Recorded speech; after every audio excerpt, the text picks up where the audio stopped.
All right, guys, we're back. We had to do, I wanted to say a little bit of adjusting and troubleshooting, but as we got deeper into the program, we realized that there's a lot more issues than what we thought. We got them fixed. We're still not getting our showing that we're live, but we've went on to YouTube and Facebook, and we see that we are live. So we are now live on 3 different places. We're live on Whatever It Takes YouTube, Whatever It Takes Facebook, and I also got the ACO Facebook page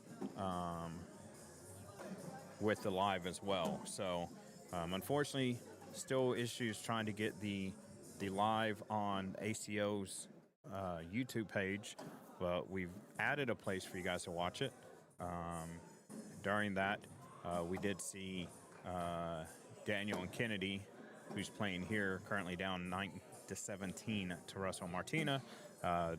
They did beat Deb Smith and Michael Chittenden to get to this loser's final matchup. Russell and Martina right now lead 17-9. Should this hold out, they will play Maggie Geiger and Wayne Rao in the Coed Championship, which is who took them out in the King Seat match and knocked them down to the losers final. So again, we have 3 different places to watch this for you now. Can't promise I will pick up with everybody's comments. I will try, because that was still another thing, is it not wanting to give us our comments where it normally does. So bear with me, and I will try and get the chats up to where I can see them.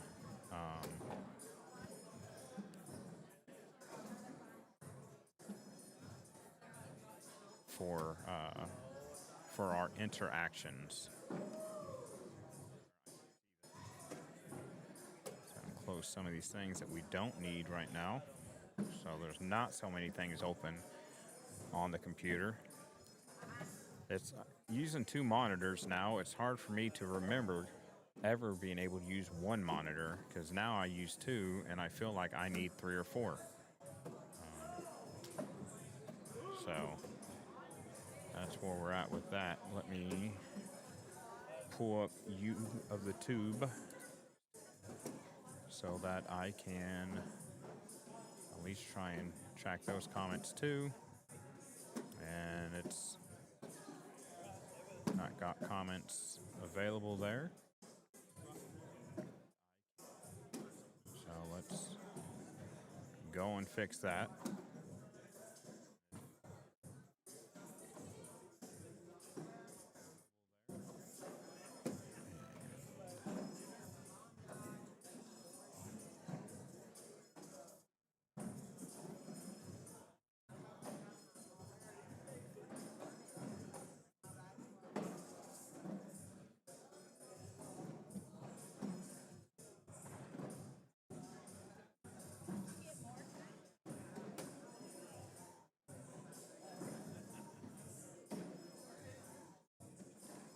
There we go. Okay, so now there's YouTube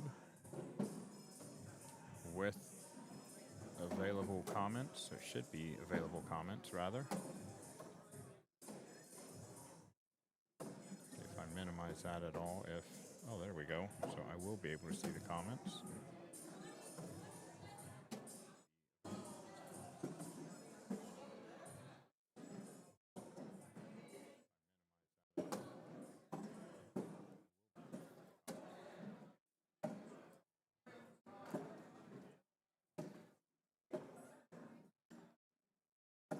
So still 1913 here.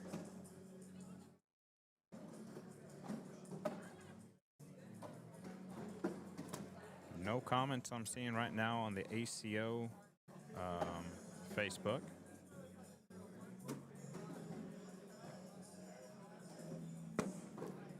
Now let me pull up the other Facebook.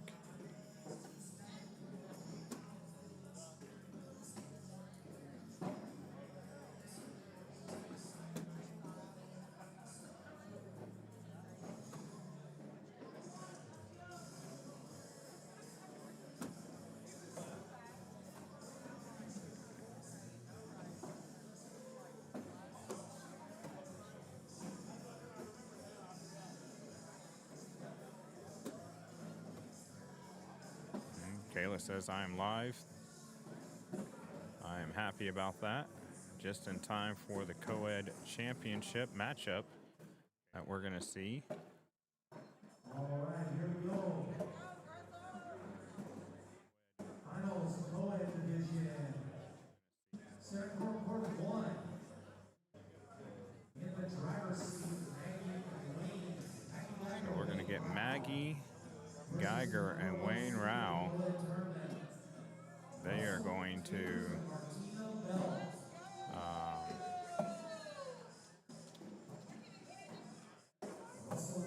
not sure what is going on with some of these things.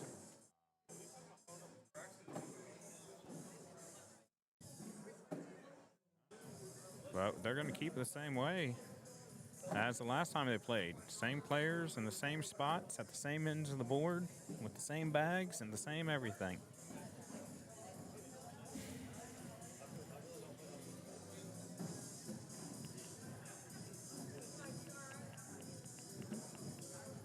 Let's get the scoreboard going.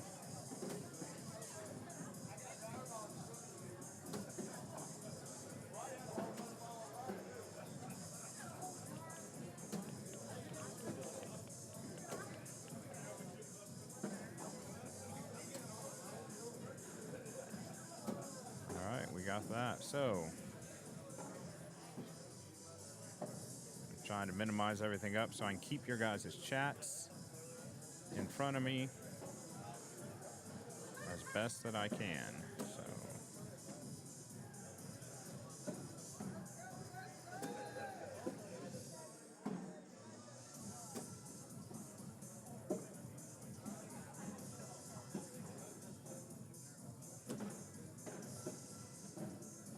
and there's Brammy's bags and boards.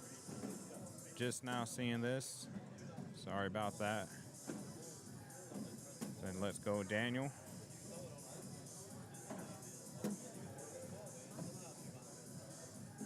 And then there's the other one.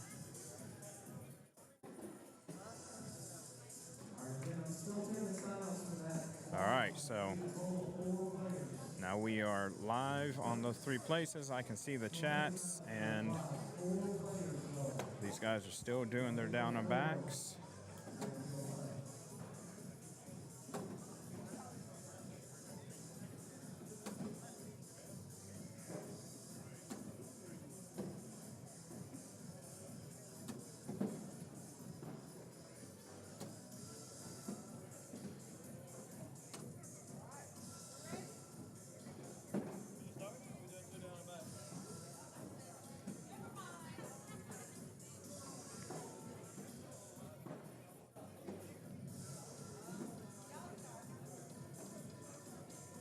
And the girls are going to do another down and back here.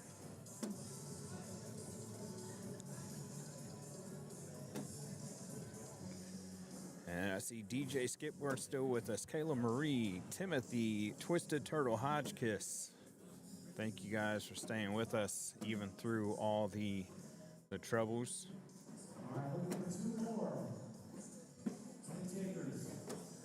And it sounds like they're still trying to get two more people for quads.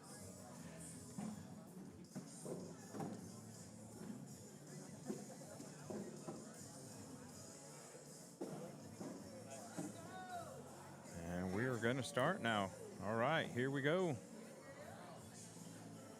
And Russell leads as they are the higher seed. Remember, even though Maggie and Wayne are in the king seat, the higher seed, no matter where they're at in a tournament, even if they're on game 2 of a double attempt, will start the round and pick the side of the board or the matchup when it comes to doubles, and singles, they get both. All right, one more. One more for the quad. Who's it gonna be? All right, not everybody jump at once. Need one more for quads now.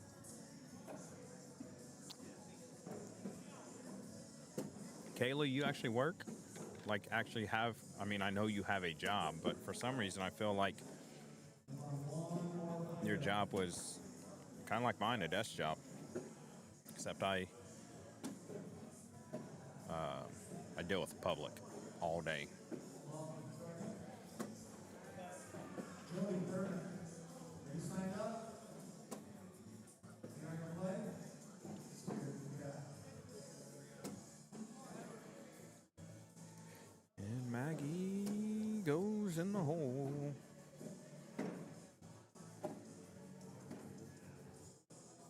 So 2-2. We get one more. Candler not looking at his phone. He's already in. All right, I got him right there.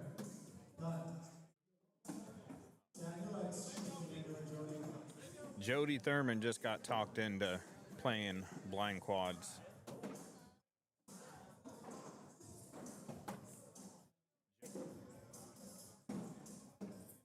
And Russell goes right through there. Well, oh. Can Russell do it again without dragging his? Oh, they get a 6-6 wash. But he doesn't grab his bag, so a bright spot for it.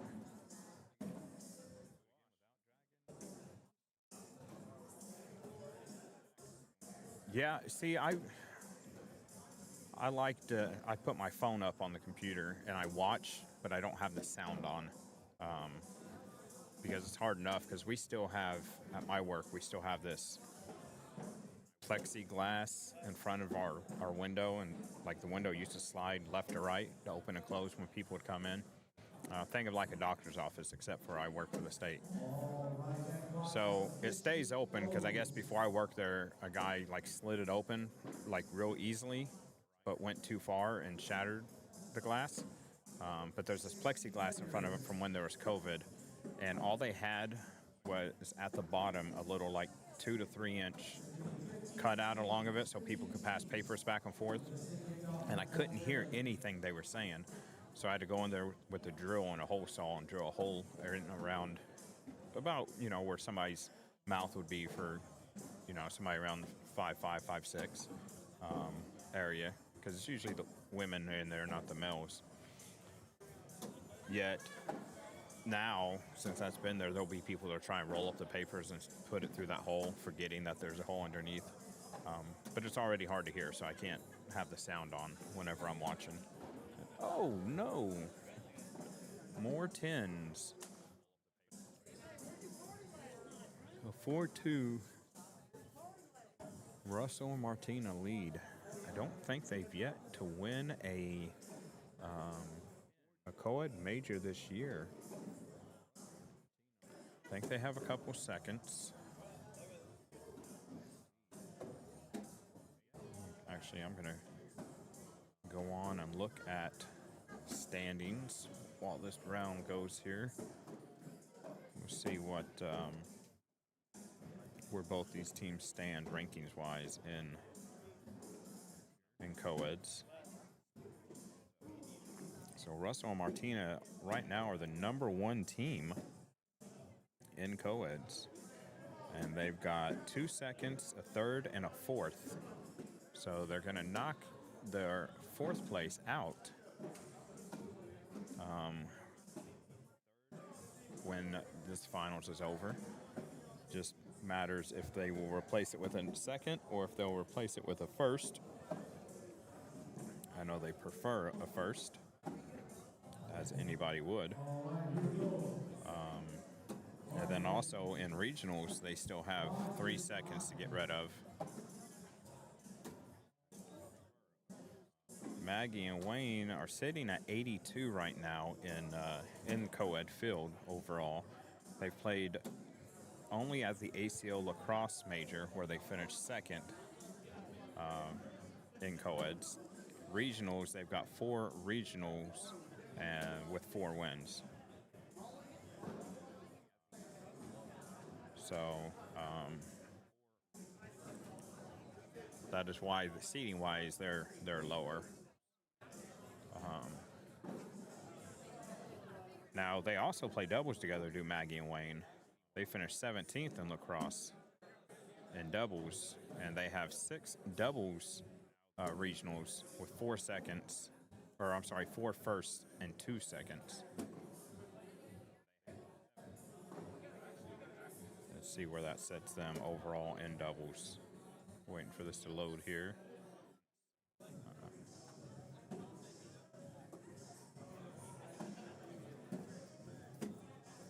So they sit at 193 in doubles, which is sure to jump up after tomorrow. Because I assume that they are going to be throwing doubles together tomorrow.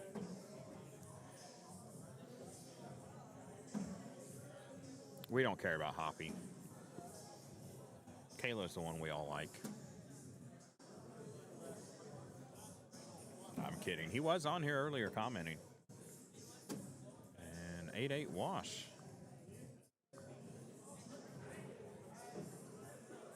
No, Kennedy and Seabass showed a second. I thought they were first too, so when I seen it in Coeds, I was taken back. Let me go back in and see what the difference point-wise is as it comes to Coeds. Because I'm looking on the Scoreholio, well, on the differences. So Martina and Russell have 11 regionals play. They get their top 8, so they have 5 first. They have 15 more points than Seabass and Kennedy. But Seabass and Kennedy have 4 firsts. For 320. So it looks like it's the regionals are the difference. Well, no, they're maxed out. So I'm guessing it has something to do with more points at bigger majors or something like that is why these two are ahead of them. That would be kind of weird, thinking that a co-ed team who's maxed out in regionals and majors could still not finish in the running for Team of the Year. So I may have to ask how that works. So the ladies battling it out too right now. Clarksville is your next major.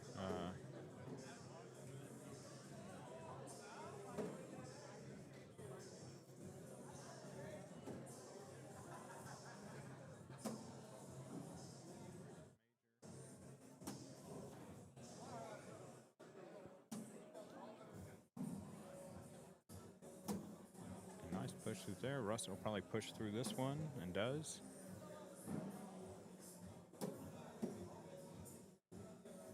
And Russell is in the groove. And Wayne may have found his.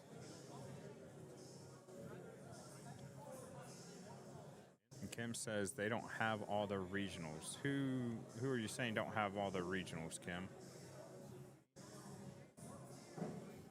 Oh, okay. Yeah, because by that it says that put them at 520. So yeah, Kennedy and Sebastian would be ahead by 10 points.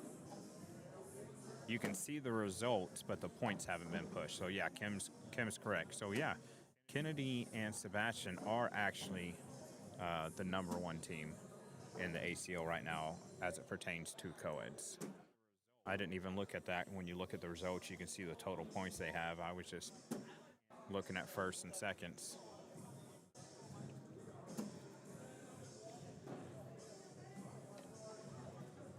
So Kim, you being a co-ed player, and one, you and the husband there being one of the top co-ed teams, if you max out like Kennedy and Sebastian does, do you play with other people to try and knock out teams that would be coming for you, or do you stay with your partner and try and knock out people that way? Or if you split and you're on you make two good teams with other players, you got a chance to knock out multiple people. Or do you even worry about that as a co-ed team? Do you just say, hey, if they catch us, we'll play them in a heads-up game at Worlds for Player of the Year, and if they don't, even better? Like, is there a strategy once you max out to what you do next? And if anybody else knows what, has ever had that conversation with their partner or something, yeah, let us know how that would be perceived.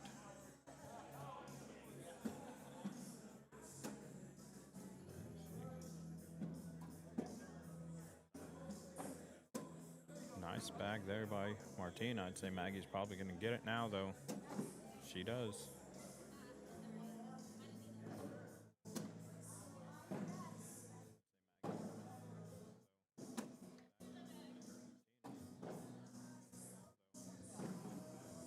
I'll move that logo so we can see everybody's stuff there. You guys will see it move here on your screen. I want to see how many, the drops wise, where we're at, and the one bag that Russell threw off that he wasn't happy about being the only bag in the game that's been thrown off so far. Kayla says, oh, there's a couple that went through. I didn't see them all. Let's see here. Kim says, I would think you play with your regular partner as much as possible. I definitely understand that. Kayla, I would stay with my same partner and just go head-to-head with anyone else who makes it at Worlds to prove who's the best. Yeah.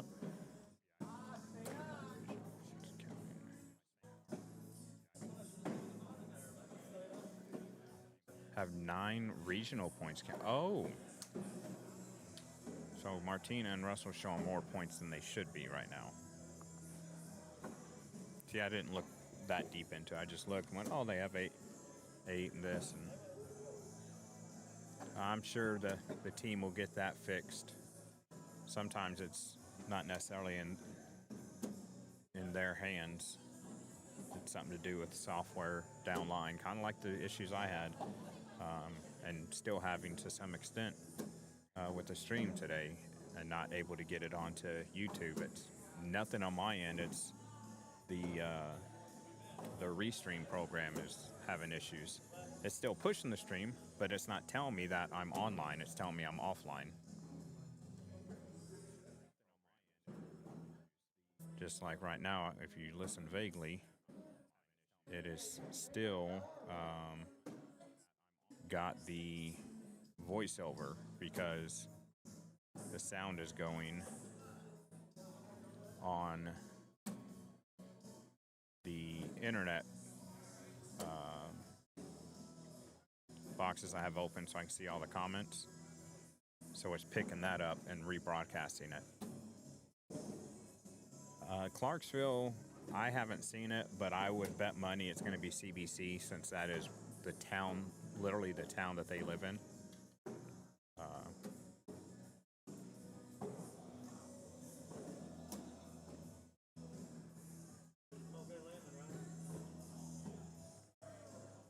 And nothing falls, which is what he asked.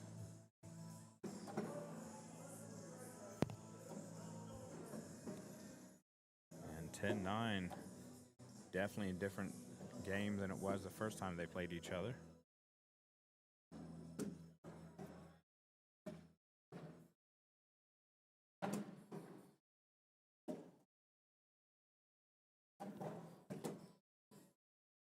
See Amber Fretwell in the chat, who helped me the other weekend by answering the CO email while she was on vacation on a Saturday.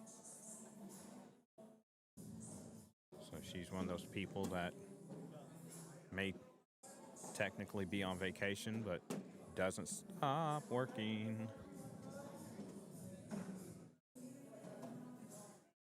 So now we're at 15-9.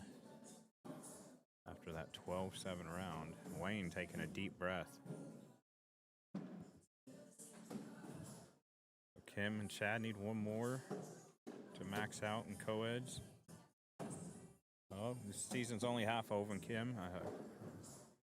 I'm sure you have plenty of opportunities and will have those regionals. And I like seeing the, 3 or 4 teams tie max out. Then you get another little mini tournament out of it at Worlds.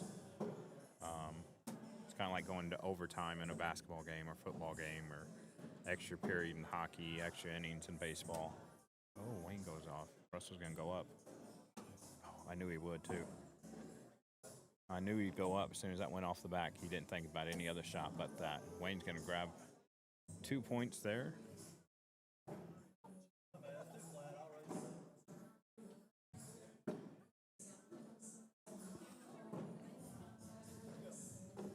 I don't know if she's the best. I mean, Shane might be the best. I mean, he's probably not even listening to know that he's got people on his side right now. That, or he'd jump on real quick and say, no, she's the best. She really is. Push the bag up, but I don't think it brought it back in at all. These bags hit and looks like it settles down a little more. That brought it in a little bit. I don't think it's going to go, though. Just go in here. Don't try anything. There you go. So 10-10. 10-10. Billy Bob. Oh, I read that at first, Kim, and it said, let's not get carried away. Shane is okay, I guess. But when I read it out of the corner of my eye when it came up, it said, let's not get carried away. Shane is okay at best.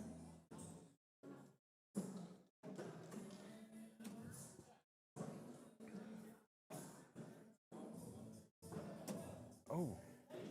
But pinched up Wayne's bag, though, so he liked that. Wayne must not play in any place that's called VFW, American Legion, Elks, because he has such a high throw. He would hit the ceilings. Oh, might have bunched up there. I think he'd still get his to go. I think if he hits the Elite Bag logo, the EB, he can push it in.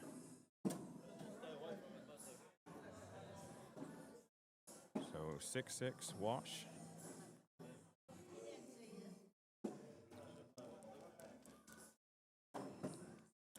Tim, I can see what you're saying that Maggie seems off. Wayne did too at the beginning. I think that's part of being king seat and sitting. And now you can say, yeah, they're sitting, but they were up throwing on another board. But then they still have to come over and throw on these boards. And the team they're going up against just played their last game or two on said boards. So they're, they kept the same side. So Martina and Russell know exactly the spot that they're trying to hit and not having to make adjustments. And these boards have changed speeds throughout the tournament, let alone the day.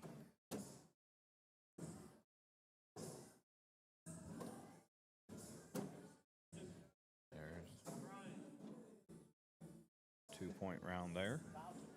I thought he said 2, or maybe he's a good shooting. I thought it was 12-7, but then I thought he said 2, so it was 12-7. They are out of mistakes here.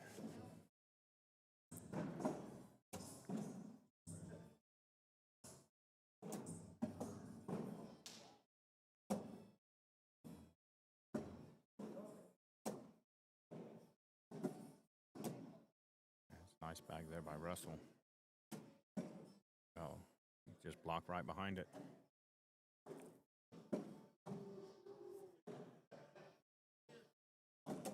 And got off to the left a little bit. And Wayne was able to capitalize to get the wash out.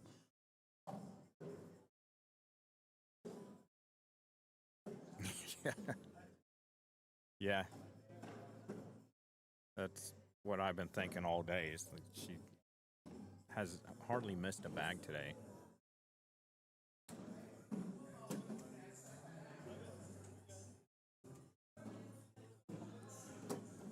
I feel like if there's ever a major up in Wisconsin, or probably Michigan too, that you might as well just go ahead and pencil in Maggie and Wayne to be in the finals of whatever tournaments they're in. So if there's ever a Worlds up in Wisconsin or Michigan, I'm calling it right now. Maggie and Wayne are in the finals, and Maggie wins women's for all their events.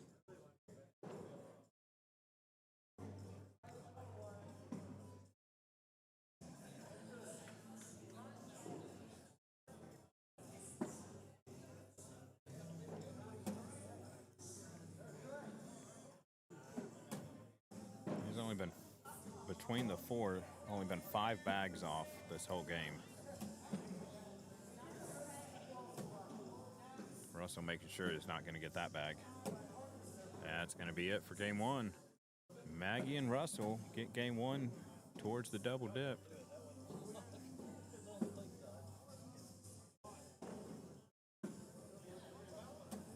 Oh, I didn't think he was going to be able to collect that. Still, it's 8-7 round. Game 2.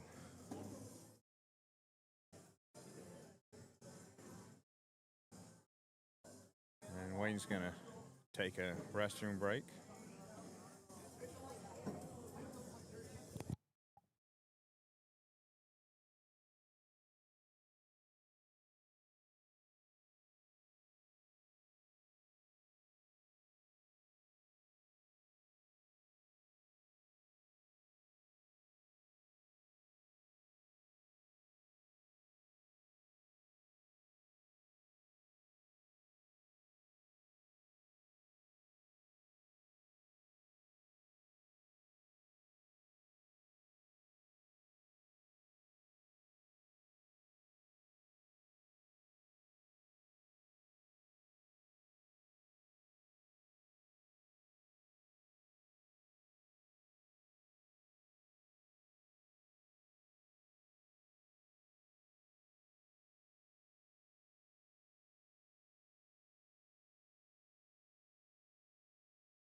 All right, everybody's done with their quick bathroom breaks, and I think we're going to get going again here.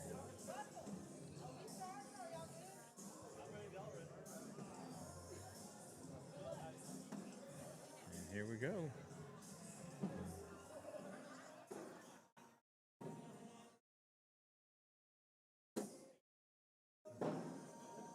Somebody's phone in the seats over next to me, ringing. Whoa, just missed the clip. Top 3 teams are getting paid out. Top 3 teams getting paid out. And looking good for a wash right now. Trying to see who else has showed up here. See Tony Mayball over there. He's made his way here today. It's usually about the time you get more people hopping in.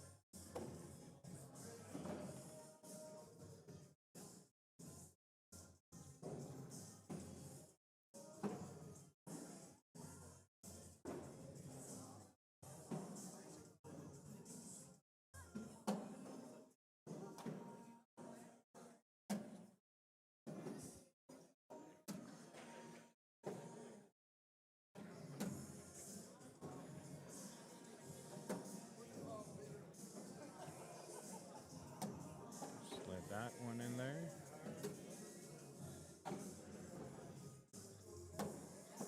Ooh, so 2 points for Wayne now.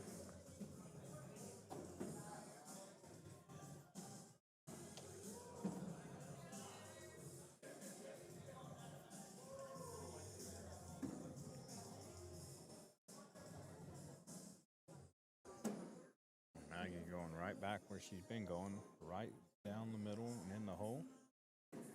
I like that Martina took a little extra time on her approach that time.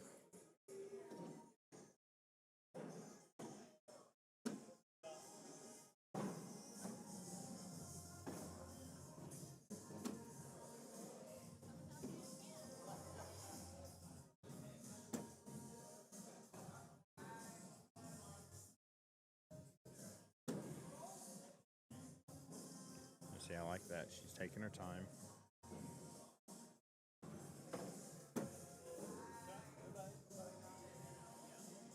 I think sometimes she has a tendency to rush her shot.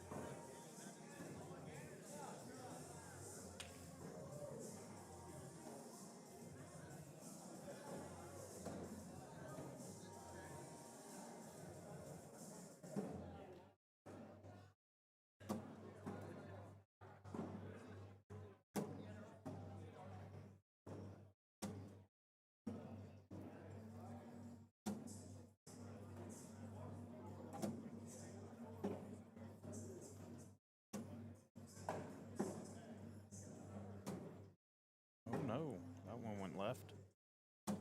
No.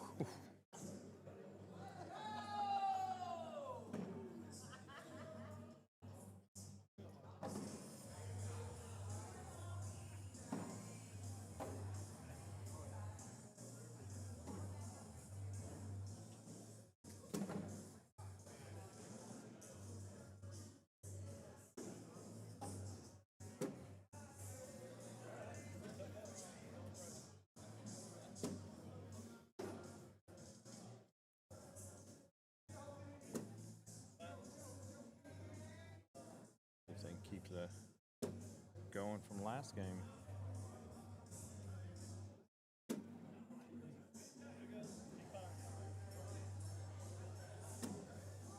wonder if Russell's considering a timeout because he knows that Martina will get in her head sometimes.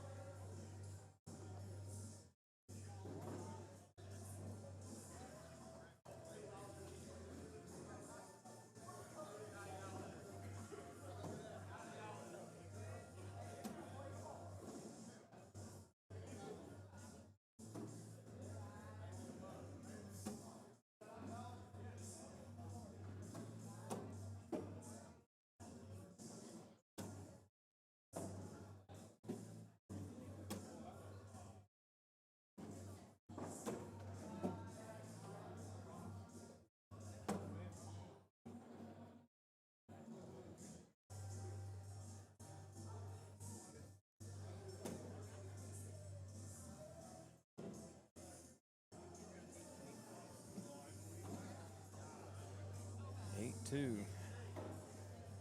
Russell and Martina both throwing at 9-3-3. And Wayne leading the pack with that 10-6-7 going. And Cody says, let's go Elite. It is Elite bags being thrown there by Russell and Martina. And Lucky bags being thrown by Maggie and Wayne.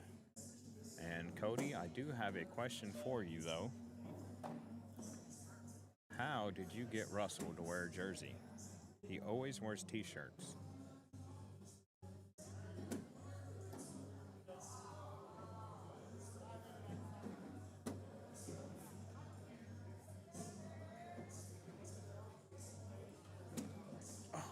some of these bags all day come in just hot enough to hop that hole, and it's not just been Martina.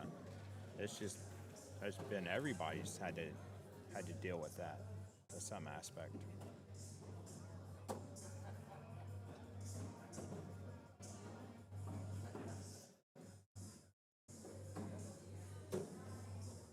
Good blocker back there by Russell. If he can't get Wayne to lose it. And there's the Russell airmail. What a bag there by Wayne. That bag still don't want to go for Russell. Still not going for Wayne either. Oh! He's trying to hit it low to slide in there and ends up giving up a 5 spot. Oops, wrong button there. I was shocked when he ordered some. Yeah, I mean, I would be too. Ask him, are you okay? Did you drink coffee when you woke up instead of before bed?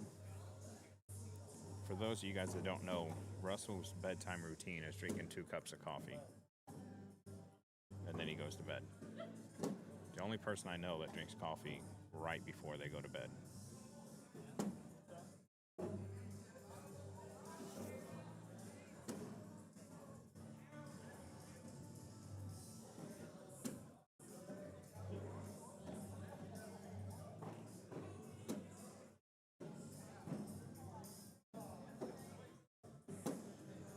Nice bags there. As we get a 12-12 social. Go ahead. Have a drink of the beverage of choice. Mine's water.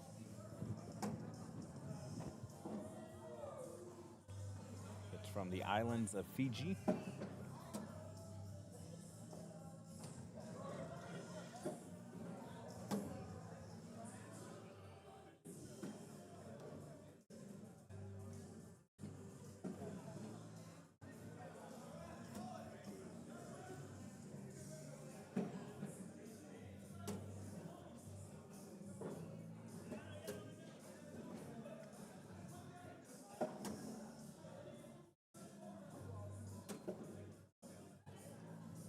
I'm with you, Cody. I would be wired too if I drank 2 cups of coffee right before bed.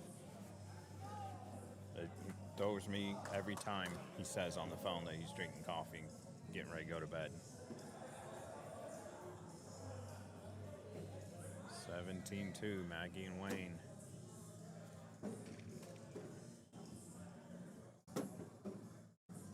I don't even think, like, coffee kills the bladder for me. Makes me have to use the restroom quicker than when I'm drinking water.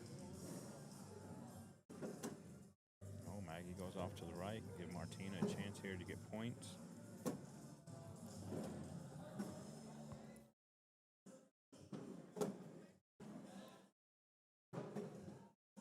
Martina's going to grab 2 here. Yep.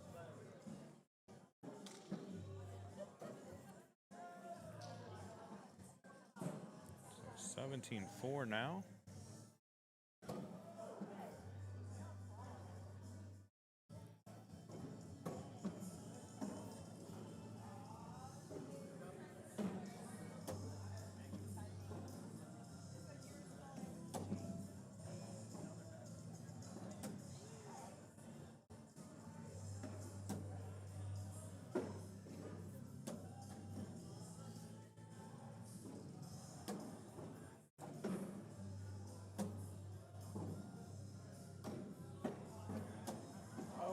Wayne just missed that one. I used too much cream in my coffee. Well, Stacy's got the right idea there. Chocolate milk. I drink Fairlife chocolate milk every morning. It gives me about 46% of my daily value of protein. And that's my excuse why I drink it every morning. I actually don't track carbs and protein and sugar and all that intake stuff. But I can use that number to my advantage, that I can get a bottle of Fairlife chocolate milk and drink it every morning and get almost 50% of my daily needed protein.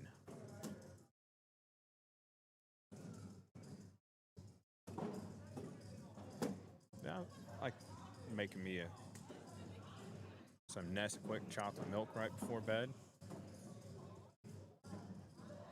But really, what I really like before bed is some mint chocolate chip ice cream and put some Hershey syrup on top of it. That's a bedtime routine. All the calories right before you go put your body on a shelf and go to sleep. That's the healthy way to live right there. Because I was just talking about getting protein. Oh, that dipped in and came down. In for the win, and he got it.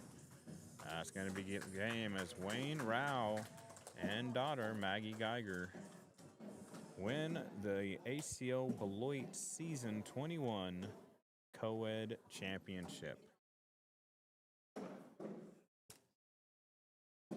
And that is it for Coeds. To see if they're going to give us anything else here. Chocolate syrup on some toothpaste.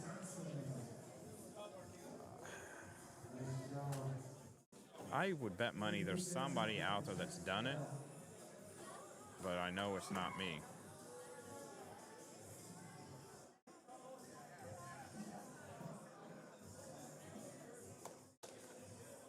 And let's see, we got a blind draw quads going.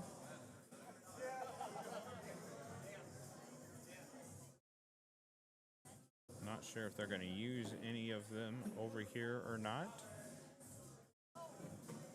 Already got 2 teams eliminated.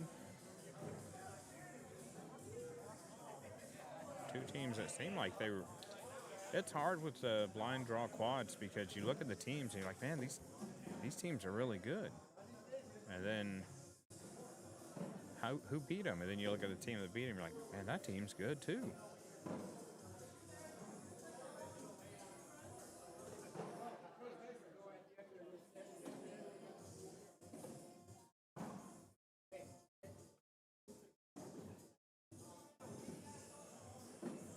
So I'm not sure if they're going to give us anybody over here. But just in case they do, we'll get the widget ready. Oh, I guess they are. As soon as I put it up, boom, there it is. So we are going to get Charlie Vanardsdale, Justin Kane, Berto Rodriguez, Bruce Lalonde against TJ Miller, I'm Your Daddy, Deborah Smith, and Frank Gears.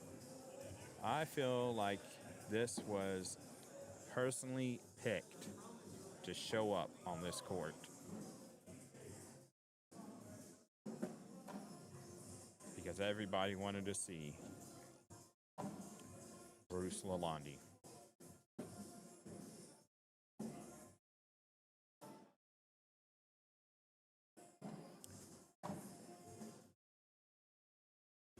Oh. If you like mint chocolate chip ice cream, it's basically the same. I'm guessing Matt's not a mint chocolate chip ice cream fan. It's okay, Matt. Not all of us have good taste.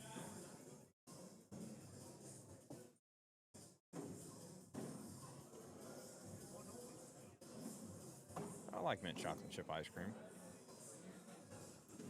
I'm normally okay with just a regular vanilla ice cream. Hot fudge sundae. No whipped cream. No nuts, no cherry, none of that. Hot fudge sundae. And when you think you put enough hot fudge, put more. And when you think you put too much, add just a little bit more and you got it just right. So while we wait for this team to show up here, I'll play some music here off for you and take a quick little break. And I'll be right back.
All right, guys, so I was incorrect in my thinking they were going to put the quads here.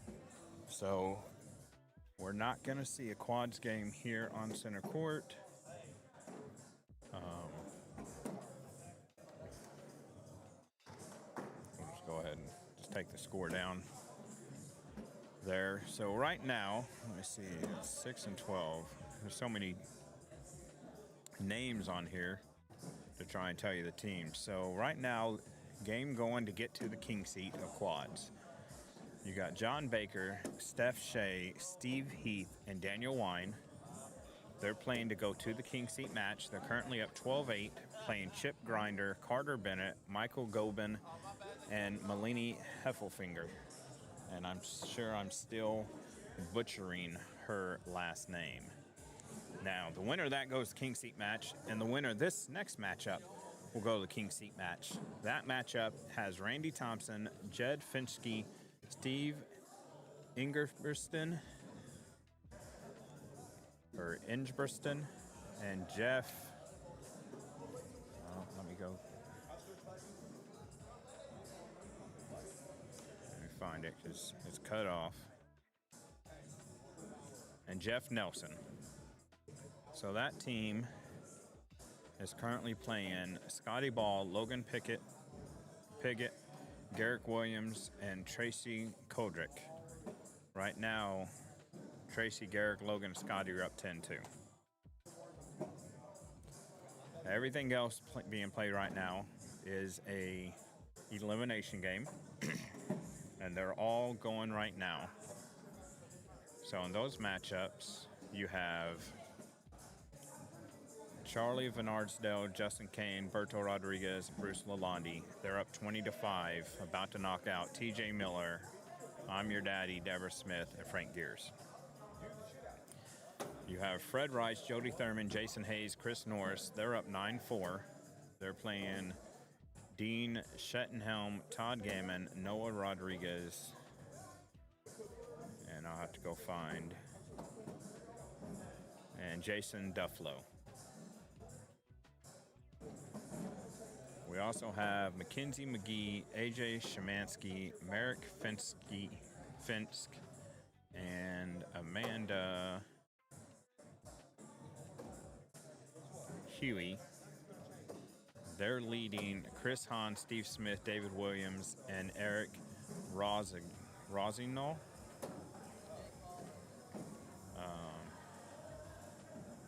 They're up 16-10. And then we have Tanner Miller, Aaron Snyder, Rodney Schreiber, and Cisco Garza. They are currently down 14-4 to Michael Hoxang, Michael Chittenden, Kerry Williams,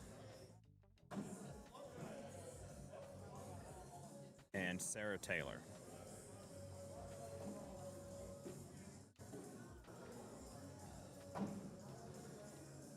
Now the team, when you look at team PPR, the top team in PPR right now when they started this ended up being Fred Rice, Chris Norris, Jody Thurman, and Jason Hayes. As they all collectively have an 889 PPR. And then right behind them is Tracy Caudrick, Garrick Williams, Logan Piggott, and Scotty Ball. That has an 8.5. And actually, with the blind draw quads, that's 1, 2, 3, 4, 5, 6, 7, 8. 8? What? Oh, that one, 9, 10, 11. 11 out of 15 teams have a team PPR of 8 or higher. That 12th team has a 799. So I would think that's pretty good when you think you're putting 4 people randomly together to make up a team.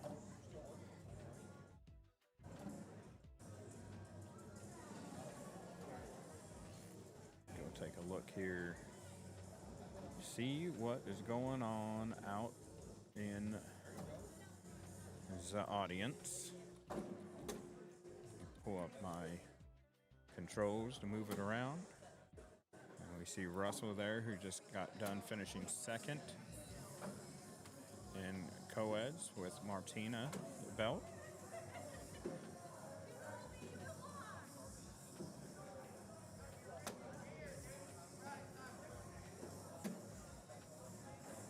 You see Scotty Ball's team there on the left. I think that is court 12 right there.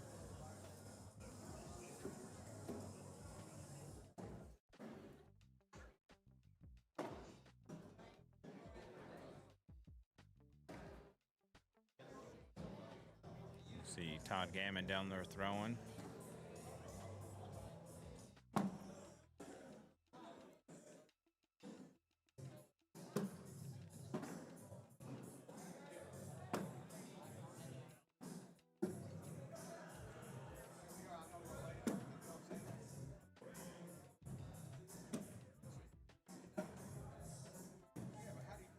See Ruthless Bags tent over there. One of our bag sponsors that set up their tent. Cisco Garza. Again, if you want to see what Beloit has to offer for a vacation or things to do, right there you go. Visit Beloit.com. So you can see what all coming along here. They got some things planned being built in the future. Jody Thurman having a seat. And looks like that game's done too, so we'll go back and let you watch these guys throw here, and we'll be right back after a minute.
well, they gave me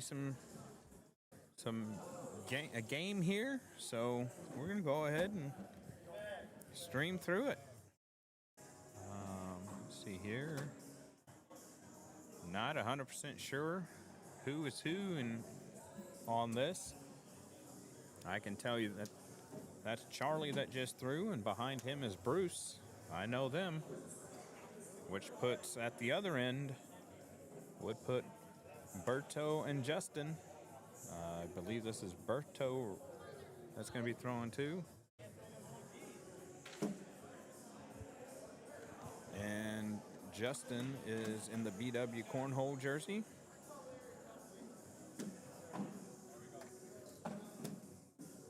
I have commercial music playing. You can hear it still?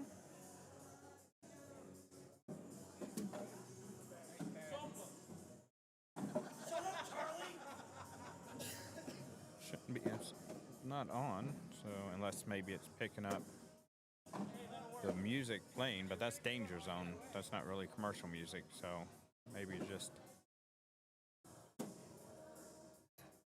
Alright, make sure that's off there.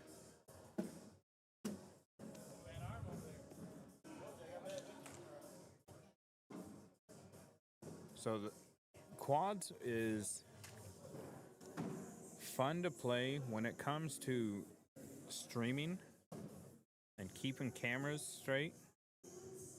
Man, it is the worst because you can see that, you know, there's not a lot of room back there and guys are moving around. So when they hit the trusses, they shake, which you can tell when you're watching the shaking, and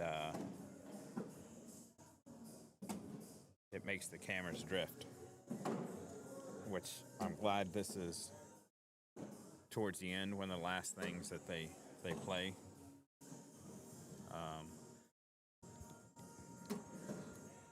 Because then I can try and lock back in or dial back in the cameras. Oh wow, that didn't go.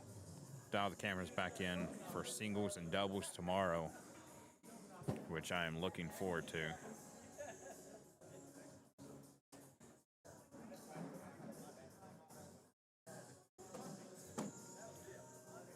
I see, like here, so Charlie, you don't think nothing of it when you're, oh, he stopped, but you don't think nothing of it when you're doing doubles or co-eds because you don't have a lot of downtime. But when you're in quads and you're shoved back there, there is kind of some downtime.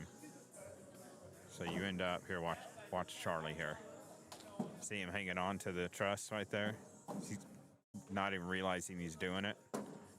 Because I know if I pointed out or hollered at him real quick, he would stop. It's just a natural part of the whole process here. So when you see the shaking of the camera, that's why. Luckily, and I'm gonna say it, I've never seen this, and I don't think anybody ever would. Even though me myself, I've had the urge to do it, and I own the dang things, but nobody's tried to like reach up or jump up and grab them and try and do pull-ups on it.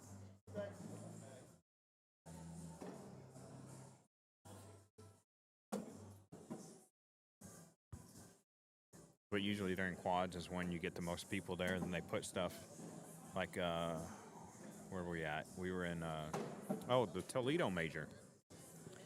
And Jeremiah Ellis, one of his kids, kept coming over and throwing in between games, which that's what kids do. Heck, there's players that do that. As soon as a board opens up, they'll go throw, and if they throw 8 bags, they're happy, and then they'll go find another board. But one of Jeremiah's kids hung his jersey, or not his jersey, his hoodie on the right vertical part of the truss, and it sat there all day. I think he completely forgot about it, and somebody just happened to remember who it was that put it there, so we got it and gave it back to him. But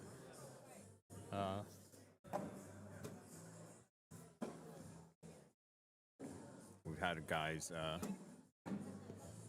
knock their heads on the cameras that are on the sides in quads. Like I said, you don't do it during doubles or singles or anything else. It only happens in quads because there's not a lot of room back there for everybody to stand. So like you can see the camera over there on the right, just about hat level. Guys will go up and just bonk, hit their head right on it.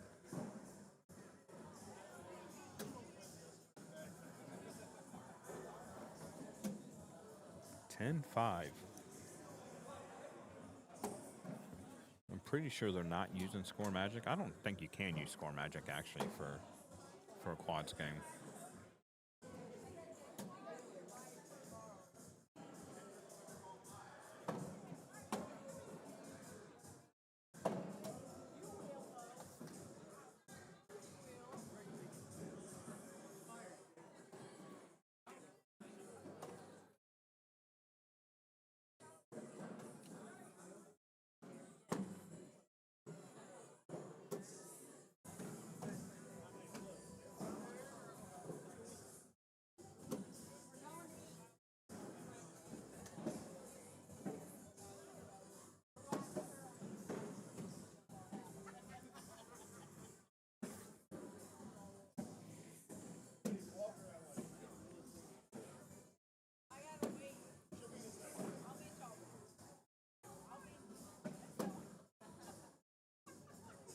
See how many people are still out there, still watching.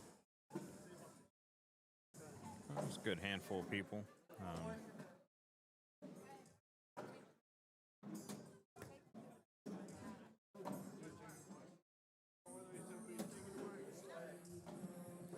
Nothing going on in the chats anywhere.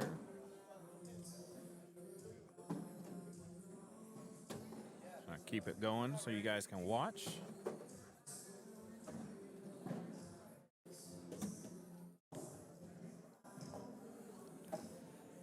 I know there are people at home who enjoy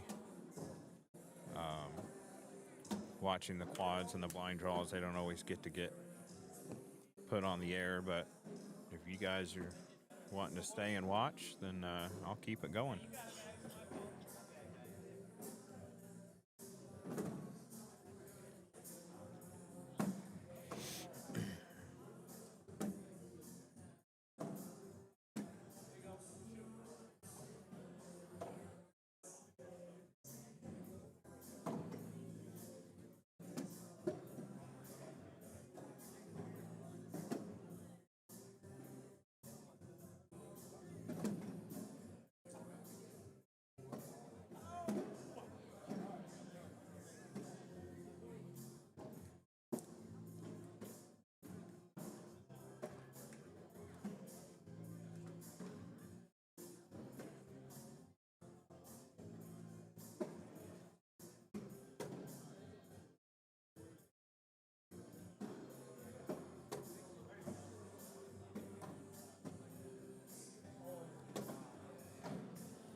going to be the game.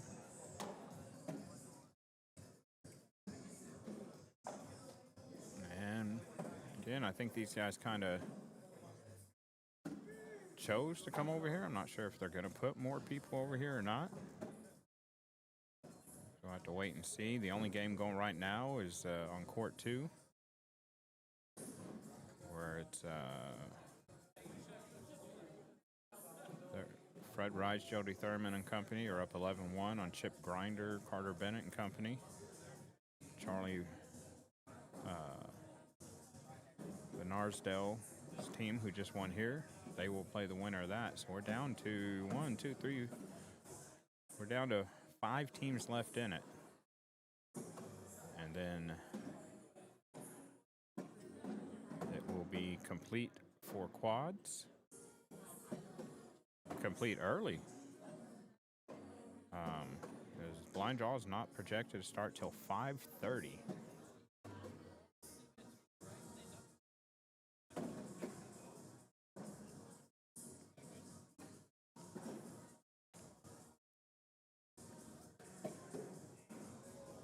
Kind of leave it up to you guys if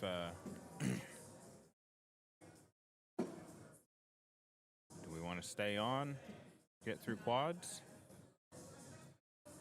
or stop until we're able to do the blind draw. If you guys want to stay and do the quads thing, I'll stay on. Just have some intermittent pausing and lack of talking for a little bit.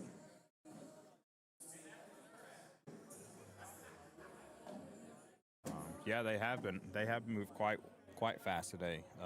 Aaron Candler's done a great job of getting things moving.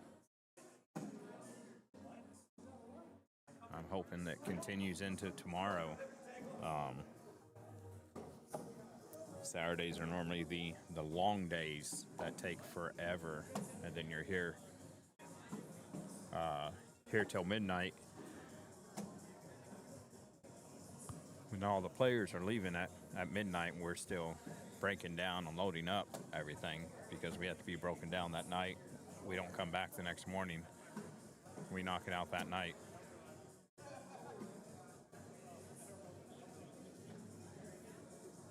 Kim says stay on. And I'm all for it. I will stay here and watch cornhole all day.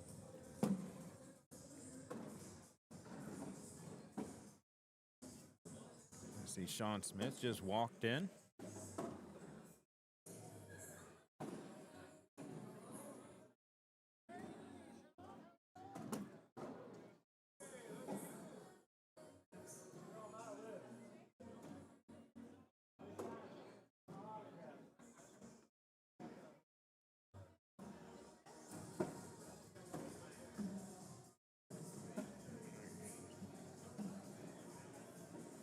No, I have not seen snow. I came out of the hotel this morning and thought I was living in Seattle again because it was just rain. It 100% reminded me of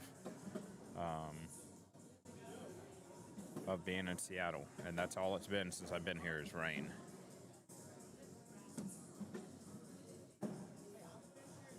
That's what I've heard from. This is my first year here too. It's what I've heard from everybody else. Every time they've come, they've had to worry about snow, and not just if they were going to get snow, it was how much snow are they going to get.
No, Dylan, there's not a game playing. It's just guys throwing on the court while we're waiting for them to bring a quads game over.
No, Tim, I'm not playing.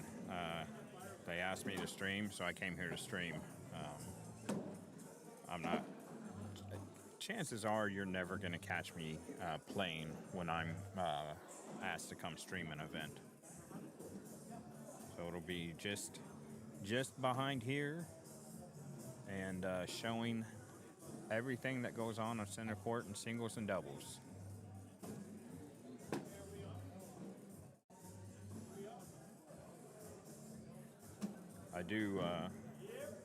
I do wish everyone luck. I may try and get my daughter-in-law to come sit here with me.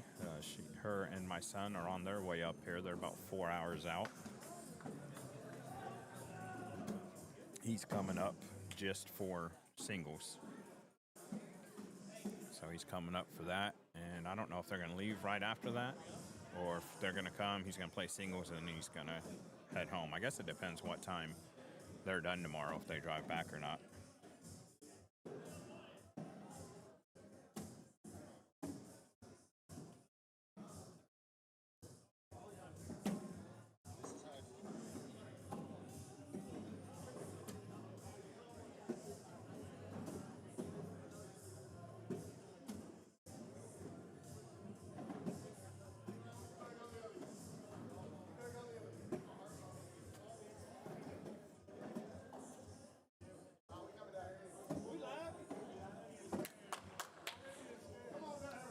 Yeah, you will be, though. You guys have an actual game. If you guys are going to have an actual game, yeah. Yeah, we're great players. All right, so we are going to get a game here.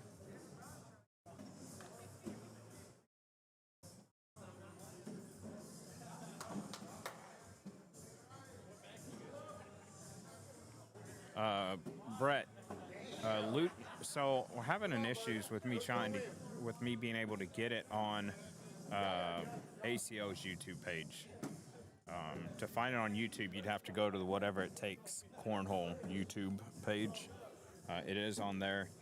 hopefully after we get done tonight, I can go in and comb through the settings and see if I can't figure out why it's given us so much trouble to get it on the ACO's YouTube page. Earlier today, it wouldn't even let us get on the ACO Facebook page. And it's not on the ACO side or my side. It's something with the Restream software that gets used, where basically the feed goes into the Restream software, and that Restream software pushes it out to all the places you want to stream it all at the same time. When you look at the Restream software right now, it's actually telling me that I'm offline and that we're not streaming anywhere. But I can look on YouTube and both Facebooks and see that we are clearly streaming right now. So, not sure what is causing it, but once we verified that we actually had a stream going for everybody, I just decided I wasn't going to mess with it anymore today. There were a lot more people here. They've all left. Everything's done except for, blind draw quads going on right now. And other than that, all that's left is blind draw, and that don't start for an hour. So a lot of people just left to go eat and everything like that. So as it looks right now, this is a 4th place game in blind draw quads. So the winner will stay here and play in the losers final. So we got a chance to have a pretty decent sized blind draw, considering everything else will be done. To the point maybe I'll get into that one. If they're odd, then I may jump in it. But then that keeps me from streaming, and that's not fair to you guys.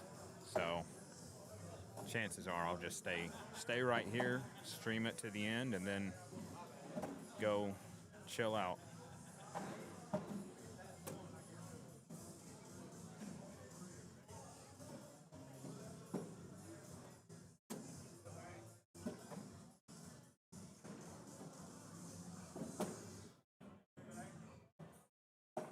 Yeah, you don't have to worry about losing to me. It's not happening. YouTube has no sound. Huh.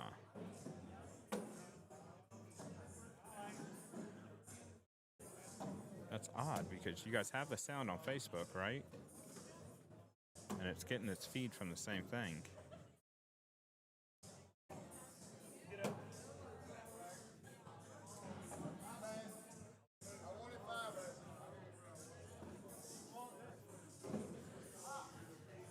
You can always count on Chris Norris to be greedy.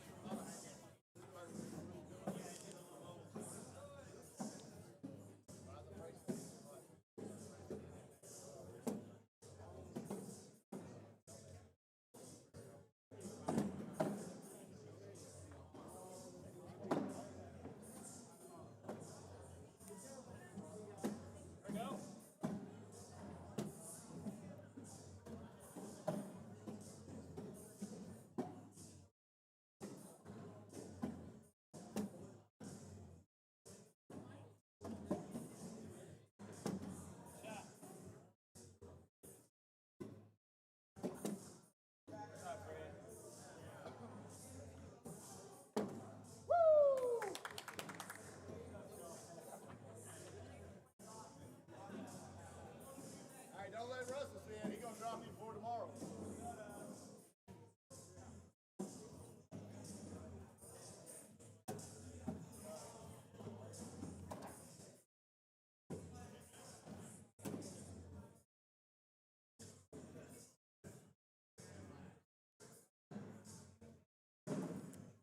No, because I didn't set it up to where I have 2 cameras, one pointing at each end. I mean, I could, but I have to set up another screen, so to speak. And it don't bother me. I enjoy it. I just get to sit here and watch. I mean, most of our times at a cornhole tournament anyway is you watching other people play. You get, what, 15-minute bouts of playing, and then nothing. So I just kind of sit here and watch as we go.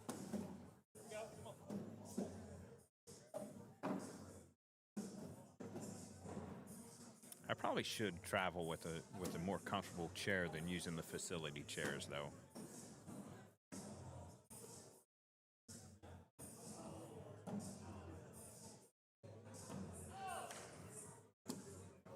Nice bag there.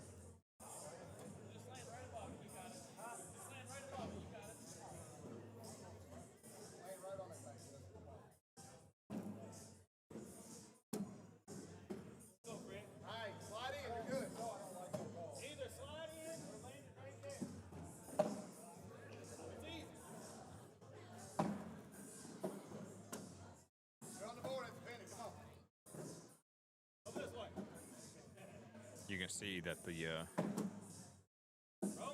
camera over there, over the board, has drifted.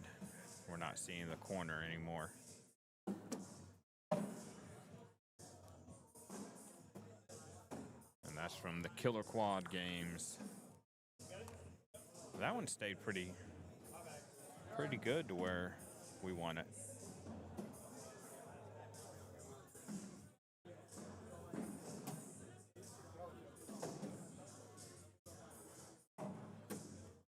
Tim, funny you should say that, considering we haven't been in the same place in a while. I have a trailer to carry all this now. I actually got the trailer and then went down to Kirksey, to Russell's, a couple days, and he helped me build shelves into it. So instead of just having a trailer with a whole bunch of totes and cases and stuff in it, there's got shelves built in to where everything has a place. And on top of that, we made sure we measured out enough room down the middle in between the two shelves that should I put a cart and put boards on it, I can roll that right in there too to haul all the boards around as well. So once I upgraded the equipment, that was something that I definitely knew that I was going to need. Actually, whenever I got the equipment and I went out to Wyoming, I drove out to Wyoming and back one weekend to stream, and I had everything in the bed of the truck, and then I realized that that's not going to be very conducive. I'm going to have to get a trailer. Now, with the new trailer, it tells me that I might need a newer truck with more power so I can get a little bit better gas mileage while pulling said trailer. Nice shot there. He is a very good guy. He is definitely in the yearly running of best people you will meet in cornhole.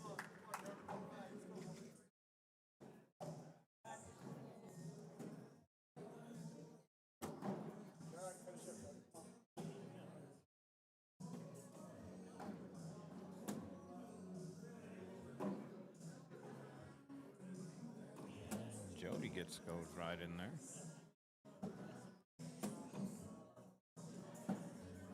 So with quads, here at the ACO event,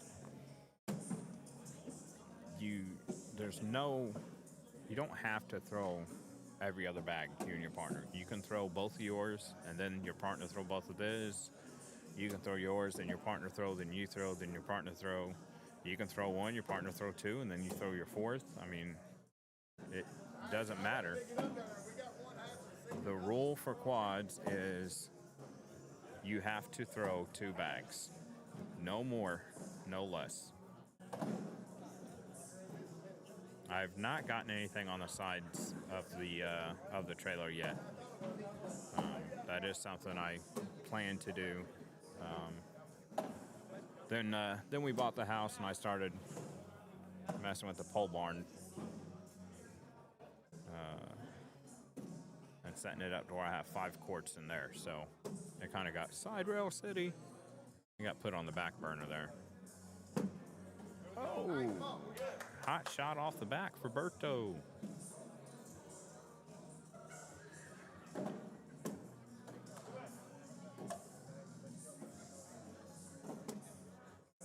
And Justin gets that one to go. Olay.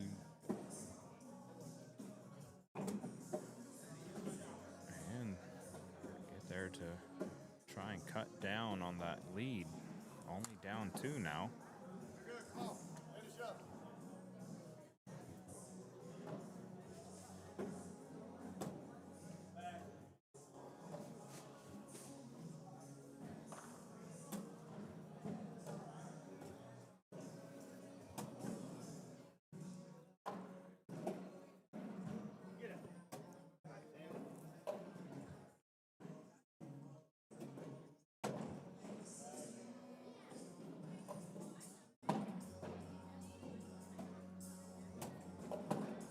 Chris almost pulled that bag back in. Got a pretty good chance to do it again. Oh, look at that.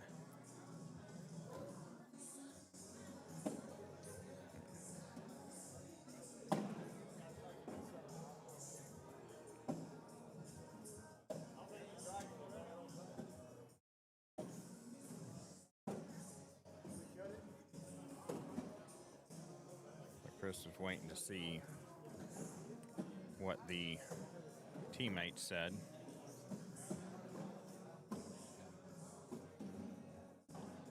So everybody's looking at what is going on there. There's no way in hell. I'll throw it over here to the ground and take my money. Where's the bag?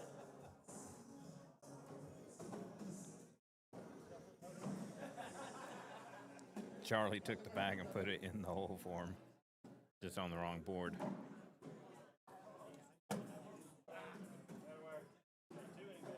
That's why I asked. I didn't know if I was letting you get it. Yeah, that's why I asked. I was on the guy. I know I can get it.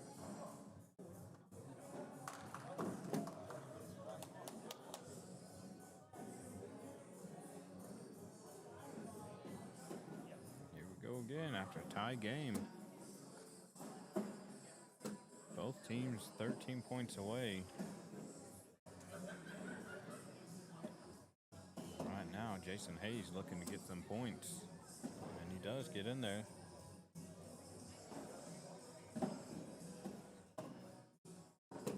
Justin goes in, knocked his bag out of play.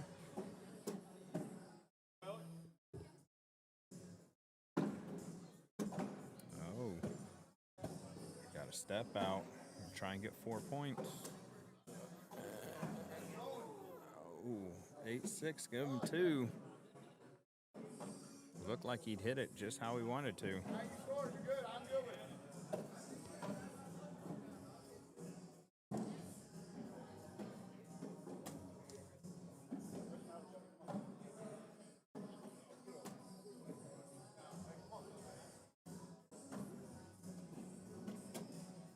That slides right in there.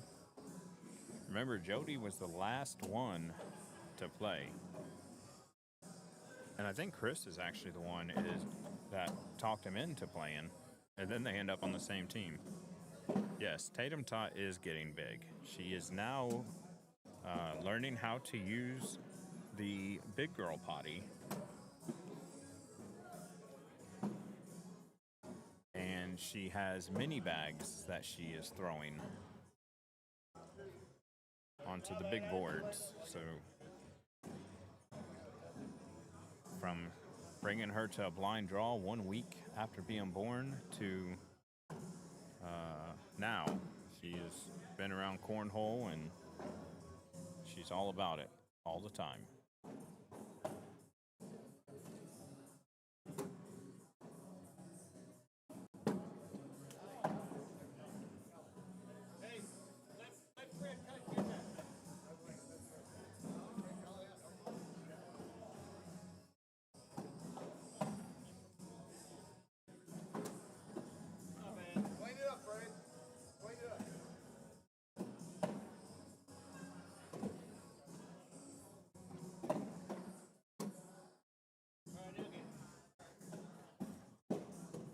changed up the throw. They wanted him to try and get it, and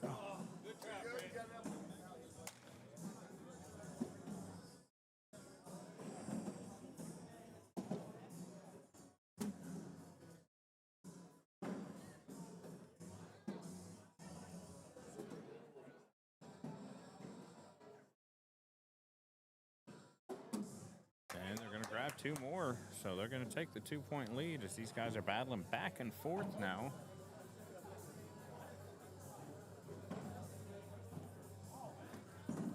Yeah, she went to Owensboro last weekend. Oh, quail shot. She went to Owensboro last weekend and apparently cleaned up with some giveaways.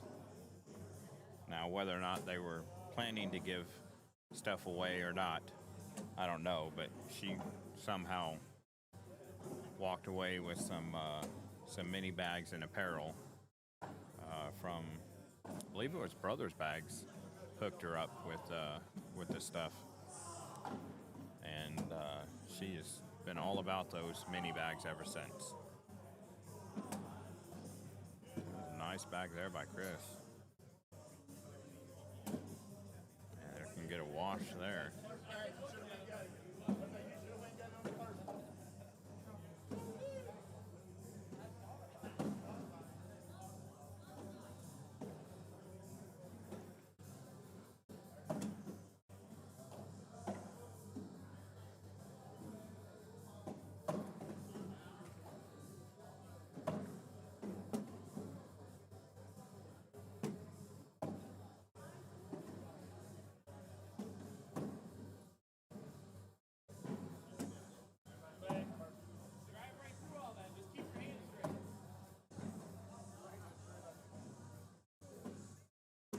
Oh, went to the left. Get a nice cleanup right here. Yep.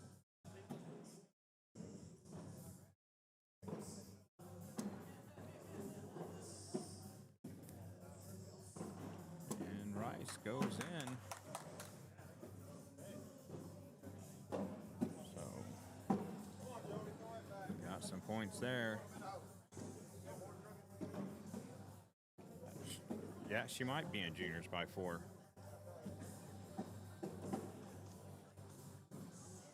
We got a lot of young ones in my area that are picking it up. Jonathan Nell, his 2 kids are picking it up and playing. My youngest moved down here. He's playing. Of course, we still got Cayston. This is Jackson's last year in juniors. Then you always have Aaron Cheatham's kids who play here and there. Play more at the house with him. I don't know how much, if they'll get into it, but nice shot there. I hit the wrong button, guys. My bad. I went to hit the replay button to save that, and I hit the be right back button. Aaron Cheatham's got 3 little ones that are around it. So, I mean, there's potential to have anywhere from 5 to 9 juniors in the next 5 years just in our area.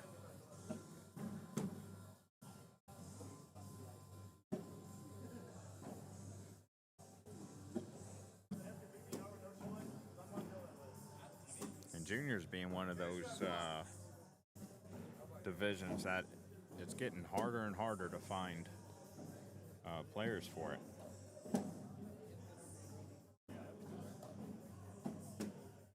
I mean, that's what I'm hearing. We're lucky that we have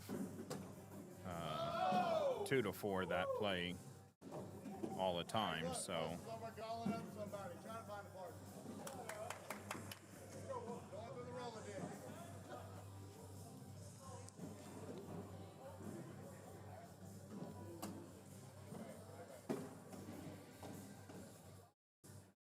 Here, Chris Norris giving Justin Kane a hard time about the way he's throwing. Justin Kane's throwing with Russell this weekend, and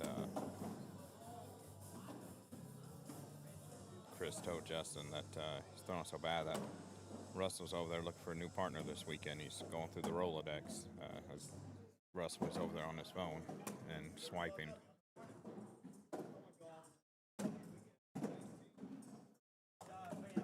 So 2 points away from moving on.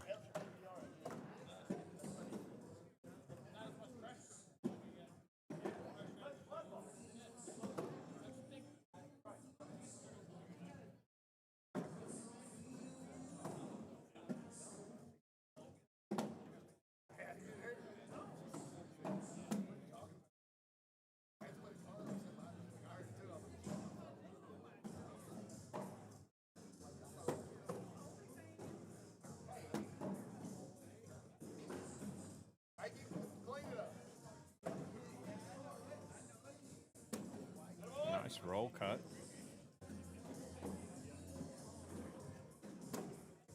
He almost cleaned it up there. Probably has a good chance to get it with the next one. Doesn't need to when Rice does it for him. So now they got two. 19-15. Living to fight another round.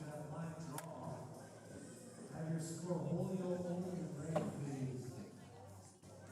$20.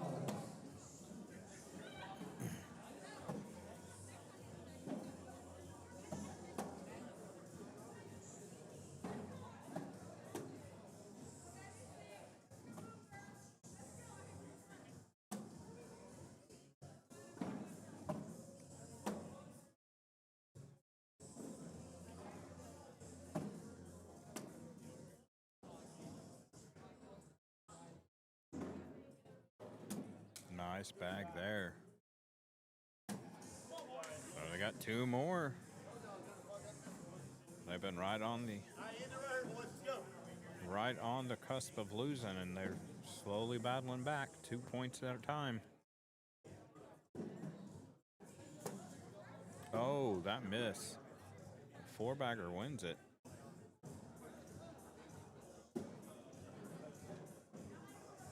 I like seeing the players take the extra time when his opponent misses.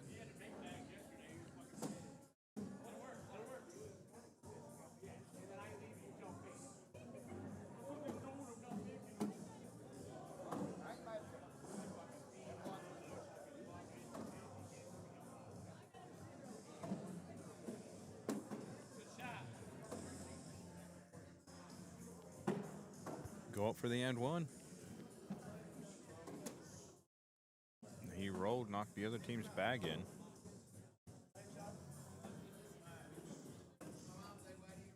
So right now it's 5-on-3. Split the cheeks there. Push through, get the follow through and the win. Oh. So you're going to get two. Another two. It's going to tie the game. Both teams are out of mistakes now.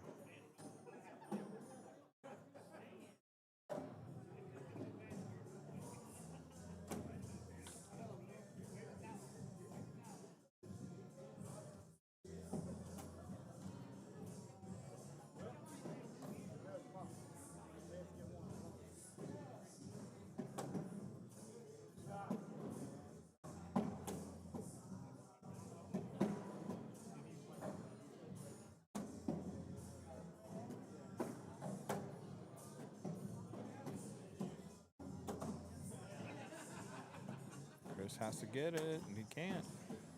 That's going to be it. So after being down, Charlie, Justin, Berto, and Bruce stay in it by getting points, 2 points, 2 points, 2 points, all the way to the end.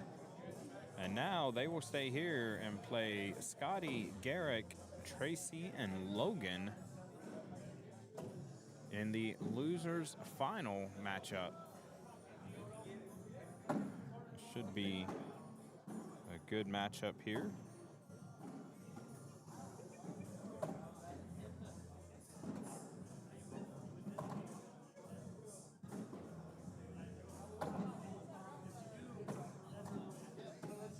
See, so they're all figuring it out now. They're going to keep the bags at the other end.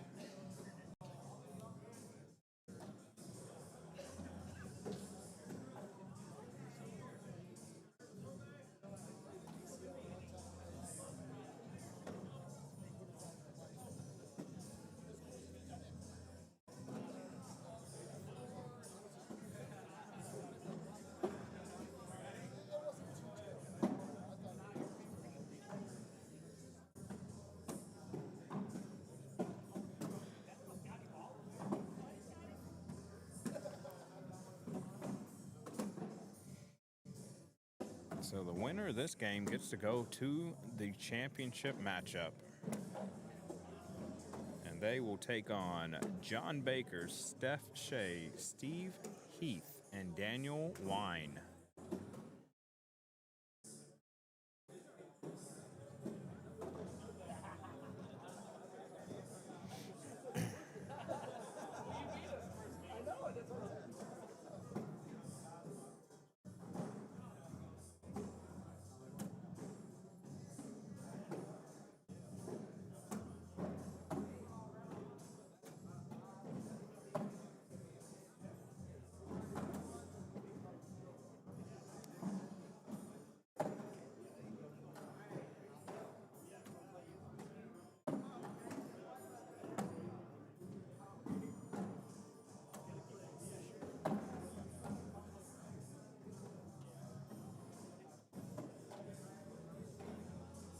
I think that's going to end the down and backs. I don't believe I heard anybody mention wanting more than one. And there's the good luck, Knuckles. And away we go.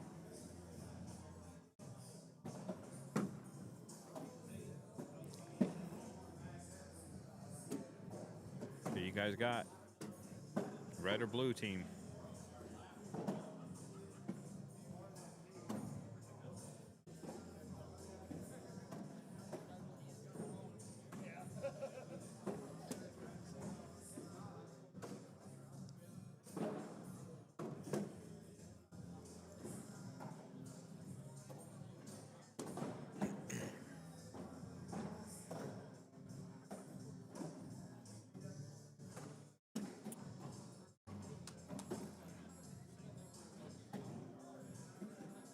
James Davis, I see your comment. Sorry, guys, I'm just now getting over here to YouTube to look at it.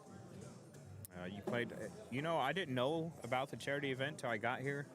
I probably would have left at least an hour, if not more, sooner, to where I could have had it all set up so you guys could have had the camera experience as well. I wasn't aware of it till I got here. That they were doing that, but it was fun to be here during it and get to meet and interact with everyone. I'm glad you enjoyed it. Welcome, come back tomorrow and watch some cornhole here at the Eclipse Center. I have a lot of good players here playing singles and doubles, trying to win that purple jersey.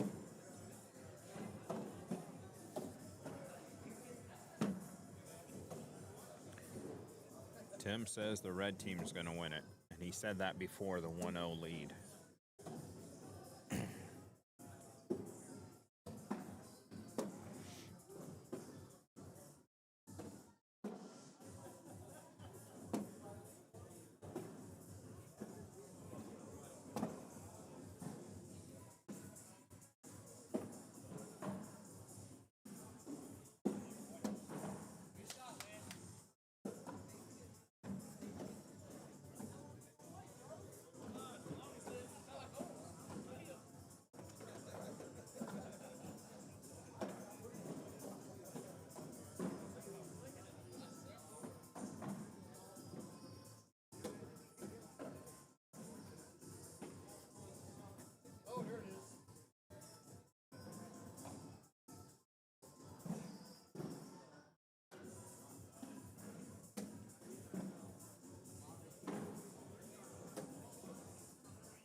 Bags having a warranty. I've not, actually.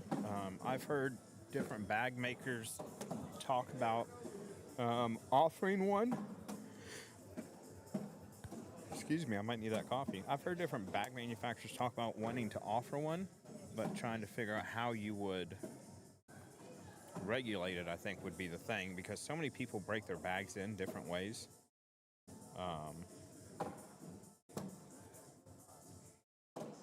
I mean, would you say you're not allowed to use one use vinegar, you're not allowed to use conditioner, or you can't use this type of conditioner. Like, what exactly are you going to warranty it from, and how long? I've taken bags to a blind draw, and they hit a light the first day they get used, and it puts a pull in it. And I've seen bags where, you know, somebody throws them and then they hit the corner of a board and it rips them open. I'm not sure how you would warranty them.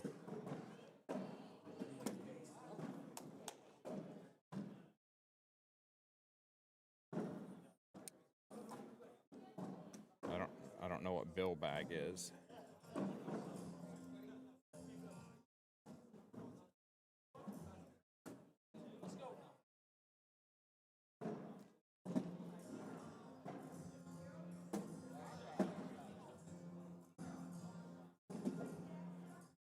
Here we go, Bruce. Push, replace. Oh, that flopped right over the hole.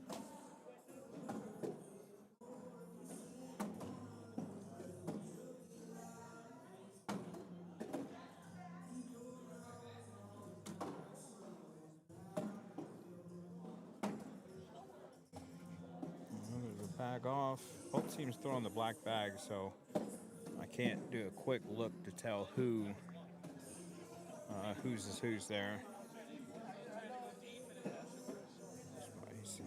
Have a year warranty. Somebody else in another chat said bill bag. I'll have to look into that. I'm not sure what the guidelines they're doing on the warranty is. If he's found a way to do it, as far as I know, that'd be the first one that I know of that has a warranty. And call it a warranty. I know there's other bag manufacturers that, if you talk to, then they'll, hey, you send me that bag and, I'll make you a new one. When I made bags, unfortunately, Tim, the one that you had, it was after I'd already got out of it and didn't have the material. But when I'd made bags, if somebody had something wrong with their bag, I would try and replace the one bag they messed up, especially when I didn't use the liner on the inside at first, and guys would spin them on their finger, and you pretty much wear a hole right through it. So I learned from that.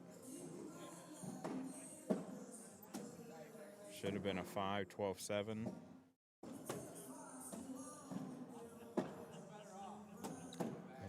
I didn't go back and look.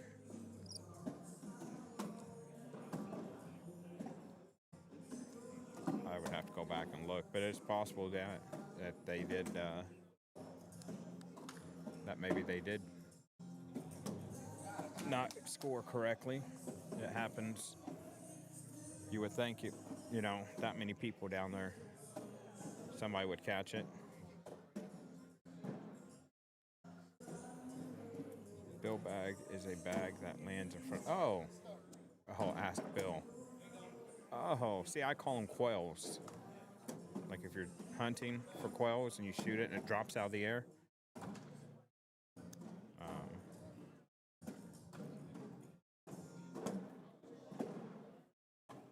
I don't know if I've ever seen Bill throw, honestly.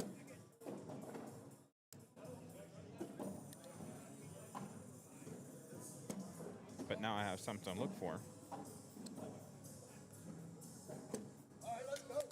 Maybe if I go to Clarksville, I'll have to see if I can catch him on the boards.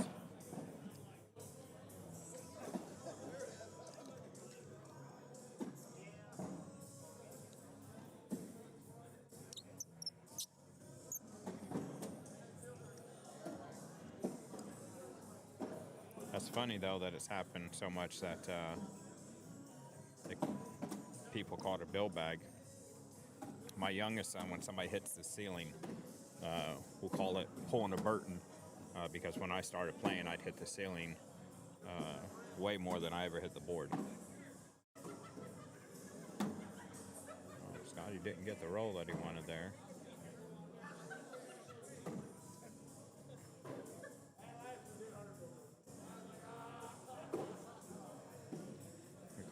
bag here. A wheel bag hitting the ceiling or throwing short.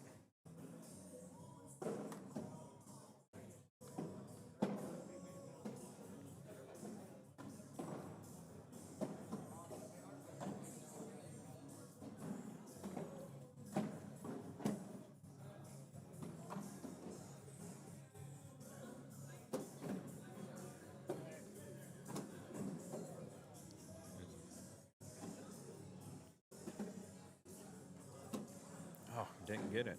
The short ones are wheel bags. Will it go on or will it go short? No, I seen where you said you have a guy named Will that does it. Lately, what I've been throwing, if I throw a bag short, if I have any bags left in my hand, you can almost guarantee I'm going to throw one more of them short. It's almost a guarantee. Oh, no. He can go in for 4 here and make it 12-9.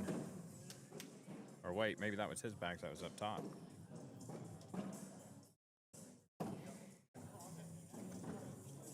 I guess they're not putting any score in, so I missed something somewhere.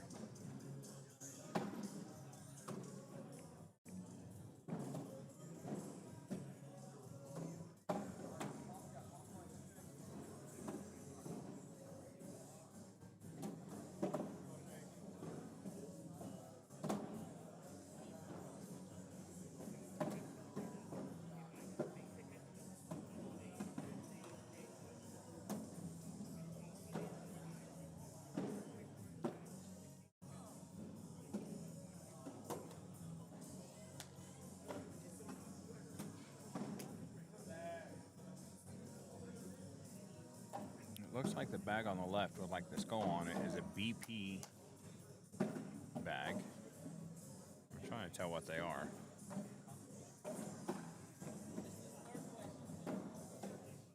So it looks like the blue team is throwing BP bags. Anybody recognize what the red team is throwing besides short bags?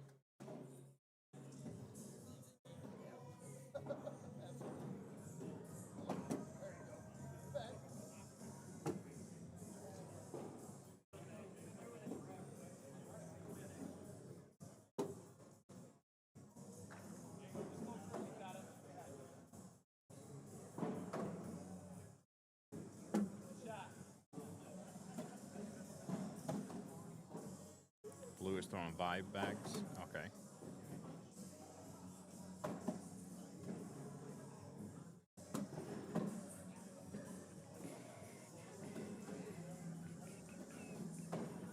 BP Shockwave. That's another thing is, as I do this, getting to see all these bags and trying to get the bag company names out there for people that are watching. Go, man, I like the way those bags look. I wonder what they are. And now we've got it out there. So BP Shockwave and Vibe. Too much of it hanging in the hole to tell what the Vibe bag is.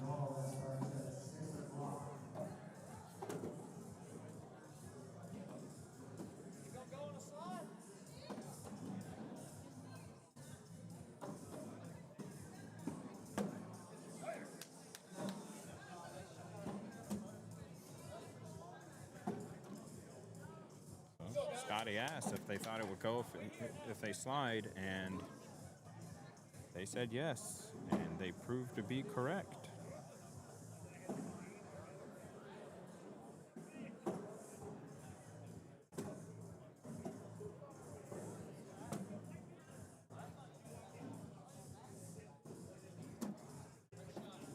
That's going. There it goes.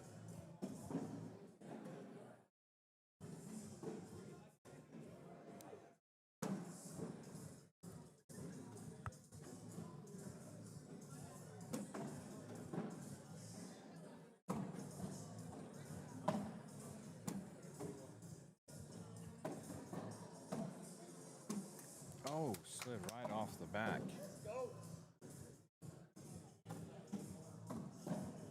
So they take the 1-point lead now. They're going for 6.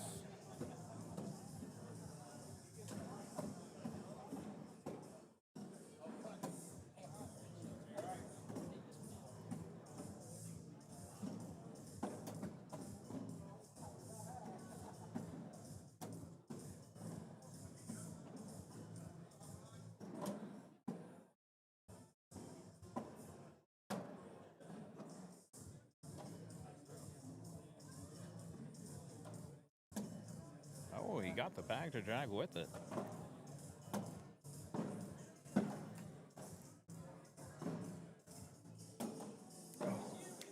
Didn't get it on that one.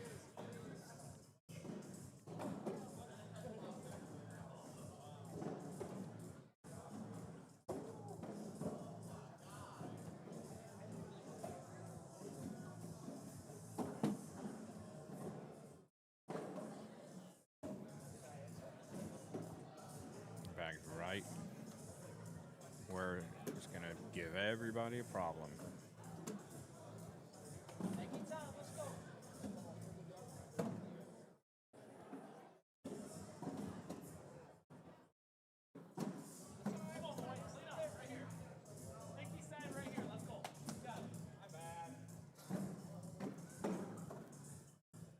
Oh, you got one to go.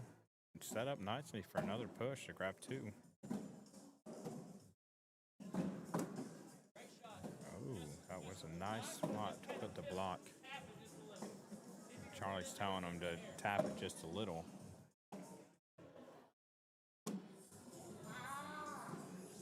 A little too much. Might have got an opportunity here.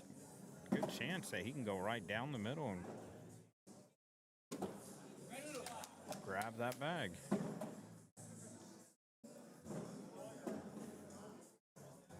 Or we said blue was, or red was throwing 5. See, I done. No, red's throwing VP.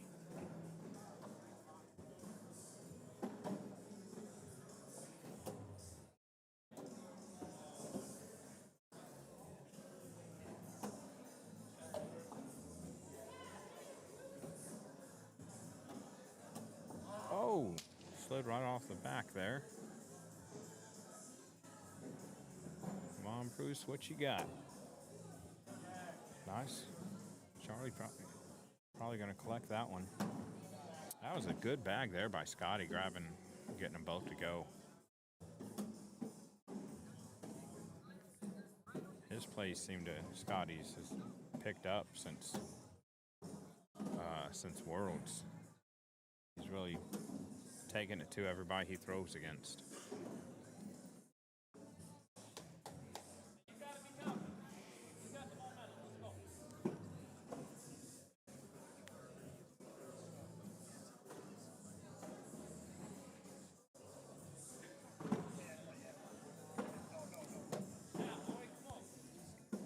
One point away from going to the Quads Championship.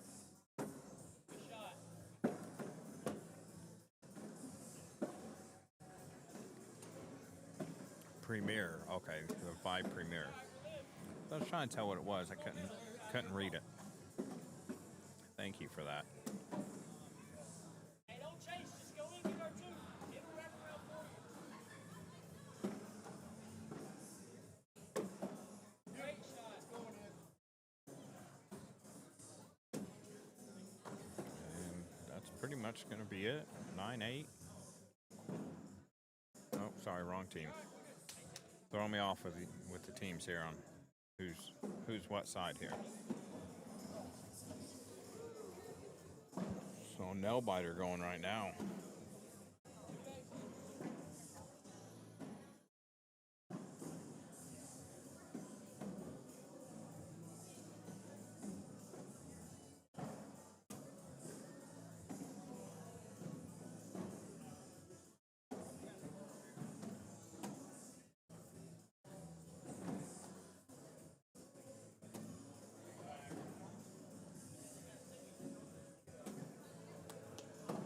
Not what he wanted to happen at all right there. Jeff, today on YouTube, it is on Whatever It Takes Cornhole for YouTube until we can get the bugs worked out on how to get it on ACO's YouTube. As soon as we get that worked out, the plan and the goal for tomorrow is to have this on ACO Facebook and ACO YouTube to make it easier to find something going on with the Restream software to where it's not playing nice with YouTube.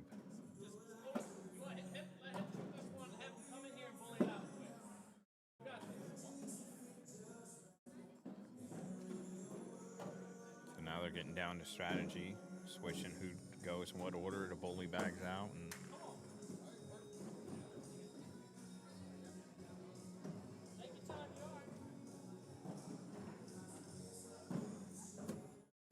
And nice collect, and that bag, if he can clip it, step out and clip it, it goes in.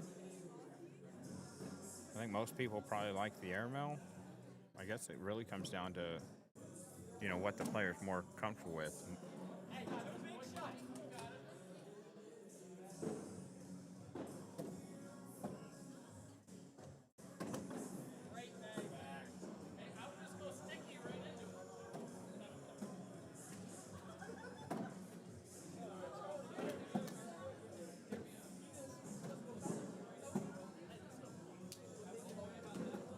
A lot of talking going here, trying to figure out what they're going to do here. See, blue team, Tracy, Garrick, Logan, and Scotty, they're happy with the way it's looking right now.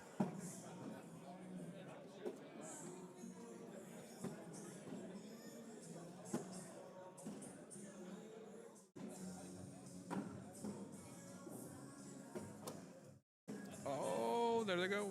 Oh, just the one fell. I thought for sure there was more falling.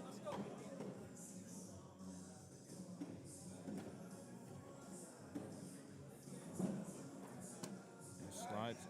That was a unique way to collect with it rolling up and then coming back down.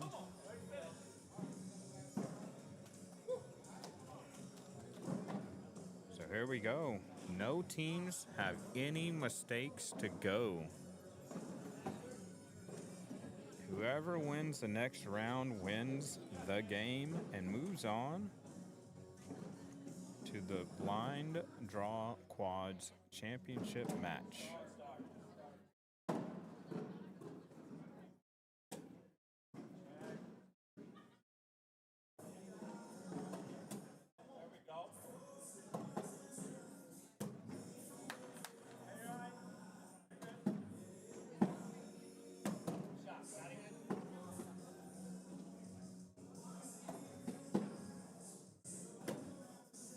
Off left.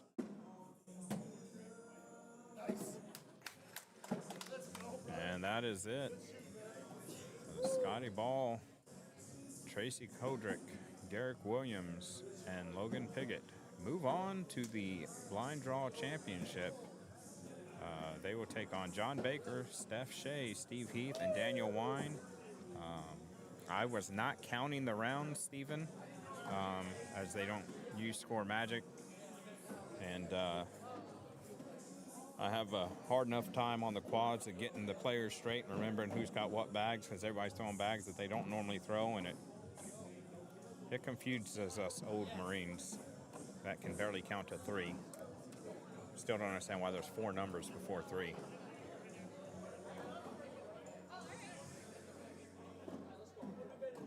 All right, I'm going to let them do their down and back. Bring in a little music for you while I take a break and refill my water.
right, here we go. We've got the blind draw quad championship match here.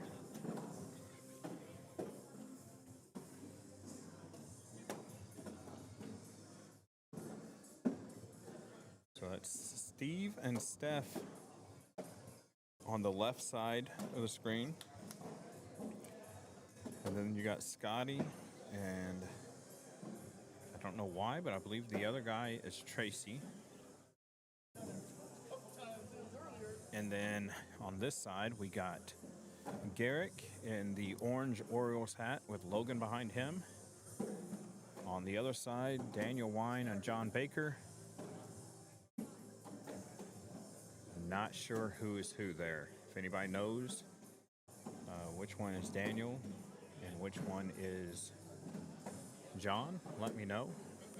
Can't say it's the one in the bright green shirt with a black hat, considering they're both kind of wearing the same thing. Still with the vibe bags for the blue team. For the red team, it looks like another set of BP bags.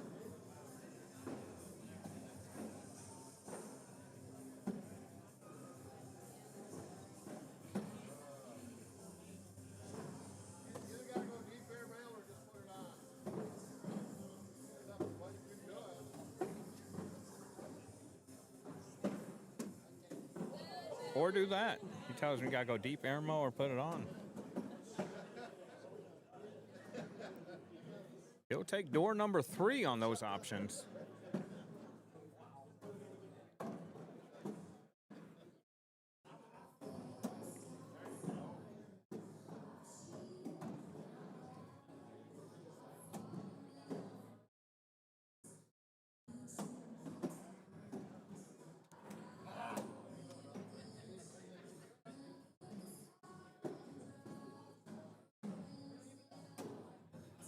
Slide in there.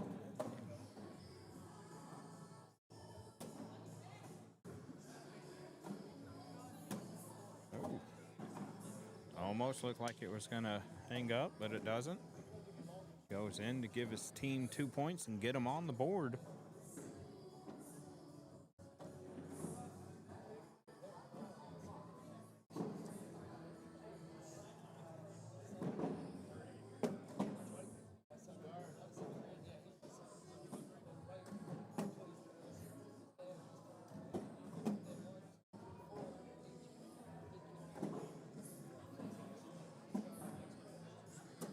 Oh.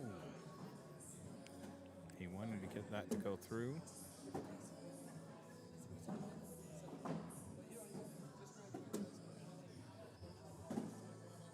And, oh.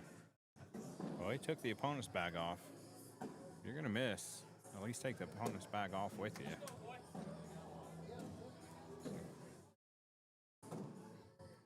3-3 game.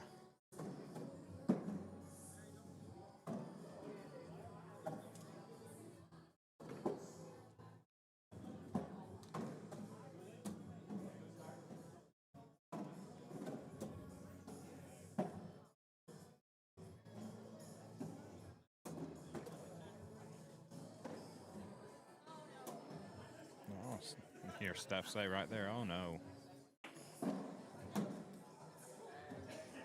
Bag just hanging on there. Scotty likes it. He likes to. Basically, he wanted to do that, but go all the way through. He's going to try and roll it. It rolls on top of it.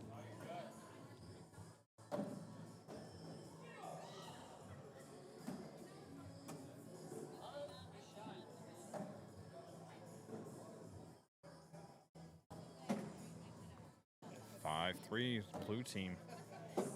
They have to double dip. So he came roaring through the loser side of things.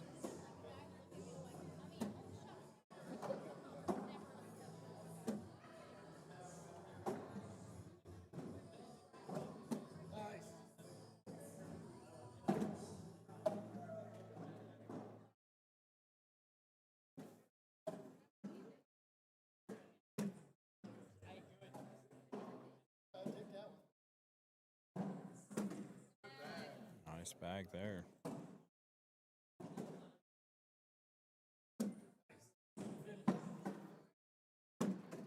Oh, it does fall in.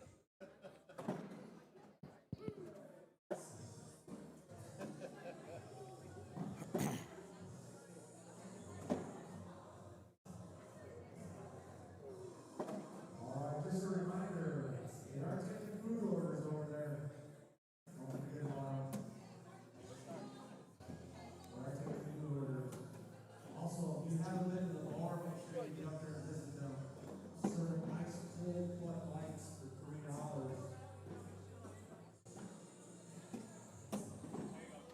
Kind of got lost in the game there, guys. Sorry.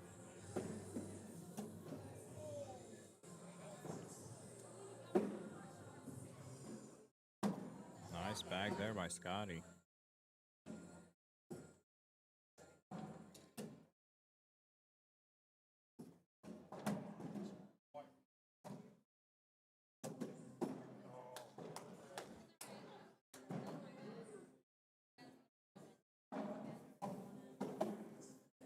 Counting up the points, putting it in.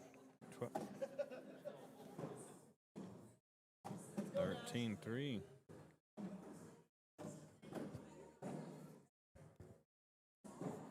Quads is hard enough when you only get to throw 2 bags to get your groove going.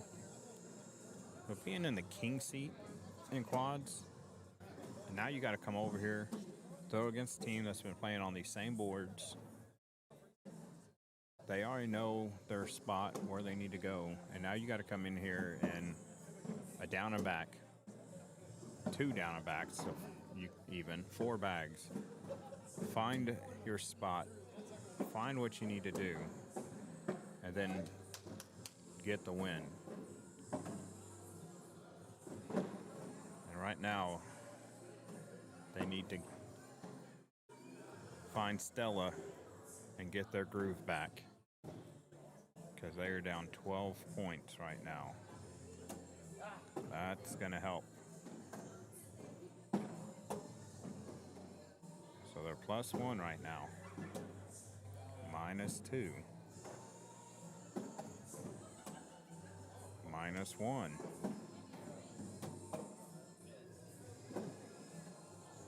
See what Steve can do here. Uh-oh.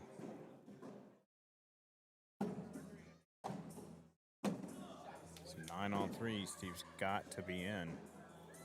No, he could be on. He was trying for the drag. He gives up 3 points. 18-3.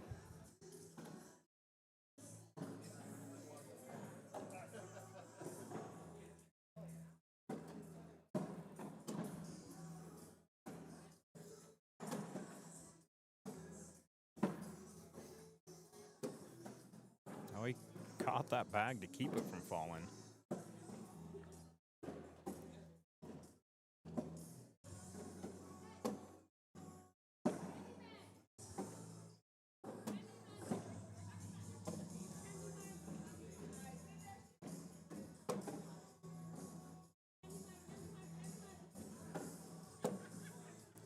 Oh, I thought that bag might fall with it, but it didn't. And Kayla's back. She comes in announcing that she is back.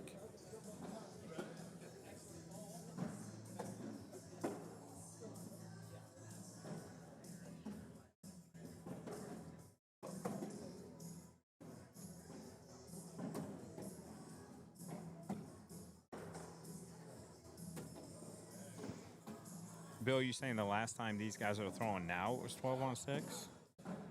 Because if I remember, Tracy's first one went off the back, and then Stephanie's were on the back of the hole, but on the board.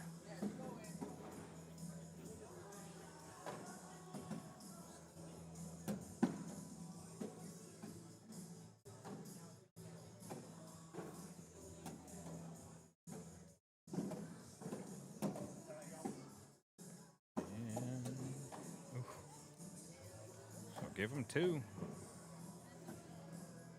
And they're on the cusp of taking game 1.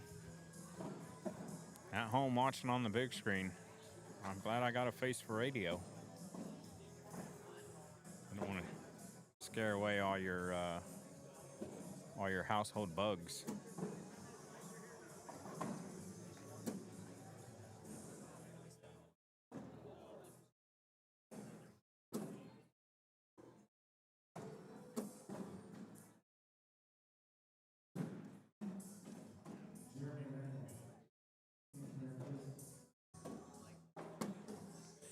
Uh-oh. Slick side. Split cheeks. Oh, he took a bag with it. Big game does start in an hour. I'm ready to see who wins it. I'm picking Indiana just because I think they have the most complete team. But it is so hard to beat a team twice in one season in college football.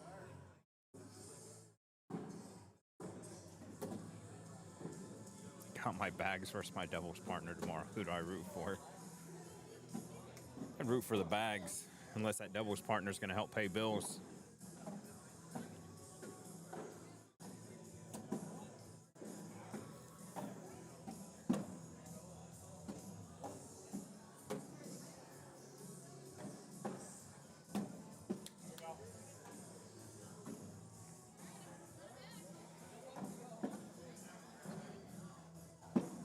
Who would have thought at the beginning of the season or at any point before the college football playoff that in the Final Four would be two Big Ten teams and not an SEC school? Well, I guess Ole Miss is SEC, but the SEC not having a representative in the championship.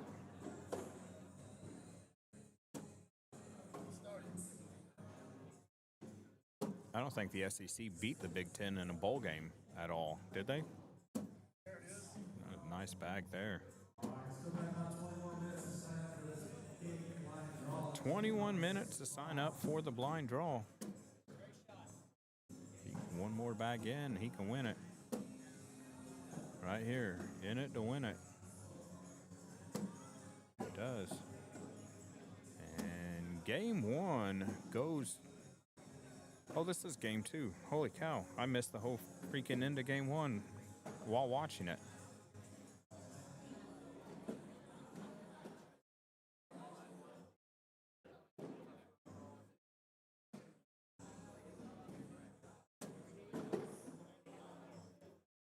He may have missed the hole, but he set that bag placement perfect as Jeremiah is talking about Vibe bags where you can look right at it.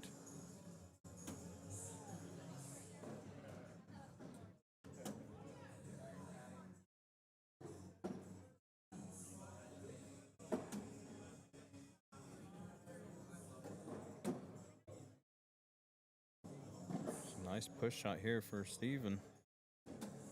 Oh, it went off. He practically bar soaped himself.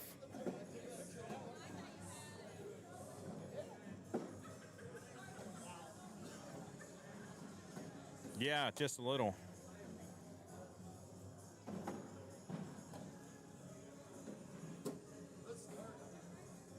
I'm watching it live and not even noticing the score.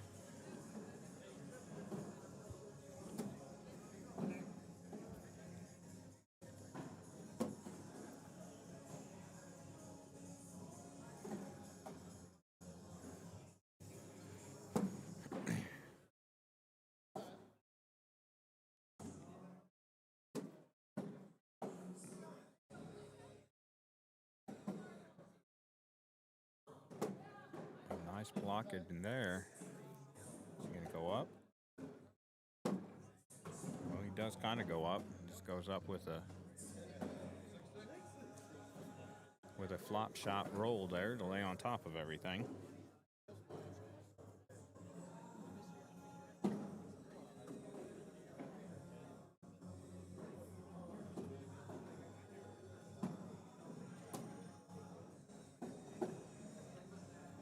Tracy takes the deep breath.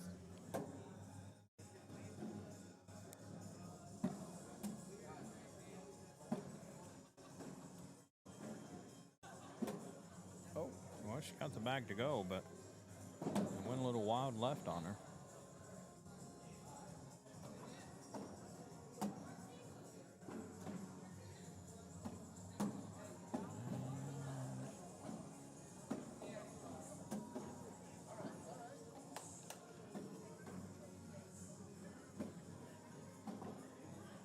Who you guys have in the game tonight? Kayla, I know who you got. Indiana, Oregon.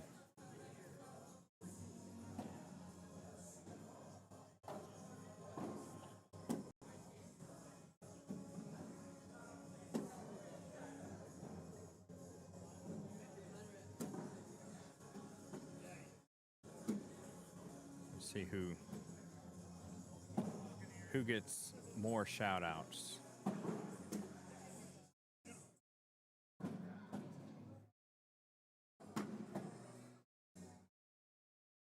Indiana, Oregon's almost become Phil Knight versus Mark Cuban, hasn't it?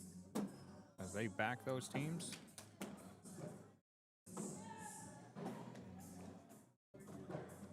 Six 0.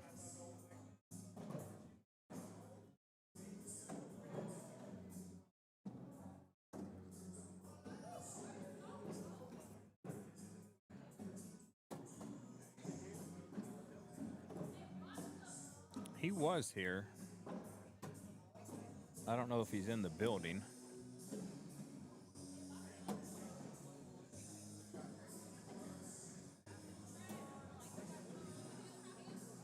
Took that bag right away from Scotty being able to grab it.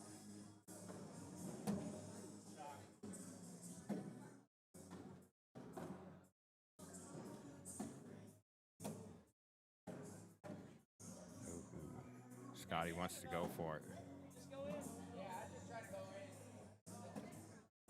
I don't think there's enough there to grab, but he rolled on. He goes, I tried. Oh! Don't think it was moving. That bag wasn't going nowhere. Chris, you still in the building, or did you take off on us?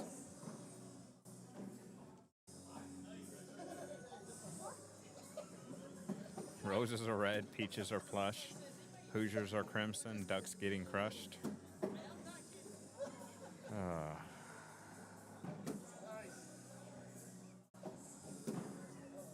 Probably took a PhD from the University of Indiana to come up with that nursery rhyme.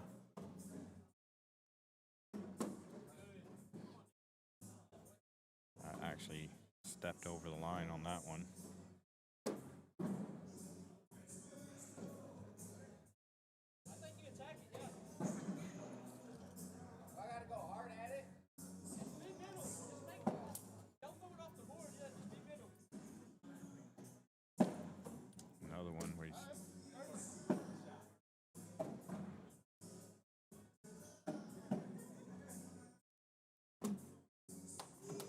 That's right. Is Chris still here, I take it? I'm assuming Jeremiah is too if he's seeing Chris from across the room. Although I don't see either one of you guys. Stole it from the Book of Faces. Here we go. Now we're getting into the weeds.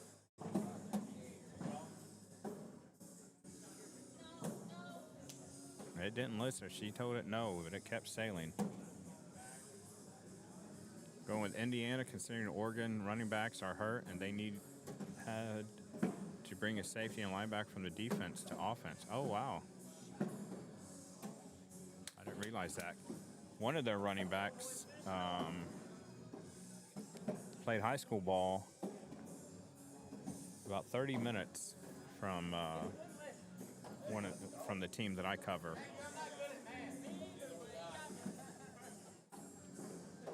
Backpack in the chat. Well, I don't see Whitney either, and we all know that Whitney's the only reason we keep Chris around. So I'm guessing they're not here.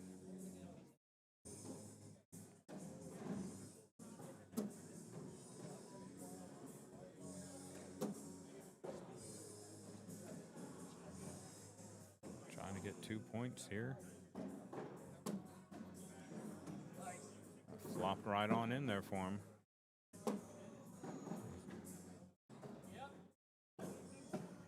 He's just wanting to lay this up in there.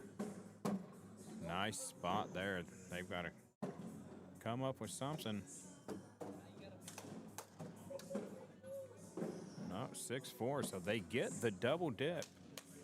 Tracy Caudrick, Garrick Williams, Logan Piggott, and Scotty Ball come back through the loser side of things and get the double dip. All right, so we got about 15 minutes until the blind draw starts. So we're going to take a quick break and be right back with the blind draw. So you guys get you something to eat, get you something to drink, and let's get ready for some good blind draw action. See if we can't get a lot of socials in there. We'll be right back once the blind draw starts.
right, so we got the blind draw. We started 4 minutes early. Unfortunately, we had to do a redraw because somebody was left out. Not left out, but when it did the draw, it didn't put them in. Which I've had that happen to me before when I've done a blind draw. You hit it, and then for some reason, it doesn't pull somebody over. So it looks like right off the bat, we're going to get Mackenzie McGee and Scotty Ball against Shane Sheehan and Charlie V. I'm going to assume that's Bernardsdale, who seems to have lived over here on center court today. We're going to go back to the score magic widget for everybody.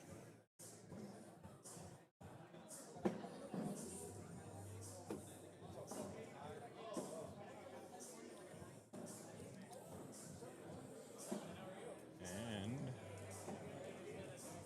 we are going to be good to go. Going to go in here and look at some other teams that are in here. Got Adam Daly and Faith Spraker, Amanda Huey, and I'm Your Daddy, Andy Tibb, Sean Scott, Brianna Mowen, and Martina Belt, Bruce Lalonde and Don Sodelski, David Williams and Dean Schittenhelm, Donovan Lenart and Jake Sutherland, Eric Rosenall and Daryl Sutliff, Frank Gears and Kellen Pritchard, Garrick Williams and Dan Skolton, Jason Blauvelt and Tanner Miller, Jason Dufflo and Chris Hahn, Jason Hayes and Kenzie Williams, Jed Finsky and Devin Mara, Jeremy Randall and Melina Heffelfinger, Jody Thurman and Berto Rodriguez, Kobe Dixon, Steve Heath.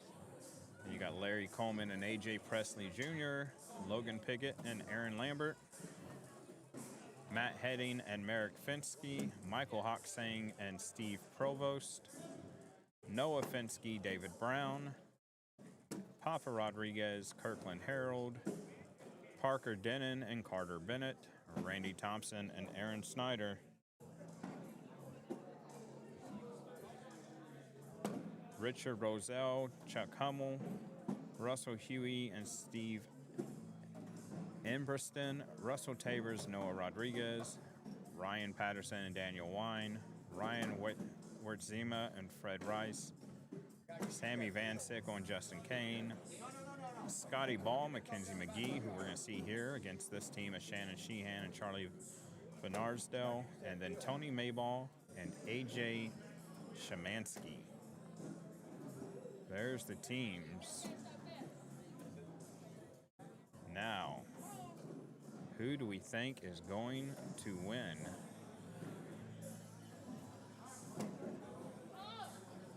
I like Tony Mayball and AJ Shemansky. I like Aaron Lambert and Logan Piggott.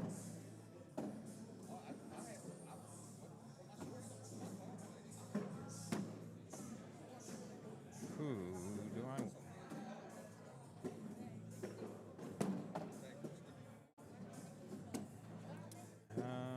I also like Michael Hoxang and Steve Provost. I'm going to go with Mayball and Shemansky.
back down.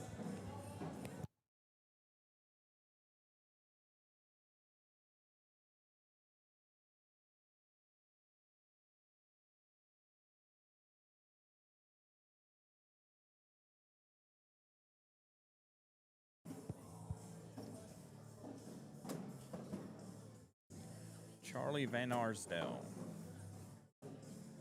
and Shane Sheehan against Scotty Ball and Mackenzie McGee. They're going to let Scotty and Charlie start us off. And looks like we have some OG bags. Scotty, I'm sorry. Good luck, guys.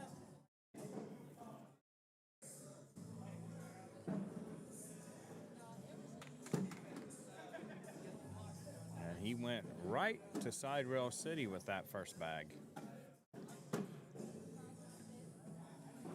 And what are they throwing? I know he's throwing Old Goat Assassins.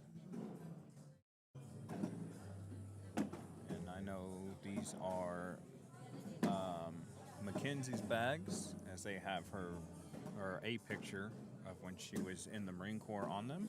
But what I'm not sure of is the bag it is. It's a BP bag. I just don't know what series it is.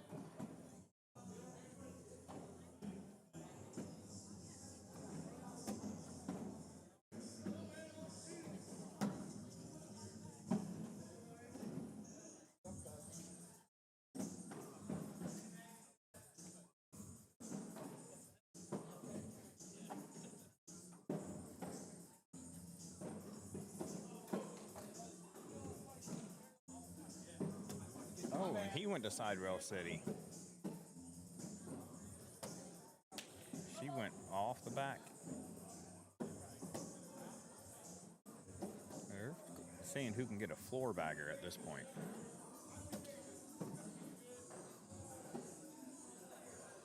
Maybe they may be rushing too much.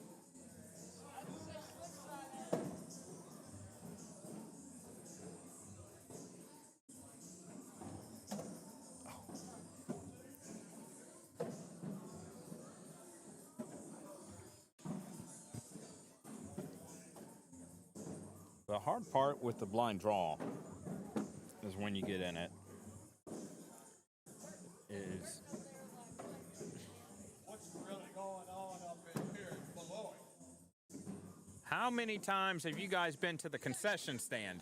You got Kizzy on make for it. That's And by concession stand, I mean where you get your beverages. Scotty almost. The bags are kind of clogging up right there. Charlie, I don't know which one it was. They look so much alike. Yeah. They look like the same carpet side. God, you're ugly. Oh my God. What was that, Scotty? A safe one? Damn, I suck. I suck. I said we could have went here. No, it's fine. I just suck.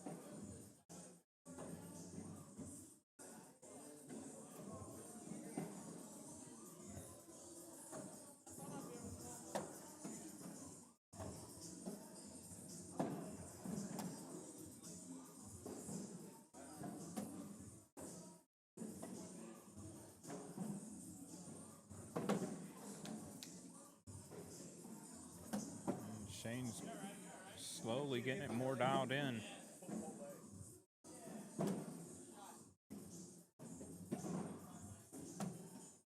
to get the feel of it, that's my problem. All right.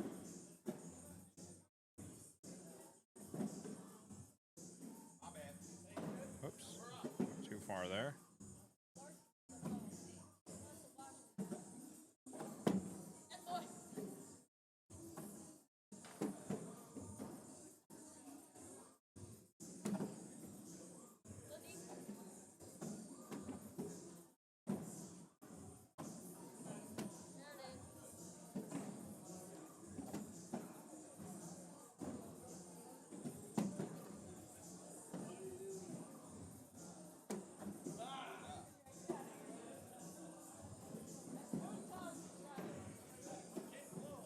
getting closer now. It's 8-7 here for Charlie and Shannon.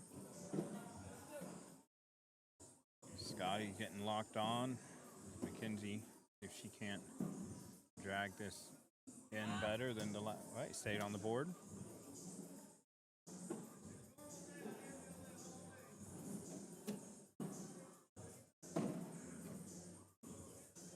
Mr. Stallions, nice of you to join us out there. Have not seen you. Man, it's been a while.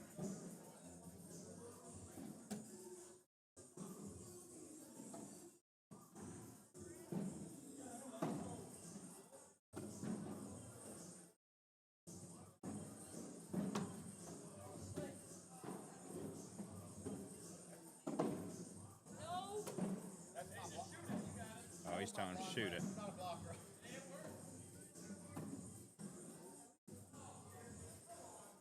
Here we go. The shot.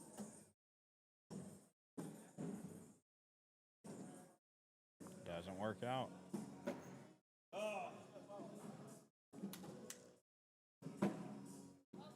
I don't think Shannon has thrown any bags today. I think this is the first event that he's been in. So he is nowhere near as warm as everybody else. And the muscles and all of that.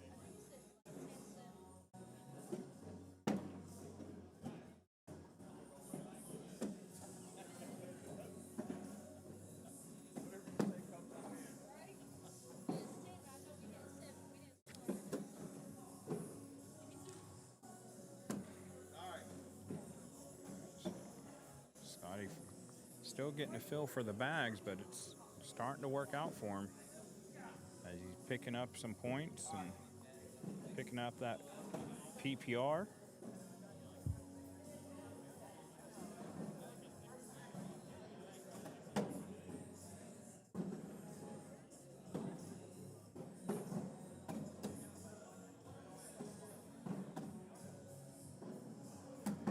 Nice bag there going in, bouncing off of one of Shannon's, and he does the same.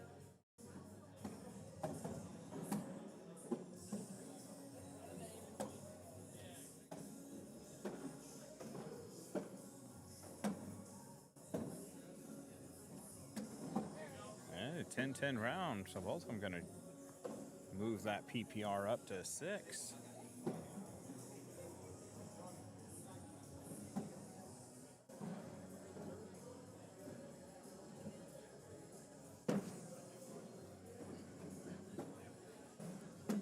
I feel social coming on.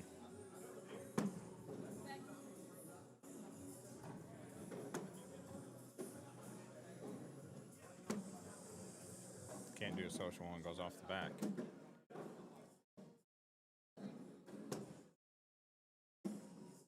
But it did go in. Keep waiting for these boards to slow down or speed up dramatically from round to round, because they seem they have from game to game. 12-10 though. Scotty gets the lead for his team.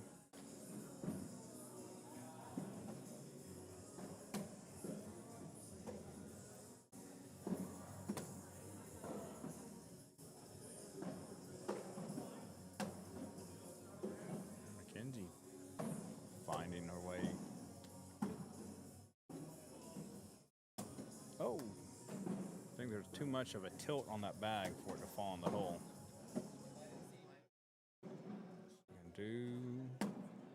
Nice bag there.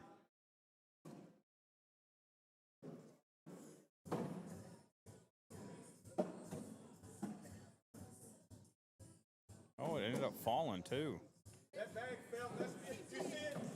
It messed me all over. It fell right in the middle of him throwing a pitch. When it fell in, man.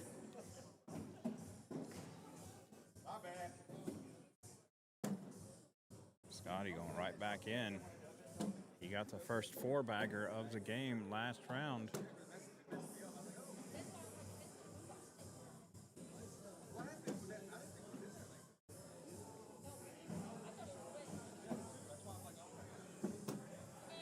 Nice bag there by Scotty. Oh, quell shot. Bill bag, will bag. Nice roll cut right there. Oh, there's a 12 on 4.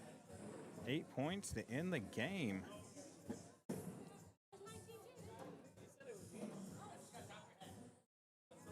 So that's going to be the end of that one. And Scotty McKenzie going to stay right here and play Adam and Faith. You guys stay here.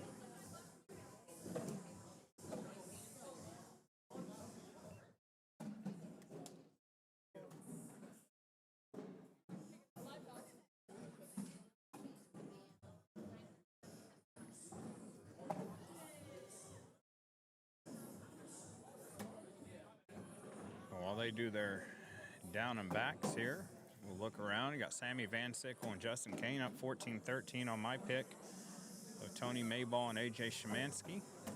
Michael Hocksang and Steve Provost, they're up 12-0 on Bruce Lalonde and Don Sadowski. Bunch of 0-0 games. Jason Dufflo and Chris Hahn, they're up 7-0 on Noah. Papa Rodriguez, Kirkland Harold, they're up 10-8 on Garrick Williams and Dan Skolton. Donovan Lenartz and Jake Sutherland, they're up 13-7 on Randy Thompson, Aaron Snyder. Ryan Wertzema and Fred Rice, they're up 18-15 on Andy Tibb and Sean Scott. Jason Blauvelt, Tanner Miller, 14-10 right now over Noah Finsky and David Brown. David Williams and Dean Shettelhelm won against Russell Huey and Steve Emberston. 21-14. Other winners, Amanda Huey, I'm Your Daddy, won their game. Kobe Dixon, Steve Heath won their game. Jeremy Randall and Malini Heffelfinger won their game. Aaron Lambert and Logan Pickett won their game. David Williams and Dean Shettenhelm won their game. Teams that have lost, Kenzie Williams, Jason Hayes, Jody Thurman, Berto Rodriguez, Larry Coleman, and AJ Presley Jr., Jed Finsky, Devin Mara, and Russell Huey and Steve Emberston. And things are rolling right around. We got even some losers bracket elimination games going right now.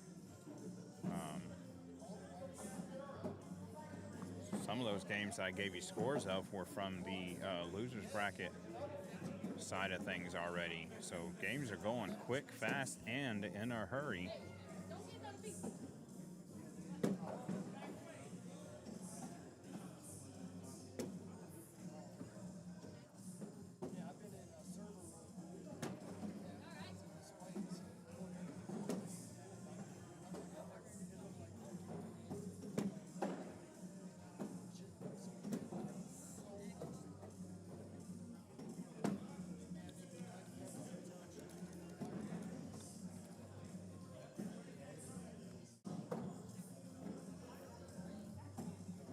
So a 12-10 round there by the young men.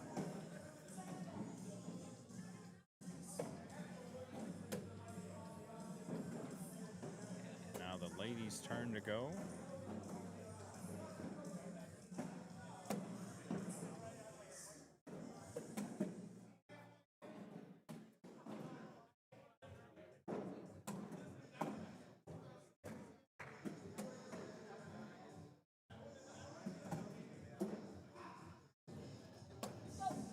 Good job there by McKenzie. She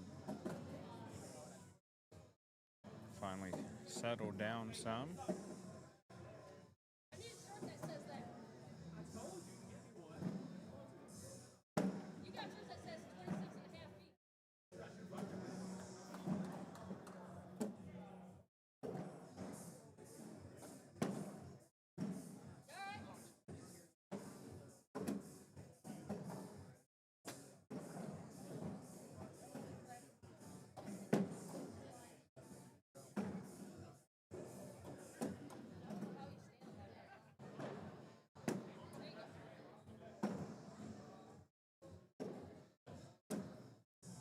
That goes in. So Scotty with an 8. While Adam has yet to miss a bag. Makes it 6-2.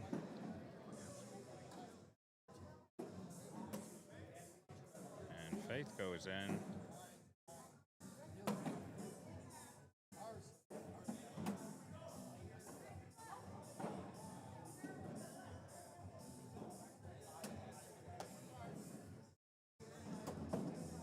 Faith comes right back behind it. Can't tell they are throwing ruthless. And if you look, 4 different bag makers being represented here on center court of this blind draw, as Faith's wearing a Ruthless jersey, Mackenzie wearing a BP jersey, and then on the other side you got Scotty wearing an Elite Bag Company jersey, and you got Adam wearing an IMF t-shirt. Chris calling out Faith's mom. Cisco in the background, picking his hat up.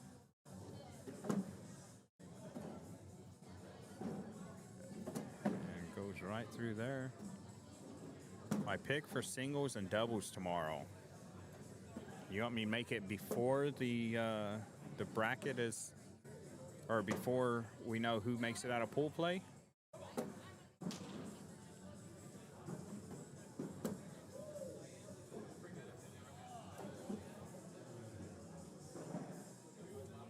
I'm going to pick my son in singles to make it out of pool play and make a deep run.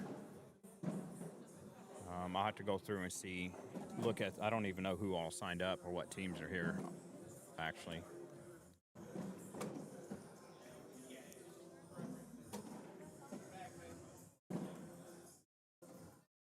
Yeah, I just noticed that there seems to be some lagging going on.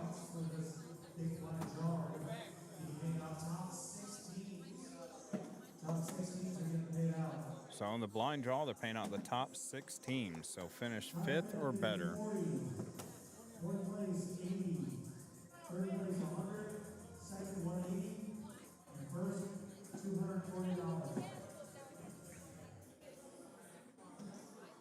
So I'm not wanting to mess with to try and figure out the lagging, since this is our last event, and the last thing I want to do is think something is the issue and then it cuts us off. So hopefully it doesn't keep going. I might be able to do a few things to help it out.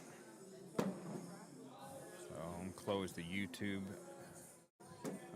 tab since nobody's commenting on it. See if that'll help cut down on some of the stuff we have going.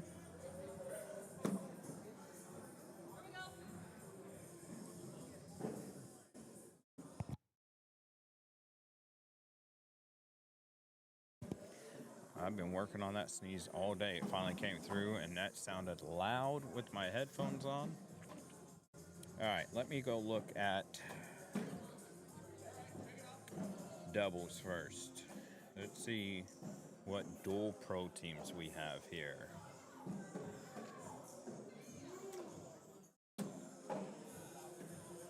Ooh, Marty Scott and Anthony Frederick. That's a good team. Jeremiah and Daniels are going to be a good team.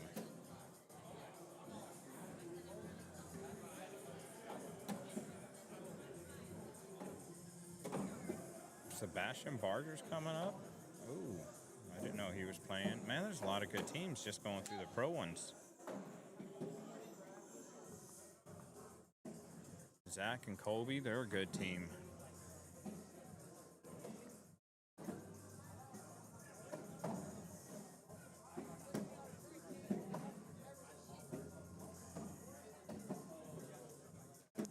Of the pro teams, I like Sebastian and Scotty, especially if they get on the same page.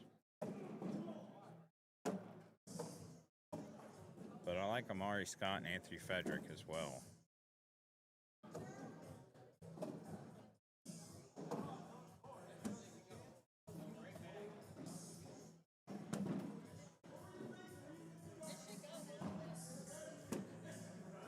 Oh, all those bags falling right there. Oh. Kind of hard to pick right now, being right on the spot. Who's in the tiers for doubles? Doubles qualifying.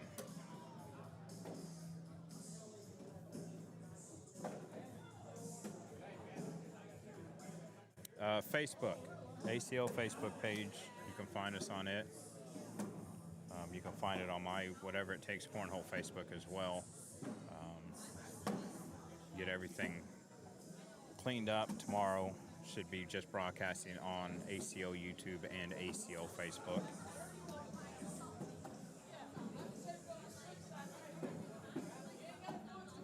On YouTube, it's on the Whatever It Takes Cornhole YouTube page. Nice shot there.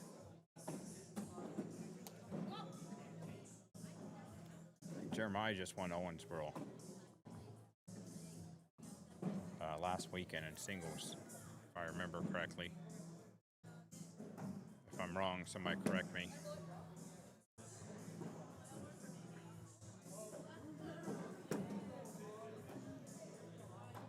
You know, another good team that they're going to have to qualify is,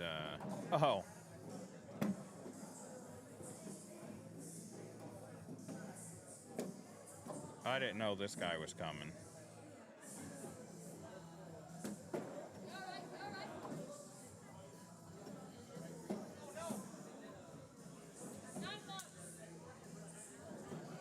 Jeremiah is that guy that you call Daddy.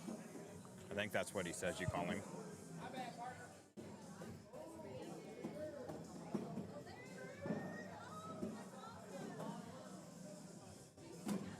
$17-12 right now. I'm gonna send a message real quick.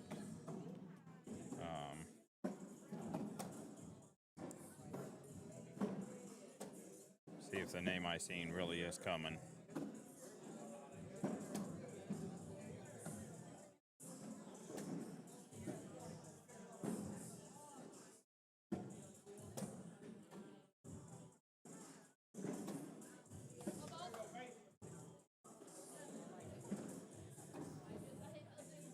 I just seen who I think is Tony Mayball's partner in doubles.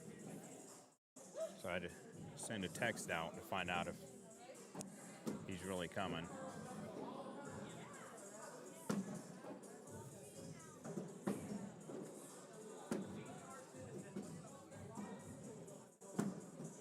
The Hurt brothers are not here.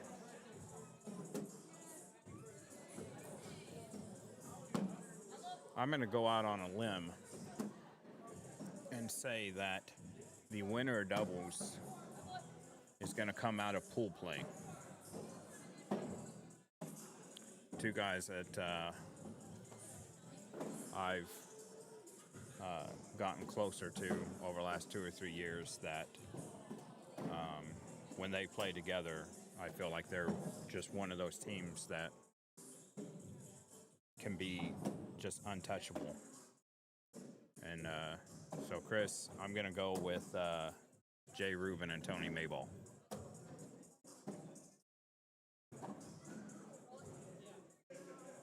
Those two seem to have a chemistry that I think a lot of people don't.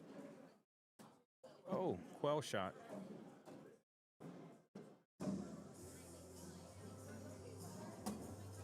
Nice rollback there by McKenzie. Oh, they didn't get it to go, but that's going to be the game as Scotty and McKenzie are going to move on.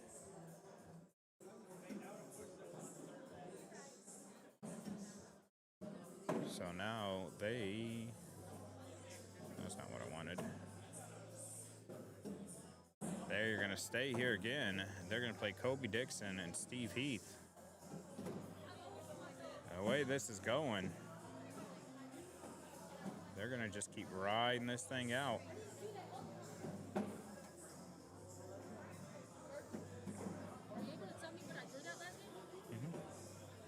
What series are you throwing of BP bags? What type of bags? Yeah. BP cataclysms. Catechism? Can't even say that. Let me find you. And you threw a 988. It's pretty good when you finally settle down. I know, right? And that's why I was rushing myself at first. So they're going to play. Now they got Kobe Dixon and Steve Heath. Kenzie knew that she threw well last game. I think the 988 was a little shocking to her that was that high, but she definitely got it in her to do that.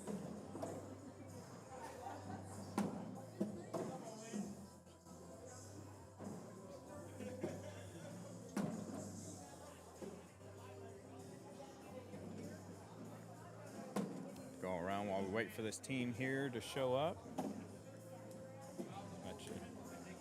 See what's going on out there. Got Tony Mayball and AJ Szymanski. They're up 11-5 on Amanda Huey and I'm Your Daddy. Parker Denon and Carter Bennett. They're up 18-2 on Richard Roselle and Chuck Hummel. Garrick Williams and Dan Skolton up 9-0 on Donovan Lenartz and Jake Sutherland.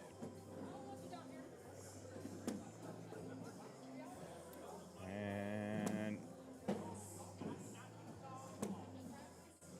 Noah Finsky and David Brown up 5-1 on Russell Huey and Steve Ingebrigtsen. Andy Teeb and Sean Scott up 16-2 on Logan Piggott and Aaron Lambert. That's the games that are going with the score right now. I said none of that. As we have 4 teams eliminated thus far.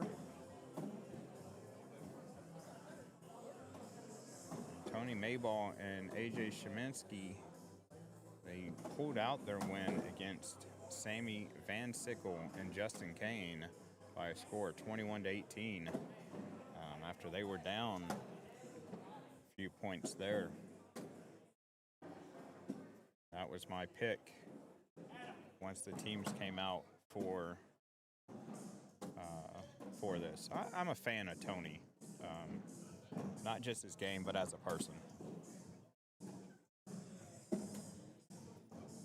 Meeting him about 2 years ago, sitting and talking with him, meeting him and his family.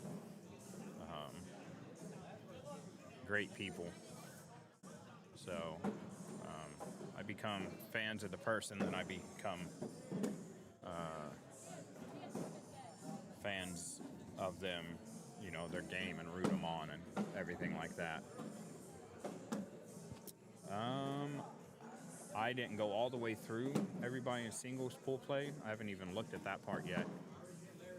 But I will look and see if Scott Harper is playing. Actually, I haven't seen Scott Harper in a while, but then again, I haven't traveled nearly as much this year as I have in previous years. Let's go look here. Scott Harper. Let's see if he got in here.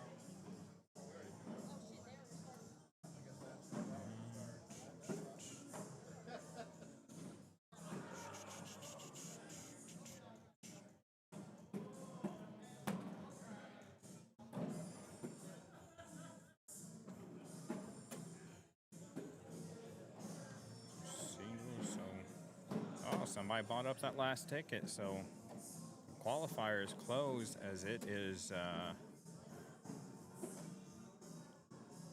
full now. Okay.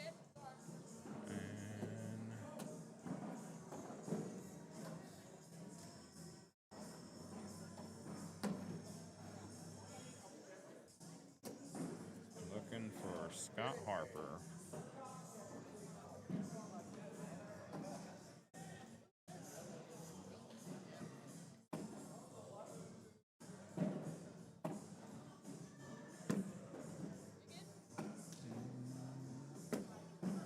No, I do not see him on here. But I agree. He's definitely a player that can lay it on you.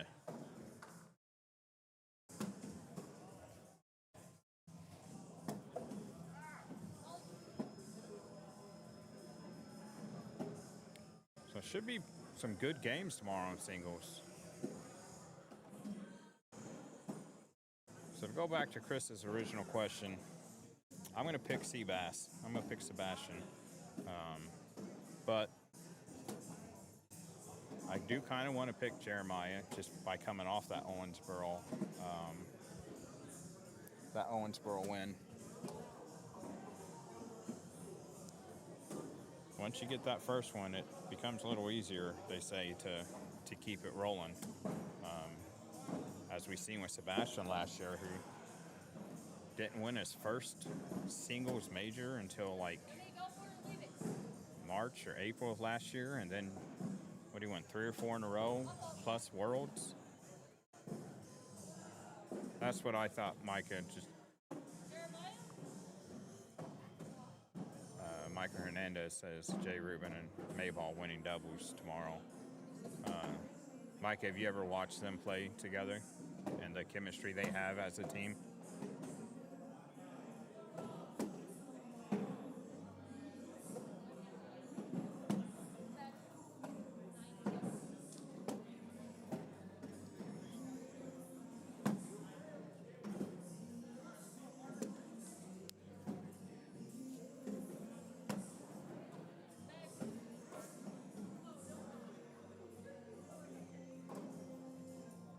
Mackenzie's doing it on her end right now. Let's say Mr. Heath will get locked in shortly.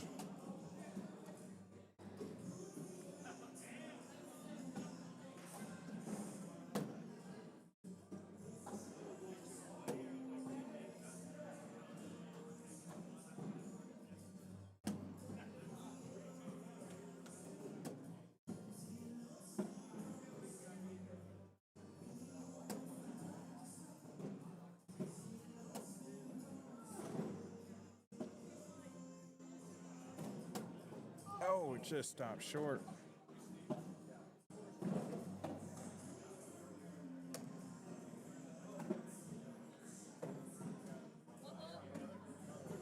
Yeah, I seen Ruben at the Badgerland Bag Brawl back in November. He threw with Mark, and he doesn't have to play full time to still be one of the best players on the planet.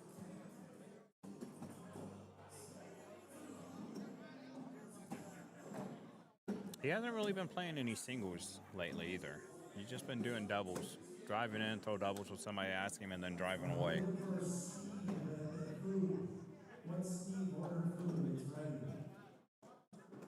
What Steve ordered food.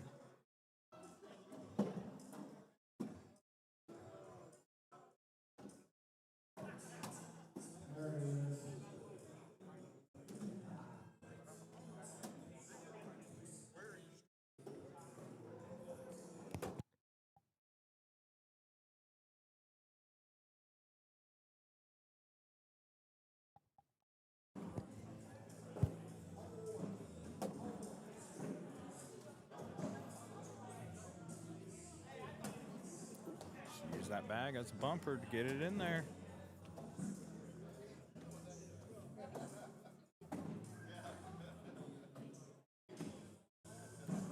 Ruben, he's not anything. He's throwing what he wants to throw.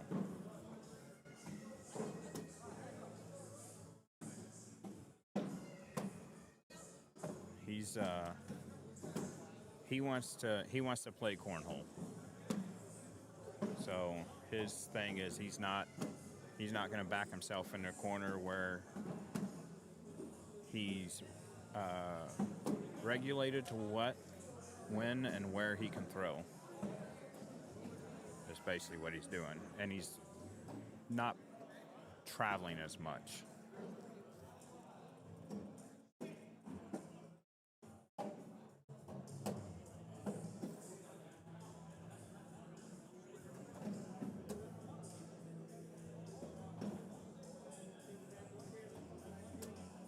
Nice roll on top there.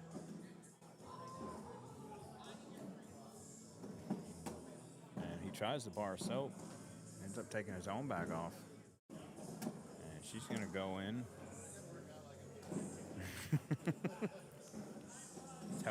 That didn't work out like I wanted it to. And he backdoors that one to go in. And we're going to get a 10 on 5 to give him 5. 19-6. Scotty McKenzie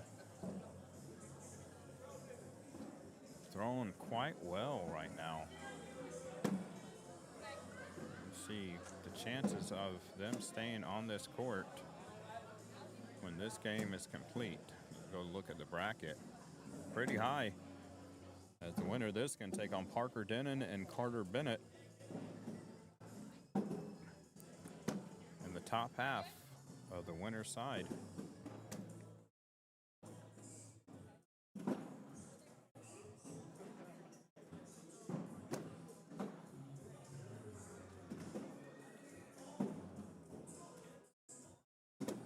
So we almost got 10 teams out of the line draw.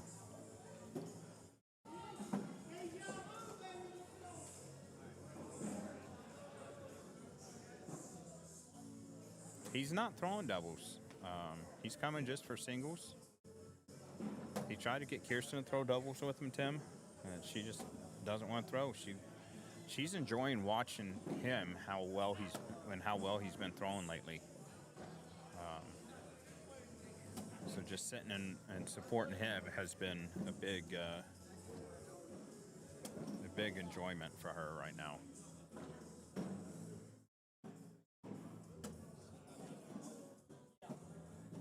Oh no!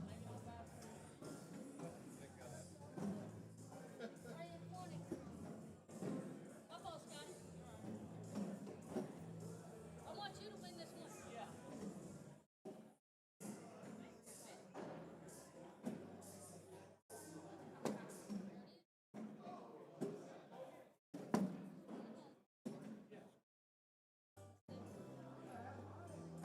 All right, I forgot to do this earlier, but we have a birthday boy in the house.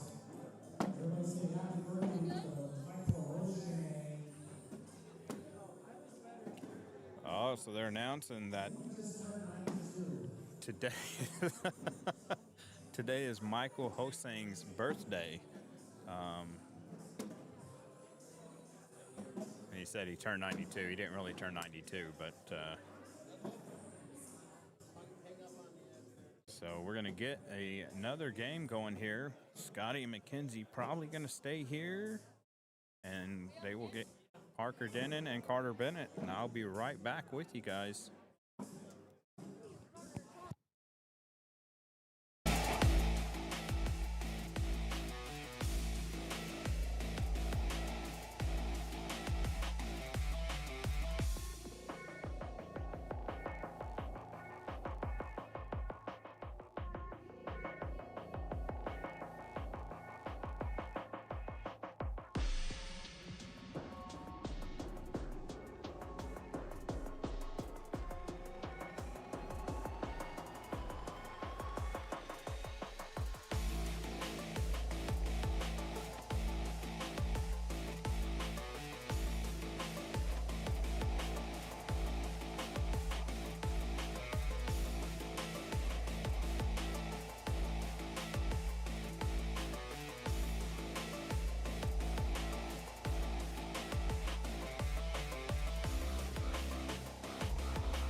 right, guys, I'm back.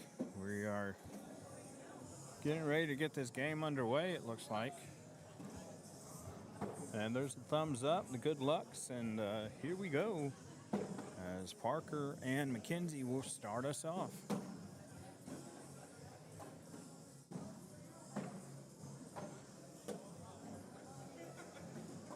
Yes, Tim, come up to a regional, bud. I got to actually sit down and figure out when my next ones are going to be. So I would say in the next 3 or 4 days, I'll have the request in and I'll put out the tentative dates and locations in hopes that You think I can roll on top of it? we get it approved and people can pre-plan. I think it's gonna float.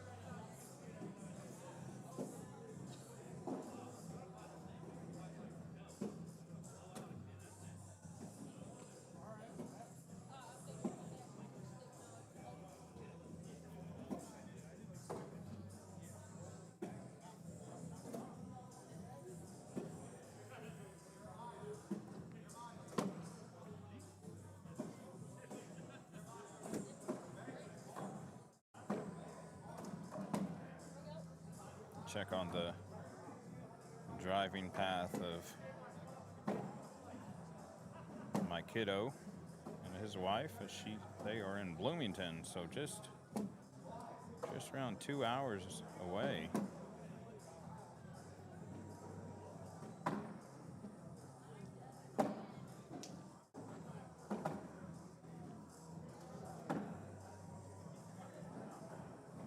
Her phone's almost dead.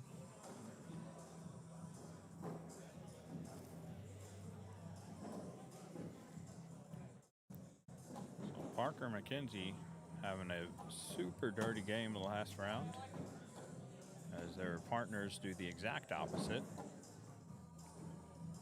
Parker and Mackenzie had 4 bags on, and then Scotty and Carter had 4 bags in the hole.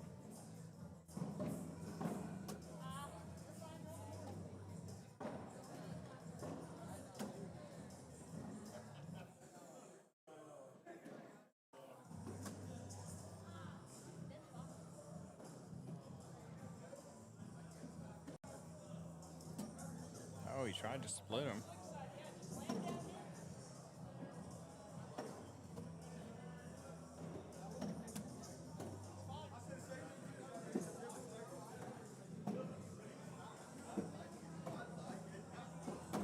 And he took her, so 5-3, she's going to get 2.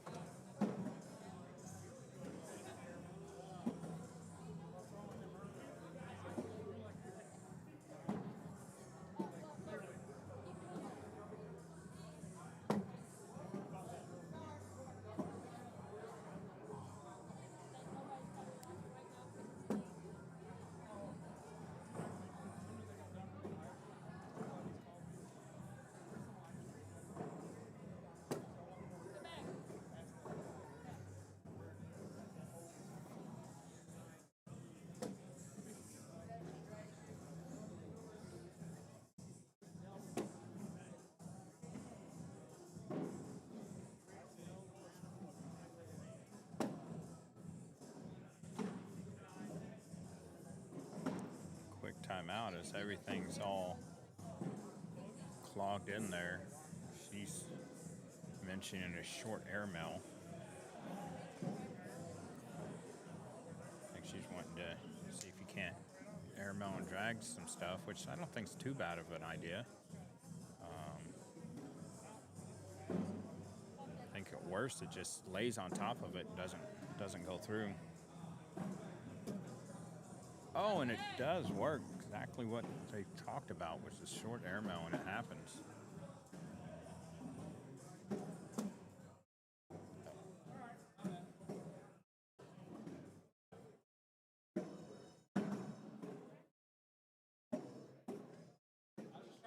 So nice way to grab some points there.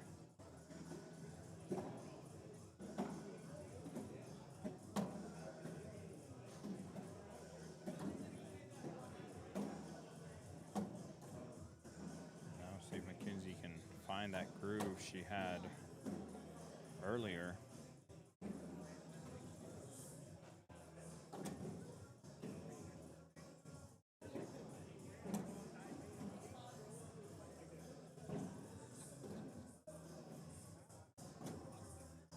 He knocked in 2 of her bags.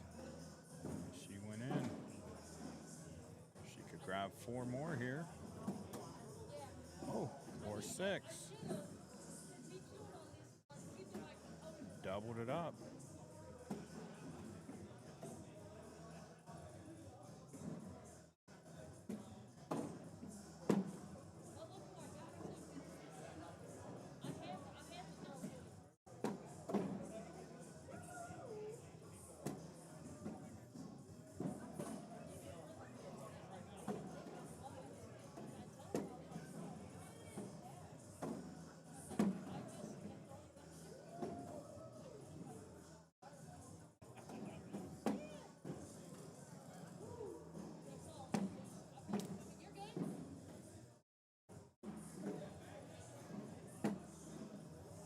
They go back and forth down at this end.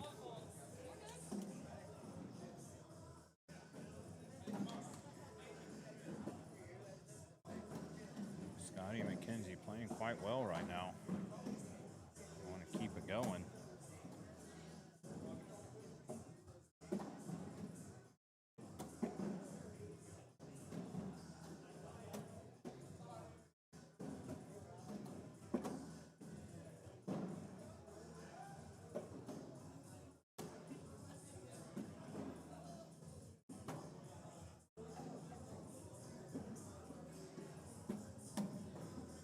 And that bag might fall.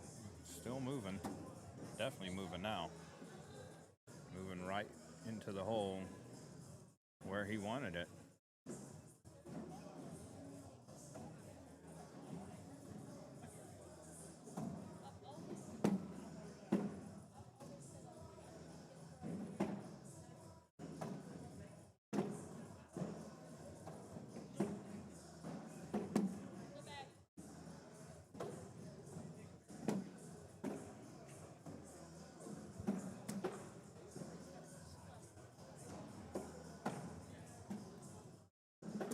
Nice cleanup there by Carter. Scotty's going right over the bag. And it'll, as soon as the bag hits the board. And he gets it in. So 2 points there, 14-0 for Scotty and McKenzie.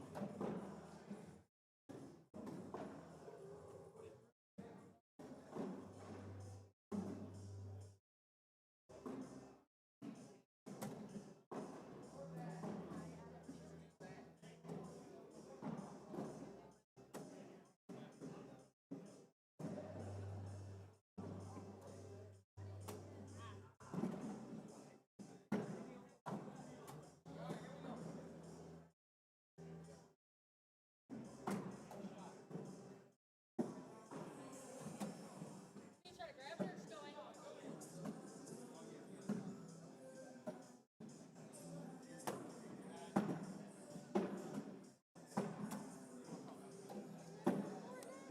And they got on the board 14-1 now, as Carter will have lead bag. She is still throwing, Tim. She throws at home in the regionals and stuff, but she's not been too big on wanting to go to any majors and throw. Actually, since we bought a house, she just enjoys being at home.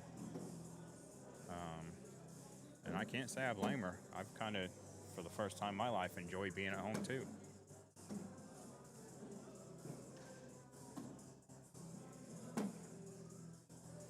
Scotty could get that. He's done it before today. So Carter grabs 2 more. Could we see an epic comeback here?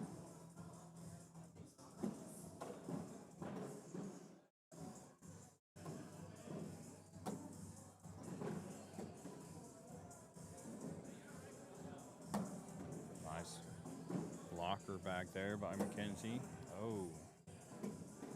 Parker just missed where he wanted to go there. She just missed too. So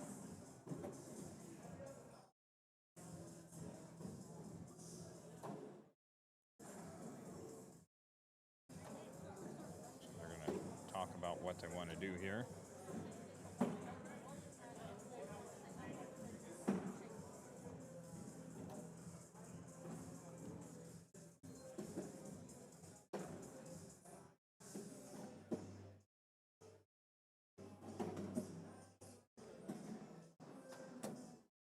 Oh, he hits her back in and goes right off the back.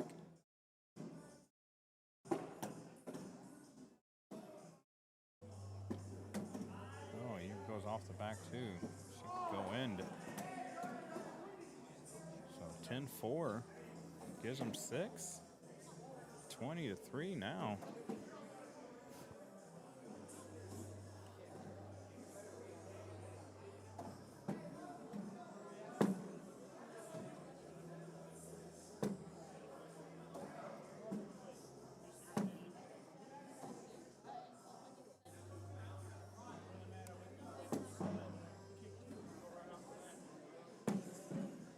These guys are going hole for hole now.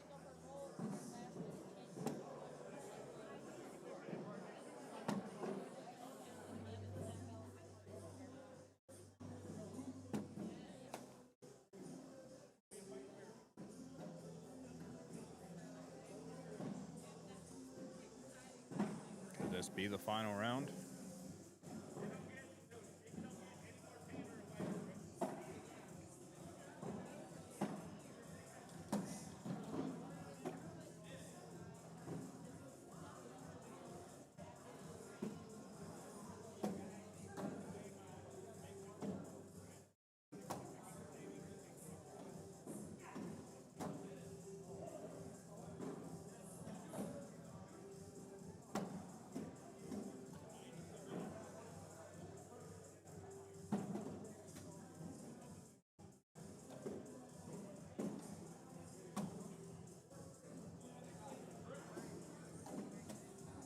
Oh, it flopped in and over the back of the board.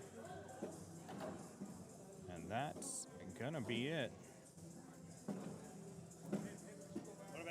What's going on?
Sorry about the no sound there, guys. I was talking with Jeremiah, but now I got him convinced to sit down and talk with us.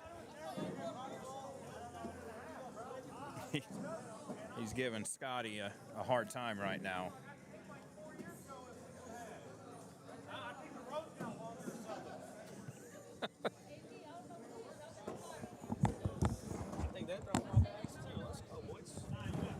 Yeah, I've seen quite a few of the Vibe bags here on Center Court today. I mean, you just seen him get a win, right? I A little two-scoop action. I like the different color schemes that I've seen. Yeah, you can't go wrong with pink, right? No, pink and like, I call it the Miami Heat combo now. The pink and like the light blue. Yeah, I like to call that the, what do I usually call it? Miami Vice. Yes. Yeah, that just looks good on anything. You print that and it's going to sell. I mean, it's pretty. So you got Owensboro last weekend. Yeah, And yeah. now we're I trying mean, to make it 2-2. that's the plan. That is the plan all day long. I haven't been in this building in a very, very long time, and I walked in, I was like, it's a little, nah, and then I walked around, I'm like, okay, it's familiar now. Well, this is it. Yeah, I heard this last year. 2 months, it tore down. Oh, that's what's going on. The building's gone. Yeah, the building's gone. An old shopping mall that they've turned into. Apparently, this room that we're in is the only part of the building that even gets used by anybody anymore, which it doesn't look like it's in bad shape at all. No, it does not. But and then the plan is 2 years to be playing at the casino that they're building. Here? Yep. Okay. And unless they can find a place big enough to host us next year, then we'll be back. But right now we're thinking next year is going to be a timeout from here. So Yeah, I mean, it's nice to go to new cities. yeah, it's my first time being here, and I enjoy it. I'd like to come maybe when it's not so cold, so you can get out and see what the. You think it's town cold really right has. No, I don't. But I'm not going to go out in the freaking rain. And Yeah. It's supposed to snow tomorrow, I heard. I walked out of the hotel this morning and thought I was living in Seattle again. It's like, what is going on? I've been to Seattle one time, and my wife, she loves the rain, and that's all it did. The whole 3 days we was there, and she loved it. I mean, I thought it was cool. I had to buy a rain jacket while I was there, though. I'm like, dude, I'm tired of being wet. You playing on H2O again, Ellis. Looked good last weekend, locked in all the way to the end. Chris Saucedo? I butcher everybody's last names. I don't know where you're reading that. Oh. I'm probably gonna drink one or two. That's what I had one beer last in singles, and then I drank water all day. So I think I'm gonna go with the same thing. I'm superstitious sometimes. I don't know. I'm still wearing the holy shoes everybody told me to get rid of, and I'm still rocking the long hair. And you know, if I lose this weekend, maybe it'll go. I don't know. We'll see. He'll cut the hair and shave when he loses in Owensboro. I agree. I mean, that building treats me well every time I'm there. I probably got most of my titles in that building.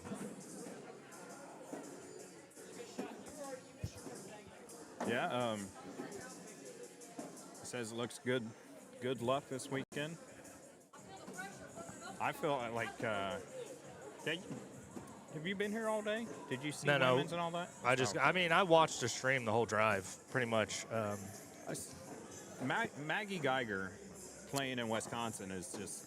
She's different, man. She's gonna be tough. They struggled in the first game of the double dip, from what I watched, and then they both just turned it on. Yeah, they both started out slow, and it took a while for them both to get going. But then, they locked in that next round, and I mean, she's tough to beat, especially with I don't know what speed them bags were.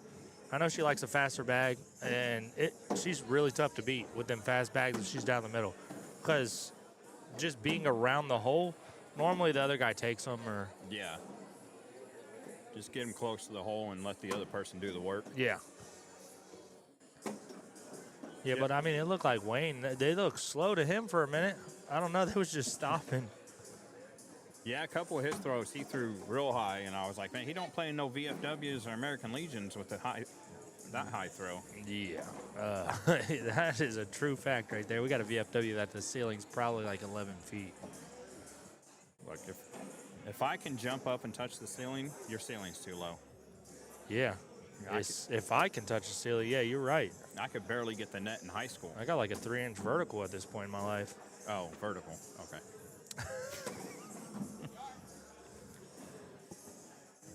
The kids still playing? Yeah, they played in Owensboro. They played doubles and then they played juniors. They had basketball this weekend, so the wife had to take them to basketball. A real good friend of mine, Jonathan Nell. I don't know if you met him in Owensboro. He's his brother, Frazier, Jeremy Frazier. Okay, It's yeah, his yeah. brother. His two kids played there in Owensboro, and now his daughter's got addicted to it. That's all it takes, dude. One time. Yeah, I think it's more about all the boys that were playing. She's getting Oh, my. She's getting Okay. at that age now where now boys are interesting. Okay. So, but she's super competitive. So That's what it was for me. That's how I got she can hooked. be like, I mean, I don't want to lose. yeah, I'm competitive and I got smoked.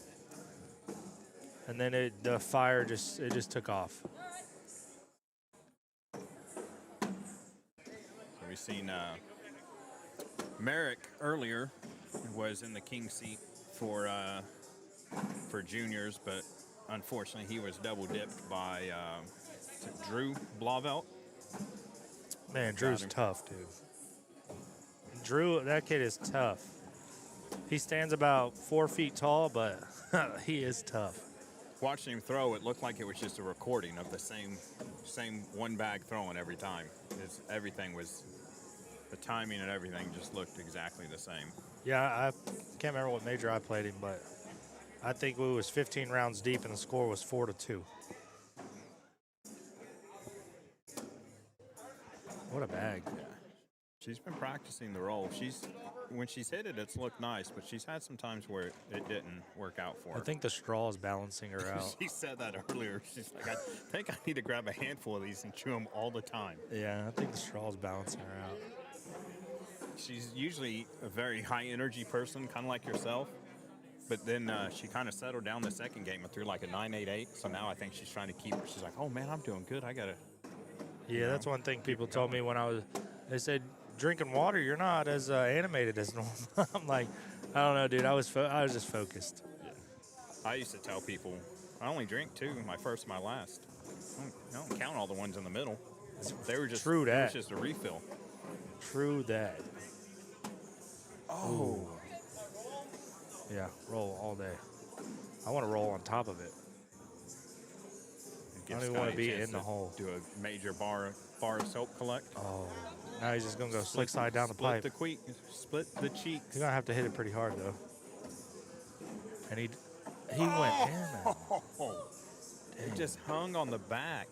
I'm not going to try to plug myself, but hey, vibe bags go there all day, bro. I think he just hit just too high. But no, I don't know. Was it an airmail or a push? It was slick side down. I think it was supposed to be a push. He's going to take the shot. See the roll here? Oh, off to the right. Now it's time to tell Scotty about the vibe bags. I already told him. I told him he looked really good throwing them. He won with them. Yeah. Did you ever decide if you were gonna who you were gonna root for? Was it the vibe bags or the partner? No, I decided not to root for anybody. I just was like, let's see what happens. It was like just But a good game. I told Daniel we got third in co-ed and then he got second in quads. I was like, I think that means we should win, right? Got 3, it. 2, 1. You're just moving on up.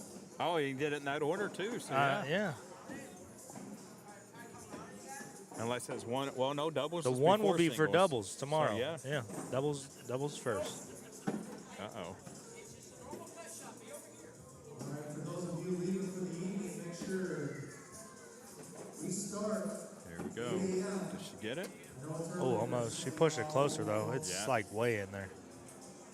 Again, doors open at 7. 7 a.m. Fire starts at 8. You ain't got to be here for that though. I'm so glad I don't got to play pool play. Here with bells on. I think that might be the single greatest thing that they changed a few years ago that I just wish- everybody loves. I just wish pool play was back to back. Oh, like knock the singles out, then the doubles, or doubles, vice singles, versa. however you want to do it. Just do them back to back. That's the longest part of the day is the pool play. So Yep.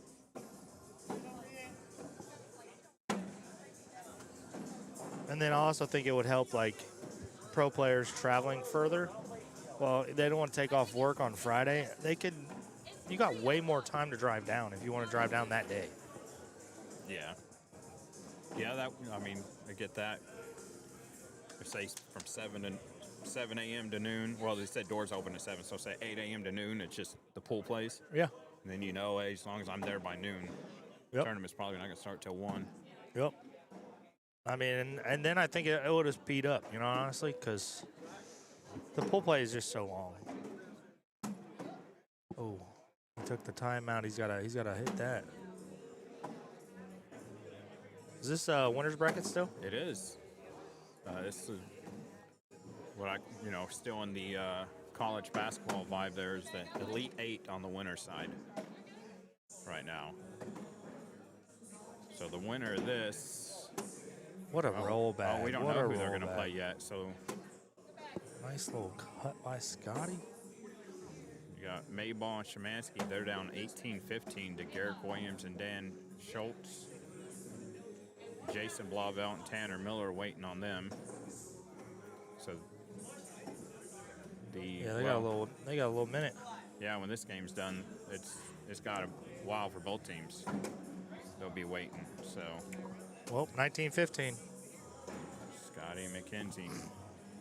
See how McKenzie handles this, being in these pressure situations. Just chew the straw tighter. Just chew the straw tighter. I watched her come into the Illinois State tournament last year. She messaged me and the other guy that was streaming with me. She's like, hey, is there any girls there that need a women's doubles partner? We're like, yeah, there's one. And she's like, I'll throw with them. We're like, you want us to tell you who it is? She's like, no, I'll throw with them. They threw together, ended up last seed, and won the whole thing. Oh, wow. Never threw together. That's how you build a friendship right there. Yeah. And I think right after that, they're like, yeah, we're doing this every year until somebody beats us. Yeah. And I was like, that's ridiculous. You basically had a blind draw partner going into women's doubles. Yeah. I don't even know if I don't even think they'd met before that either. 19-17 Nice- game here. Nice set there by Scotty. I like that bag. Oh, he went off the board. I'm sitting here, got into the game and not the camera there. Oh, you got to go fast side there, man. Fast side cleanup, you're guaranteed 3.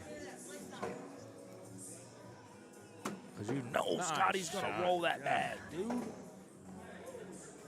He's got one of the best roll bags in the league. Yeah. You're on 20. 20 used to be my kryptonite my first season playing. I don't know why. I was up at my first Worlds 20-12 and 20-13. Lost them both. I've heard people say I started thinking about it. Instead of playing the game I played to get to 20, I started I just need one, just playing conservative. start playing for that 1 point. Yeah, instead of just playing the game, yeah. That's the consensus of what What I hear. a bag. I mean, he only needs 4, so. She got it. Oh, no, she didn't. Oh, I fell back. Oh. Yep. Go in and cross your fingers. Hope he chokes. Oh, he did not. Oof. I wonder if they're throwing the believes. He must have believed. 21-20, Matt Heading and Merrick Vincent. They take that win. And now we're going to sit and have to wait for a bit because all the other games are playing. And we'll probably end up with a loser's bracket game going unless he's got something going.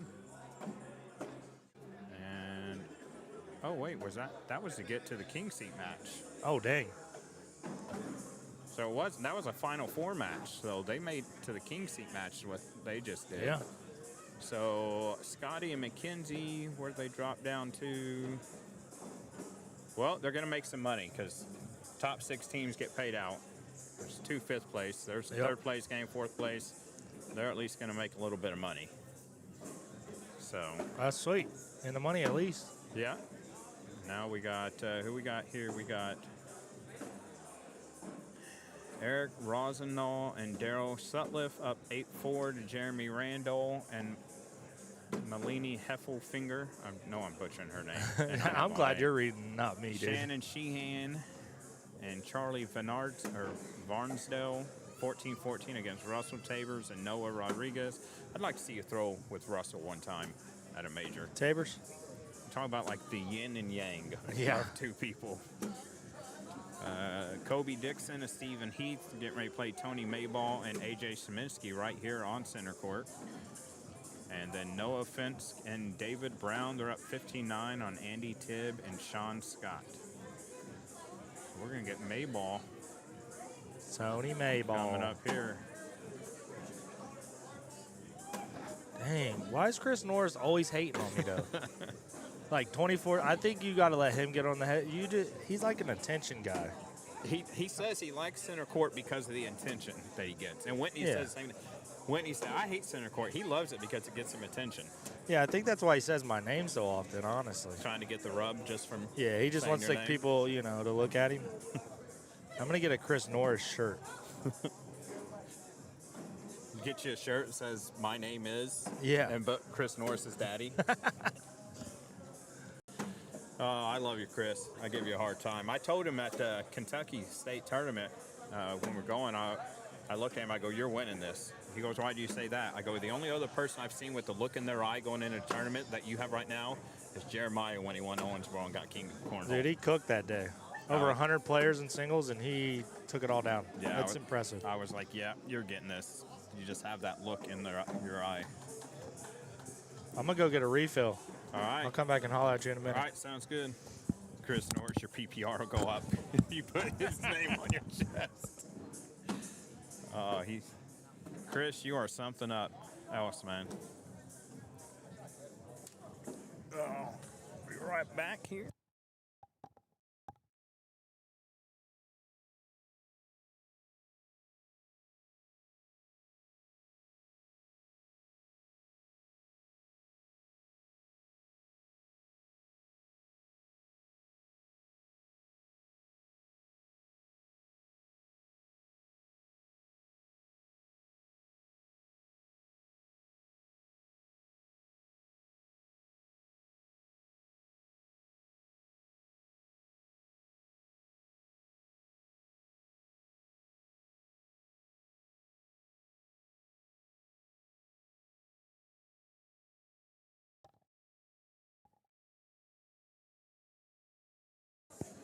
All right. So it is Mr. Rubin is coming in tomorrow to throw with Tony.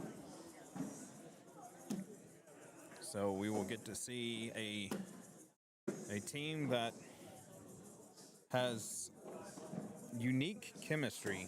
And I say unique in that they don't throw together a lot. But when you see them throw together, you'd think that they were a seasoned team and have thrown a lot together.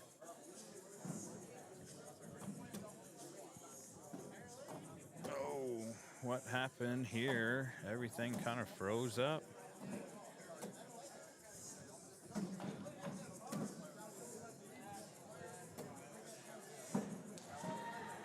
Videos froze here.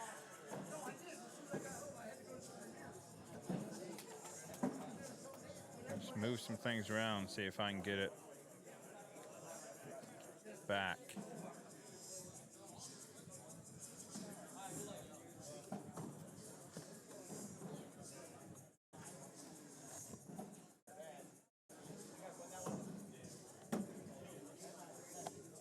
Oh, the internet.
right, hopefully I'm back on.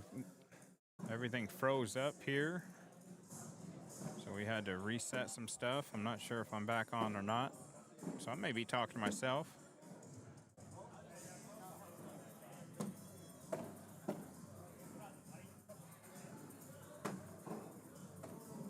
And let me see here.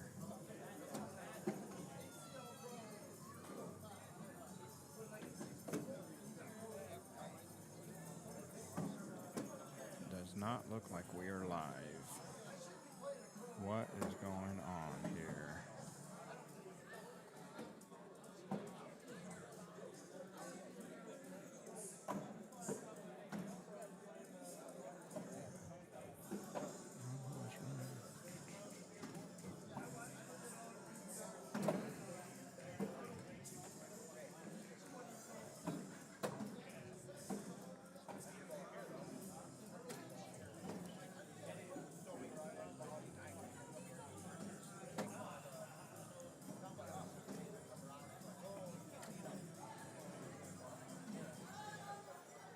All right, sorry guys. So Facebook has knocked us out apparently.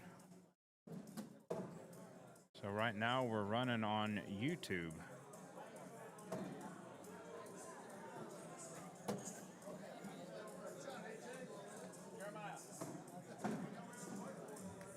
So I'm gonna have to post out there that for some reason Facebook is, oh no, Facebook came back. There we go. All right, so let me get everybody set back up here. Apologize, guys.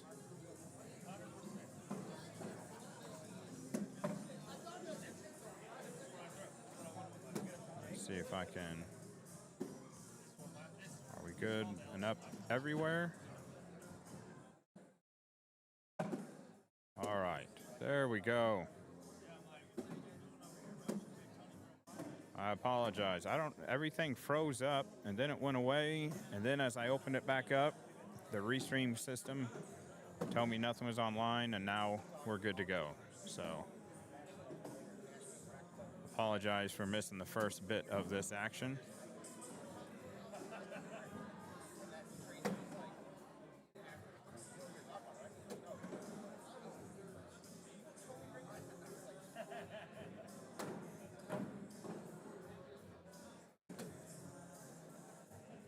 Now I'm trying to make sure it's playing everywhere, because got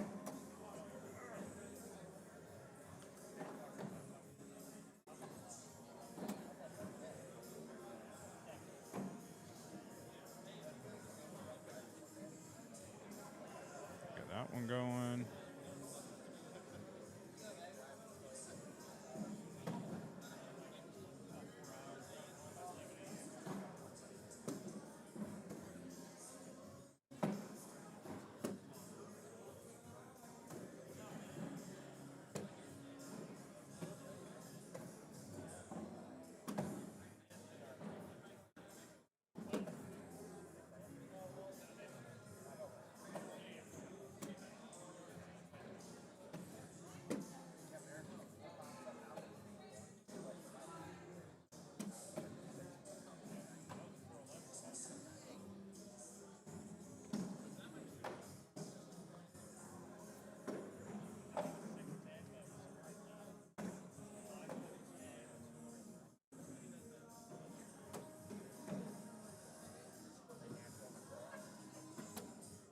All right, I think we've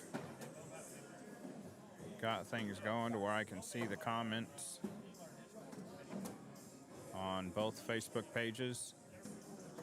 Is the King Seat game ready to go? They got the King Seat game. Look like they're going to start it on 3 already.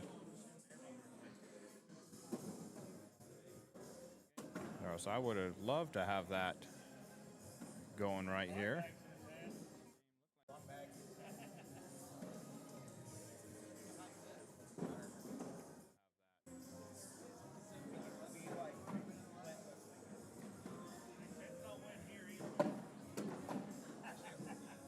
Yeah, they've already started the king seat game over on 3. So we won't be able to get that one.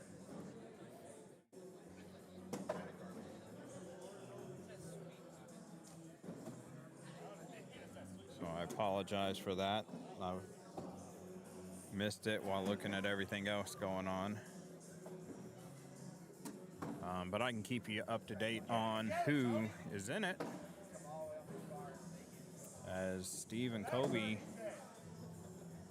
are out to 10-0 lead on AJ and Tony. Again, AJ and Tony was my pick to win the blind draw.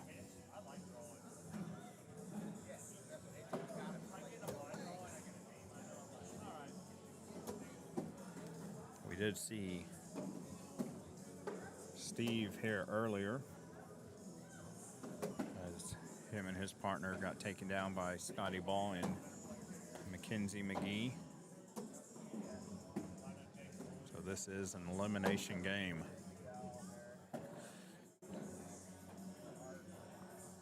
And right now, not looking too good for my pick. But when the team you're throwing against is throwing an 11 PPR as a team and as individuals, it's hard to do much because they're not missing.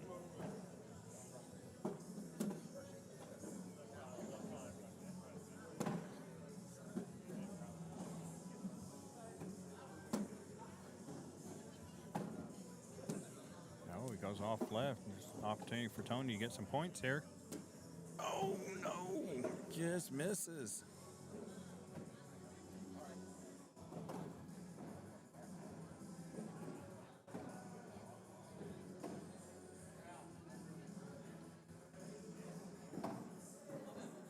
And even Kobe was not sure about that one.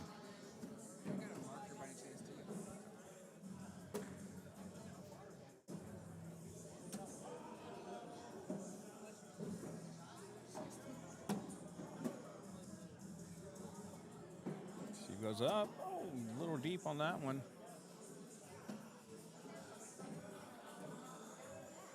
And AJ pushes into it. And I think Steve was going for a block, didn't get it. AJ's got a good chance right here to grab some more points. And he hit it. Can't do a replay. I turned the replay buffer off just because I don't know if that had anything to do with what was going on, where everything froze up or not. Never had any kind of tech issues before. And now it seems like I really do believe it's all just with the Restream software. Oh no, that went off left for Tony too.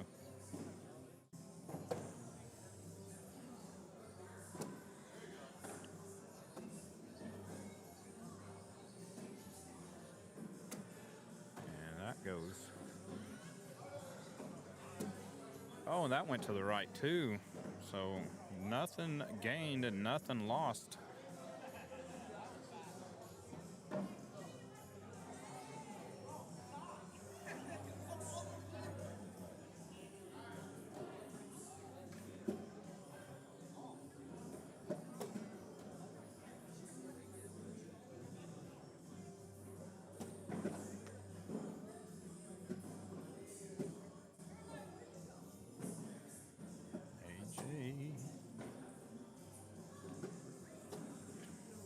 I've been sitting here trying to figure out what I had heard of AJ's nickname was this whole time, and it never hit me, Jake, until I just seen your comment. I know that I've heard his nickname 100 times, and I could not remember. And now, I don't think I'll ever forget it because I'll never unsee it.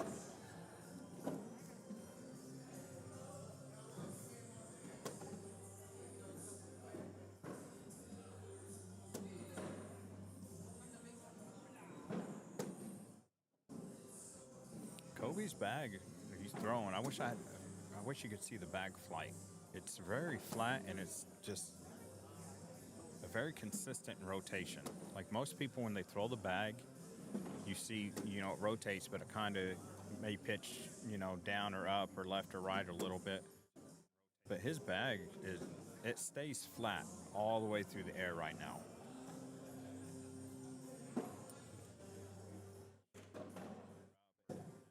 It's actually full power. Like Kobe's that he's throwing right now is full power.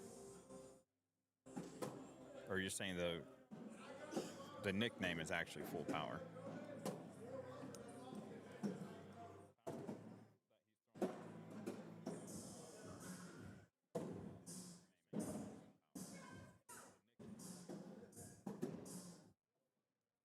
I'm not sure full power is what I'd have heard as his nickname. Maybe it is, and I'm just not remembering it at all, or I'm thinking it's something that it's not.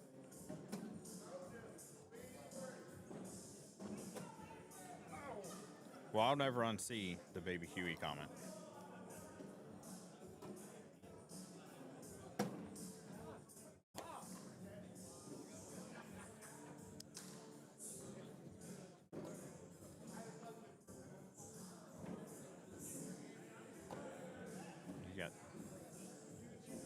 He was frustrated with the bag, but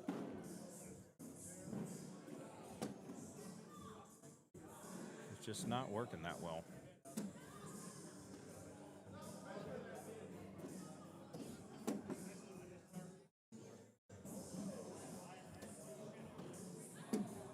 Tony got that nice loft of a throw.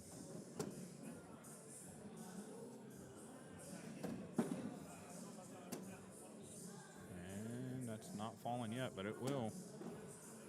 Or it won't. I really thought when the bag hit the board it would have fell, but the bag hit the bag. Tony's going to get it in there now. Mayball going to grab some points there.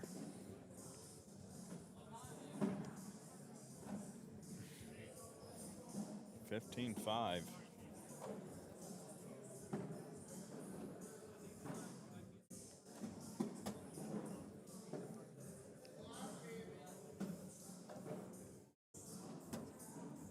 Steven pushed it and then rolled over it.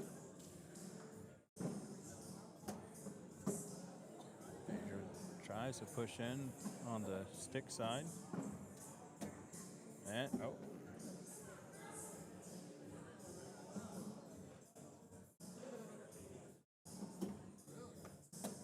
Oh, that goes off. He's wanting the slick side push. So now if you can go through and follow, there's only 3. Unless something happens here. 18-5. It's now or never for the guys to get this going.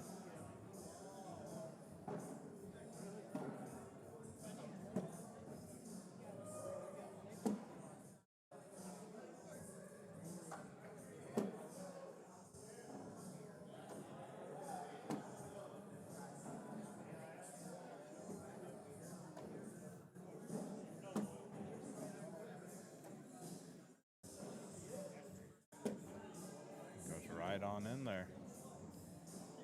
Oh, Tony was trying to get that bag to go with it, and it wasn't going to. Now he's just gonna go for the wash and hope for. Oh no! Bags are just hanging around the hole.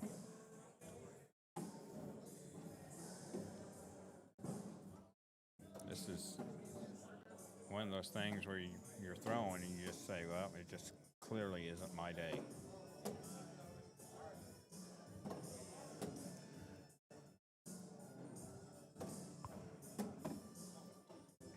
AJ's going to step out now. Steve pushed it out of the way a little bit more.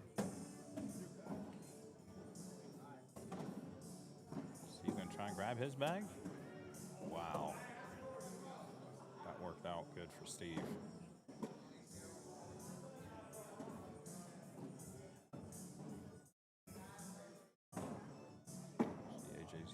stay sticky side, it looks like.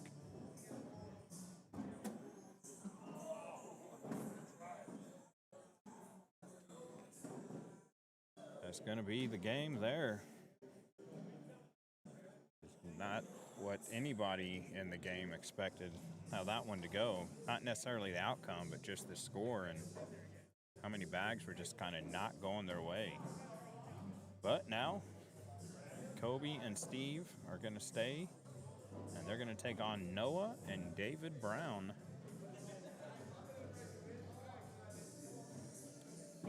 And the winner of this will take on Scotty Ball and Mackenzie McGee. Excuse me.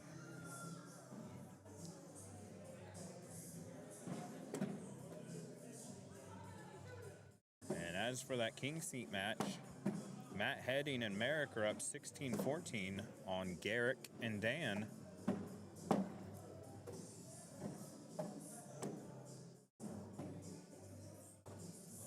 Other game going on, got Parker Denon and Carter Bennett up 17-16 on Eric Rosignol and Daryl Sutliff.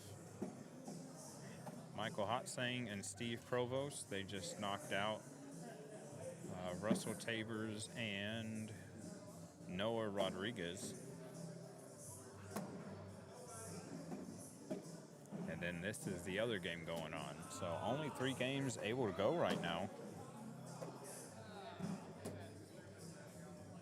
As everybody's going to be waiting for something else.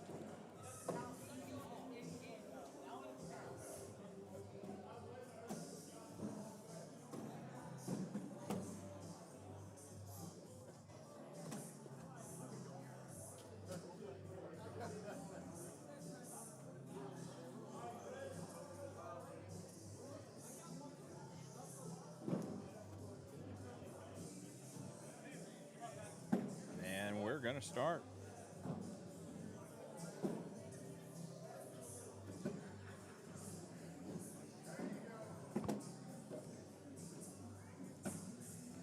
Now, I'm not sure between these two,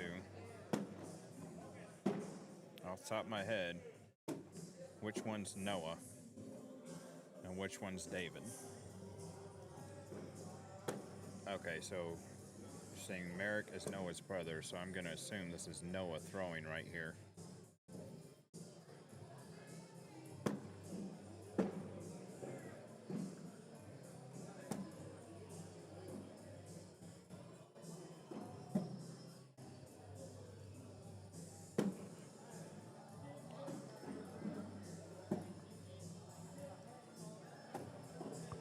.10 wash there.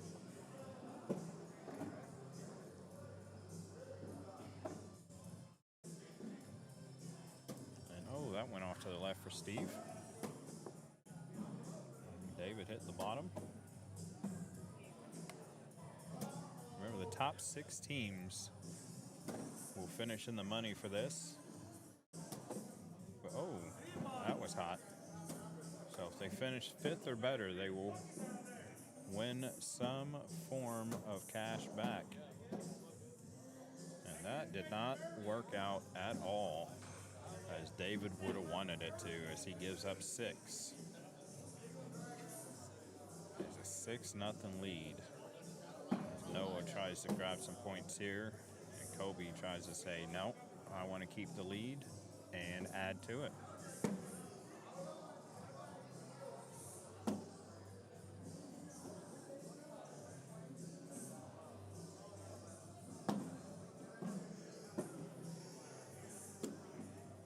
Kobe cuts around it.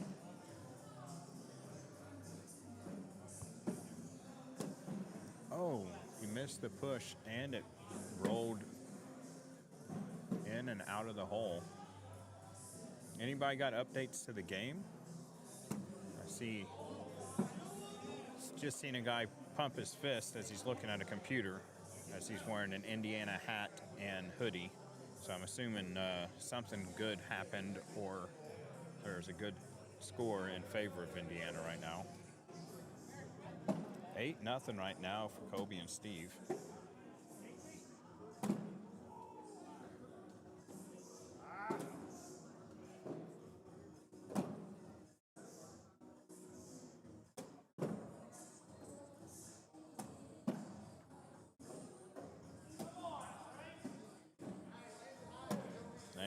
on the board now.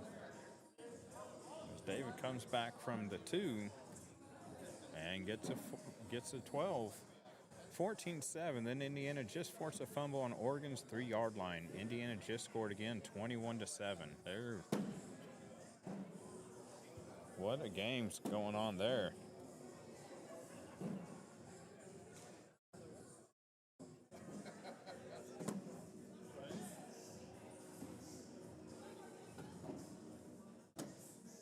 Uh-oh. He's left the opening there for Noah to get through this. Oh, man, that bag just hopped over the hole as it pushed the other one in. Oh. Gave him another opening for it. Not a bad placement. Might give him some damage there. Oh, what a shot that turned out to be. He got out of that with an 8-8 wash. Oregon threw a pick 6 on the first play of the game. That's a way to kill the morale of your own team and give it that morale to the other team.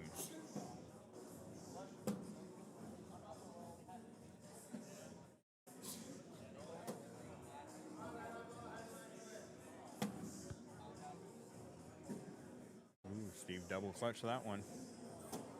Oh, he went off the side, so now they're going to grab 4. And now they're only down 2. Went from having 2 to being down 2.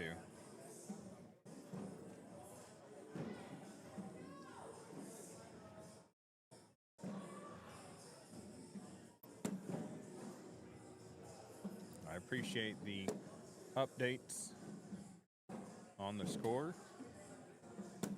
I don't want to pull it up on my phone and have it playing because then I'll start watching it and forgetting the cameras and talking cornhole and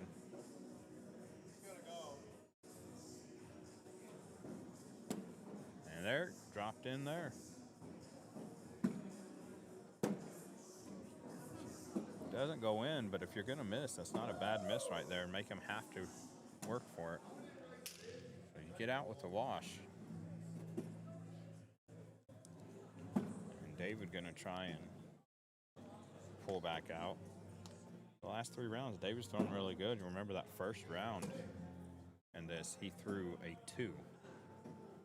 Now he's got that PPR up to an 8.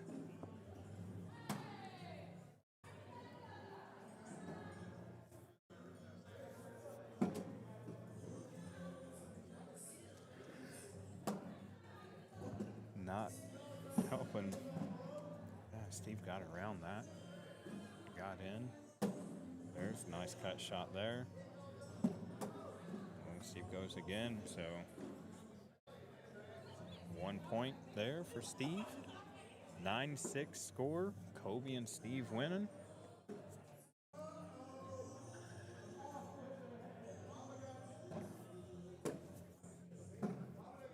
I see his David's shirt, sporting the Mother Shuckers apparel. I don't even know. I haven't seen a set of their bags in forever. Do they still make bags? Have I just not seen anything of theirs?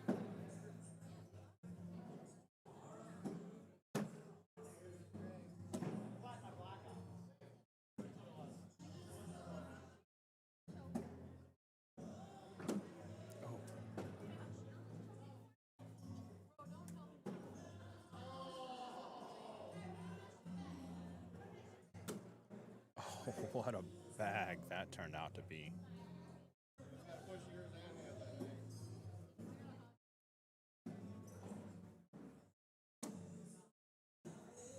Nice cleanup there.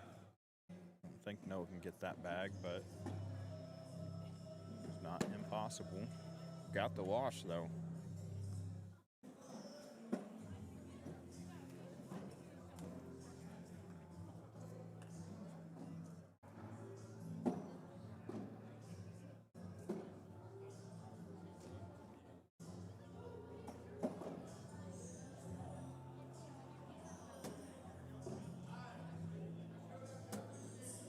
Who's gonna give in first?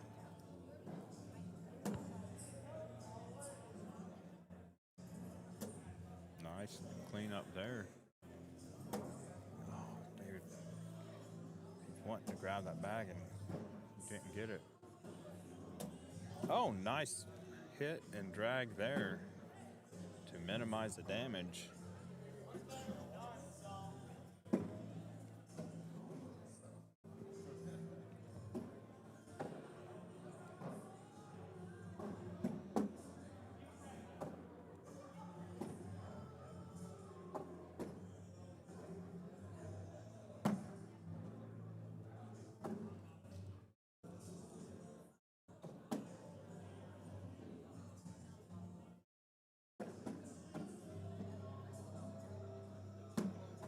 Oh, kicked off left. Well, he's still got a bag, so I think that Kobe could grab this and clean it all up. Oh, it didn't. He hit it. I don't think it's.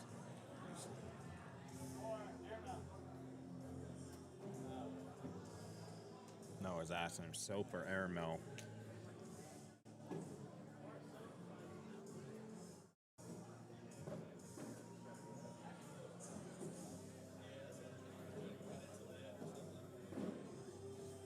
He's asking. They're talking it over. He looked down, came back, and then he went back for another look.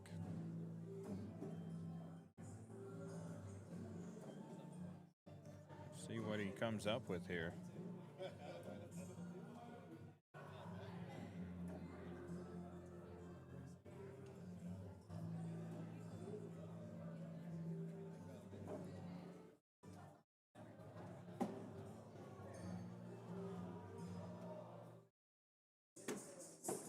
All right, got one bag to fall, clipping it.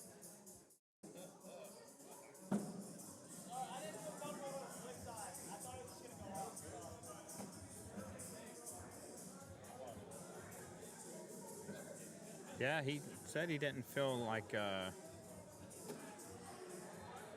he felt comfortable going slick side. He said he felt like it was going to go off the back. So that's why he went with the shot that he did. Indiana getting the ball back after back-to-back sacks.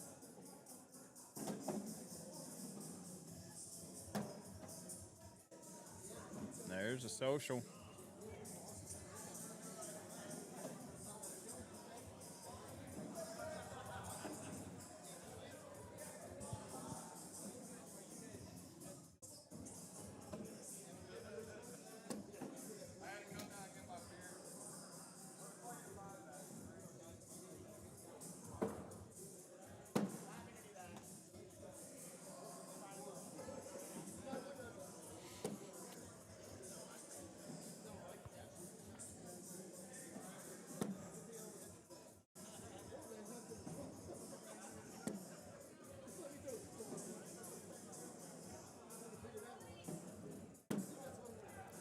Clip in the bag, but it's still not wanting to go in for him.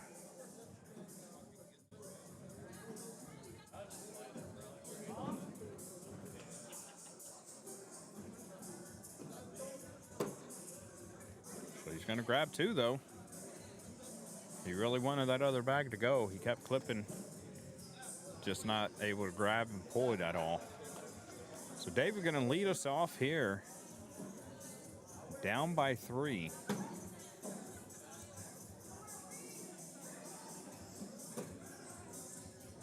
David and Steve both have a pair of 4-baggers.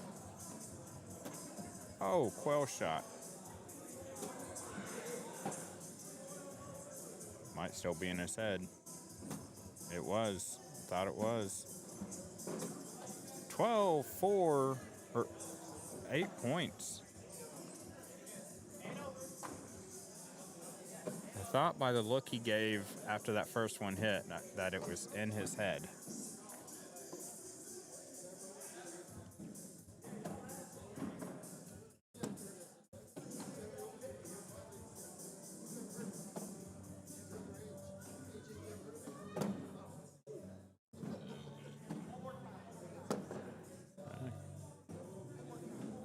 Kobe gonna help him out there.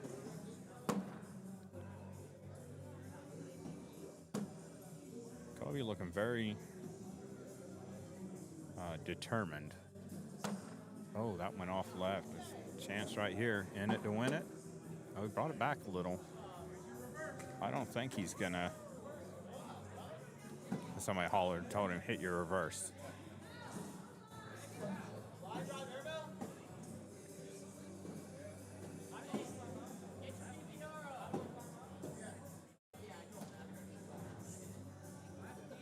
He's gonna go down and look at it. See Steve's.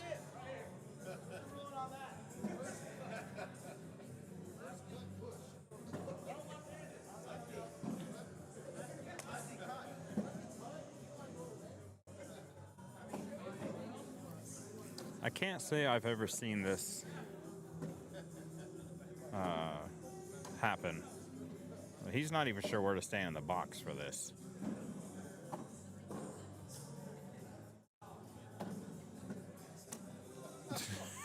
He hit the airmail, but I think he was trying to rodeo airmail. But 21-8 final score there. And we're going to get Scotty Ball and Mackenzie McGee playing Steve Heath and Kobe Dixon again. Where Scotty and Mackenzie knock Kobe and Steve down to the loser's bracket. And we'll see if Kobe and Steve can get some redemption here. Or will they take their both losses from this team? Last time it was 21-8.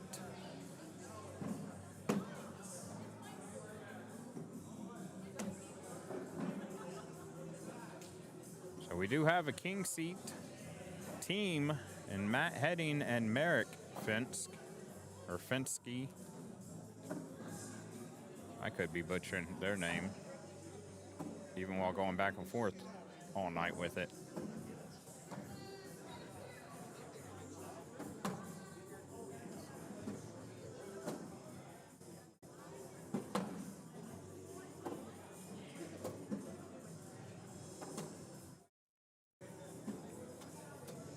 We're waiting for Mackenzie to get here.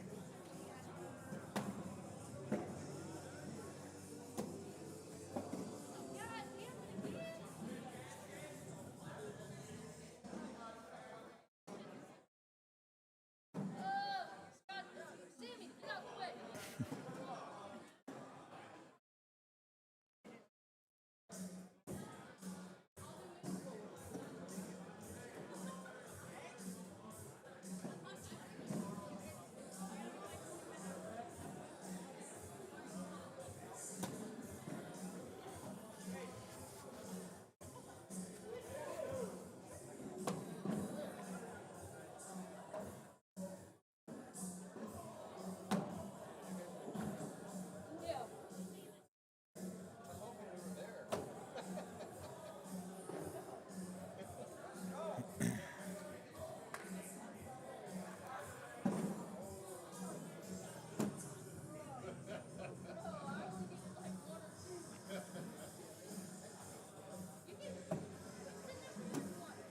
Well, I don't know if you're sitting here updating me on Indiana. I don't know if you guys seen the interview, like in the preseason with Mendoza, where Mendoza said they asked him how he feels about this upcoming season or something to that effect, and he goes, "Well, we either have the best defense in the nation, or I'm not as good as I think I am."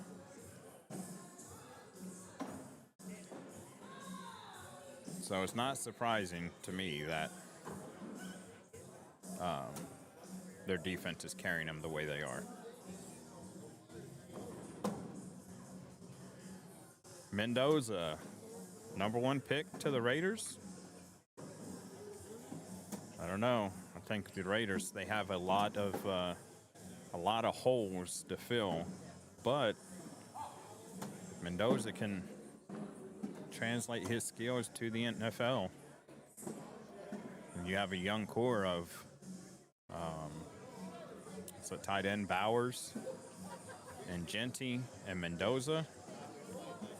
It's a good young offensive set right there for those guys. Then just fill the holes on defense. Oh, they do have the most cap space. Oh.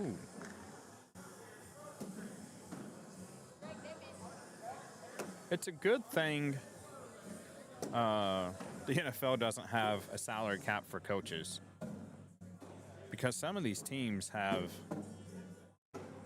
just as much money going out to coaches who don't coach their team anymore as they do for players. And I think the Raiders may be one of them. I think they're still paying Gruden. They're still going to be paying Carroll. The guy before Carroll, I can't think of his name right now. I'll be mad when I hear it because he used to play for the Raiders. They're still paying him. And yes, it's two BP bags on center court once again. And like we said earlier, Steve and Kobe was knocked down to the loser side by Scotty McKenzie. Nice airmail there. So are they going to get the revenge game here? Or is it going to be 2 losses to the same team?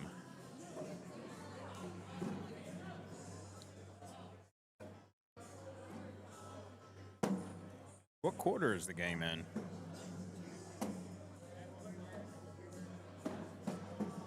Surely it's already past halftime. Surely we're in the second half of that Indiana game.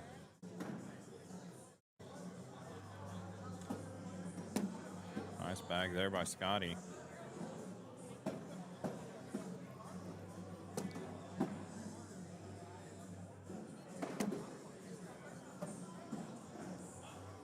Holy cow, 28-7 and there's still 2 minutes. Yeah, I'd say that game is quickly becoming a shootout. The good thing you finished 5th. The good thing you're in the 5th place game, you get some kind of money. She tells Scotty, I apologize in advance.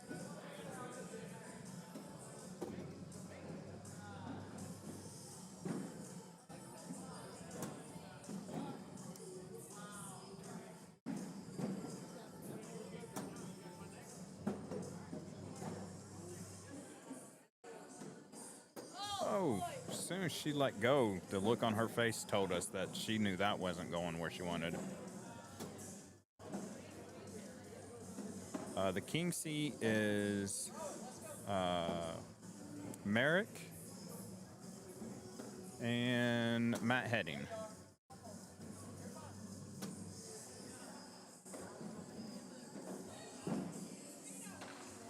First play, fumble. It's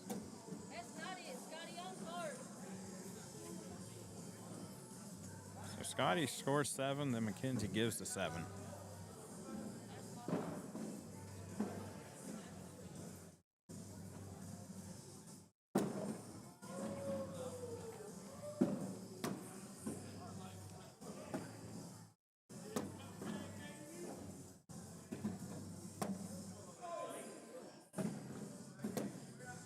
This guy's going. Scotty can clip that bag right here.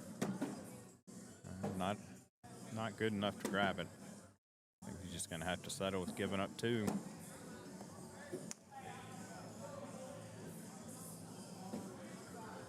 So 9-7.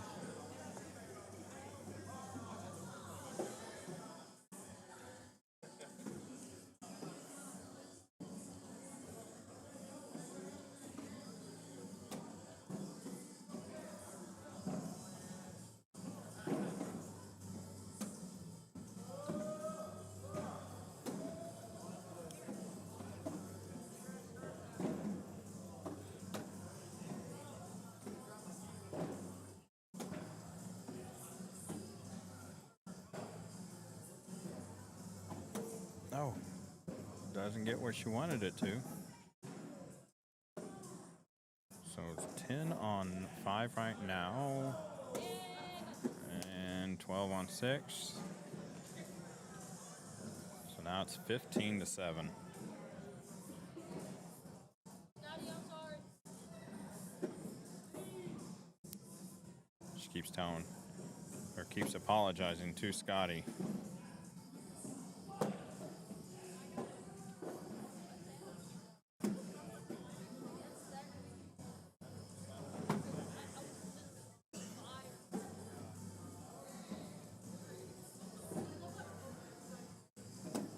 Oh.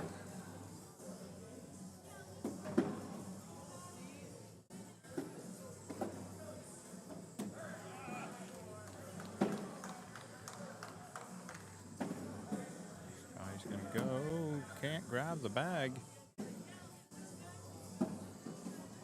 But he can grab 3 points. All he wants is an opportunity on his end. And for Steve to miss a bag on the other end.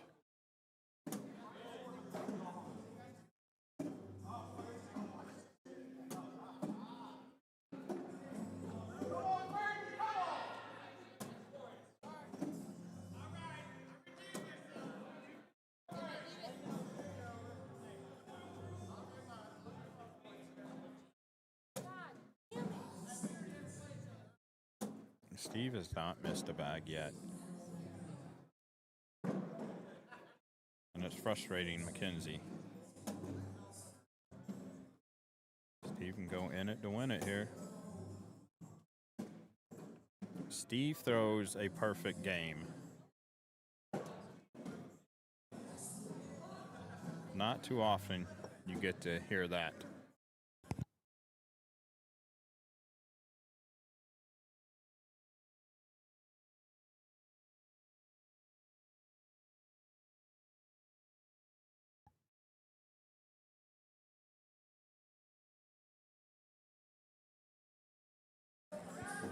So we're going to be waiting a little bit as we have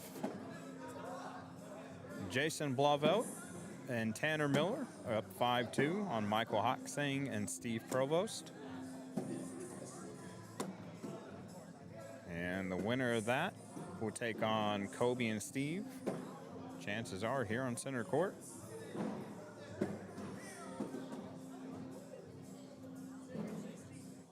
So it's a 5-2 score right now.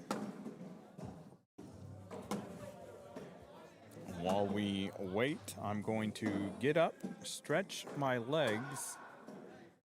Hopefully it'll stop me from yawning.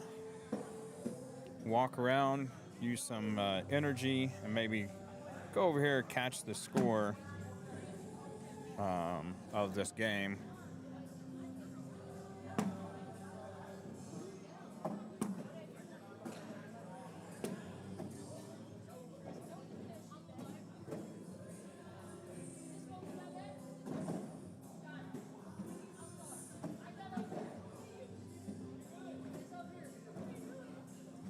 And all right, so go ahead and go with the fam cam. And nobody's beating Indiana this year. I gotta agree. It's kind of ridiculous. It seems like how good they are.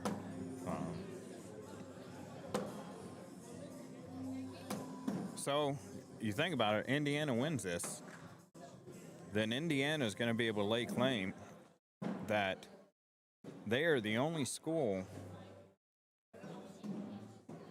or no, not the only school. They were the last college basketball team to go undefeated throughout the whole season and win the national championship. And now they're going to have the same. They'll be the last football team should they go on and beat Miami. So talk about some bragging rights that not too many people can say. So, all right, we'll find you a little music here. And I'll be right back as soon as we get a game going.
All right, guys, we're going to get another matchup here. Michael Hoxsang and Steve Provost, otherwise known as Candyman, taking on Kobe Dixon and Steve Heath. I have to go back and look, but the team they just beat, Michael and Steve, they beat Jason Blauvelt and Tanner Miller. Let's see which one was throwing against Michael Hoxsang, because they said during that whole game he missed one bag. So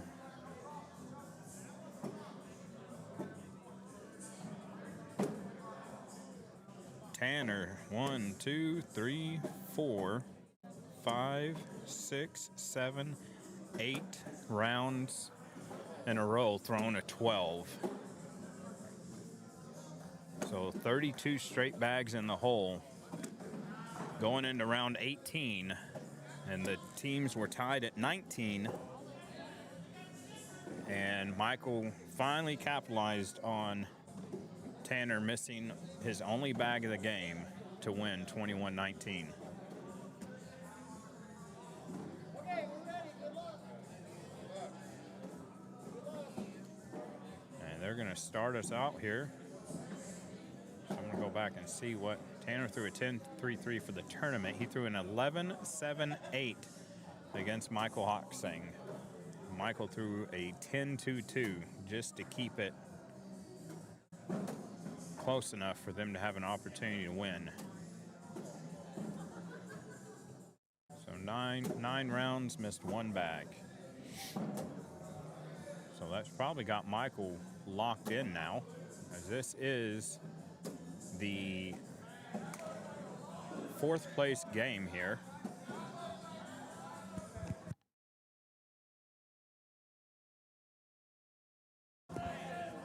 Whew, sorry about that. Had to mute and sneeze for a second.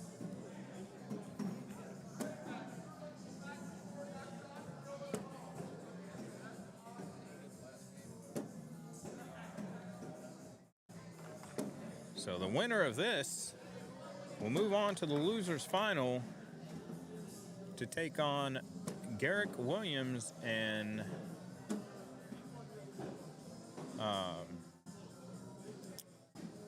Dan Scholten, or Scholten, not quite sure how you pronounce it.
Excuse me.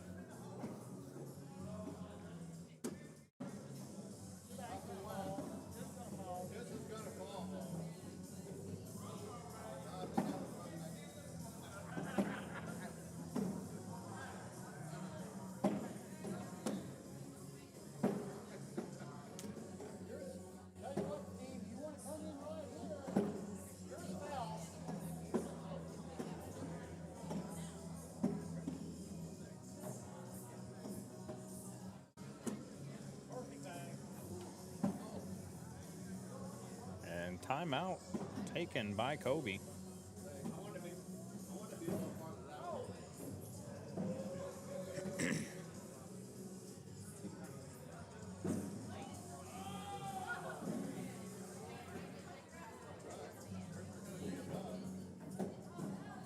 Took a look, see what they wanted to do. I'm not sure what what the thought is here.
So 10-0. Michael and Steve out to a quick start.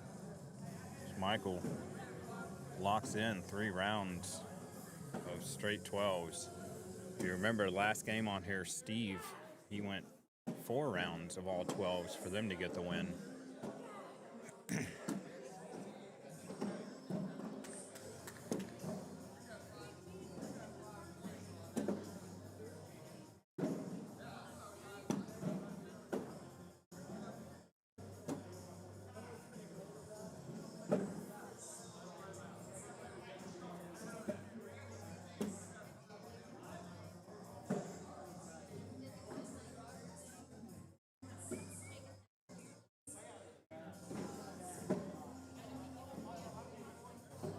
Can Michael keep it going here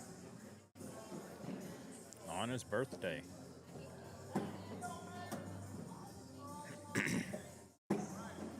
They are throwing arcane bags. Are Michael and Steve Provost. This Candyman is sponsored by Arcane.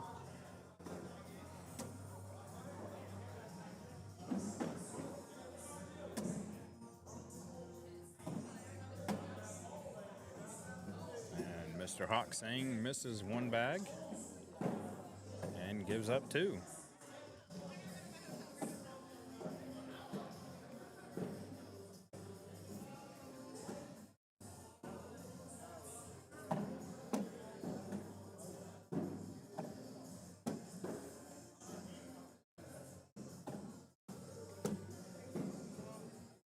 Just sits on the back. Candyman kind of pushed it back in there. Oh, side rail city. Sneaks that in. So we're looking at a 7-on-2 right now. Oh, he's going to go up to try and get it. Oh, he bounced off the back. He can go in, put him on 20, and he does. And that next team, I hope they're ready, because they're right for the picking right now. It's a 20-2 score.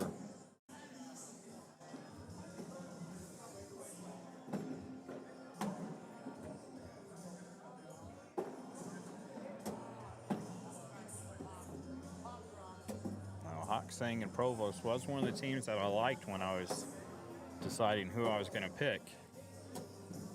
And I ended up going with AJ and Tony.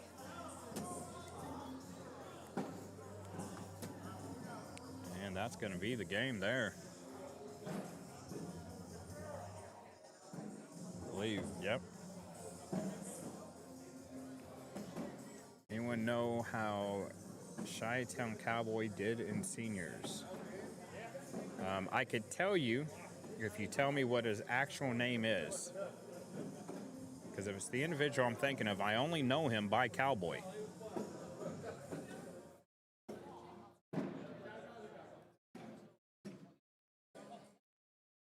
Let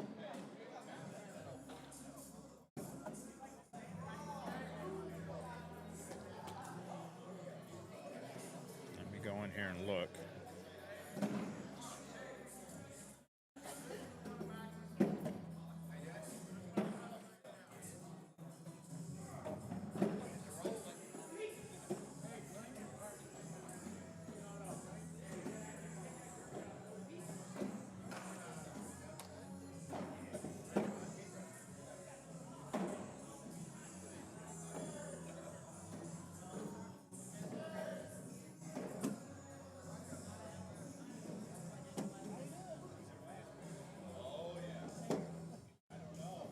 Sid Carlisle. Okay, here I'll tell you. I had no idea. I only knew his name by Cowboy. He finished 17th.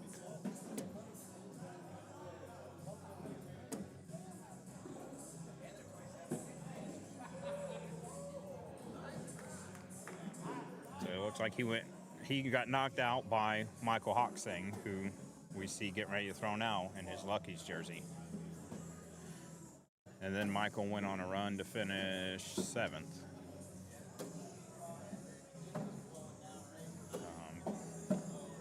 But he got here last night, and he threw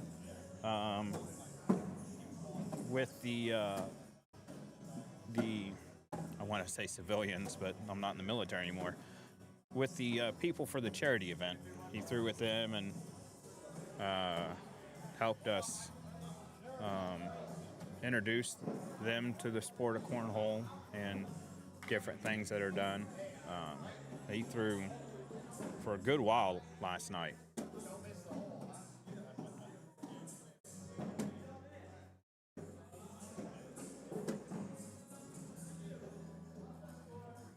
Yeah, Michael's really good. And you remember this, they announced this is his birthday today, so it would be quite a way for him to win, or quite a gift for him to have to win on his birthday here in Beloit.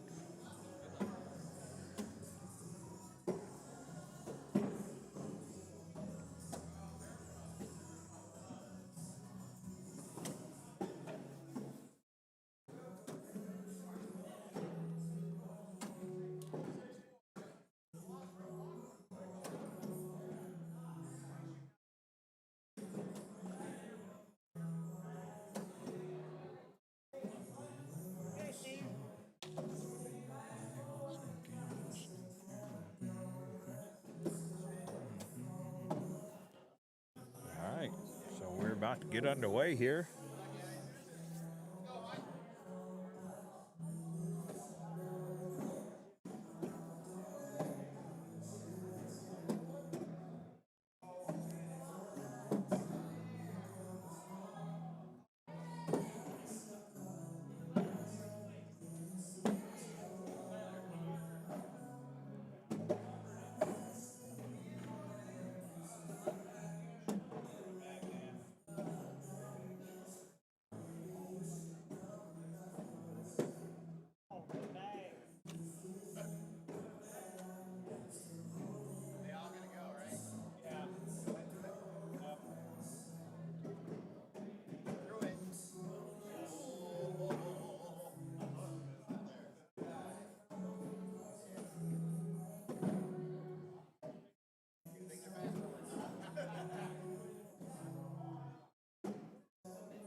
So 2-0 right now.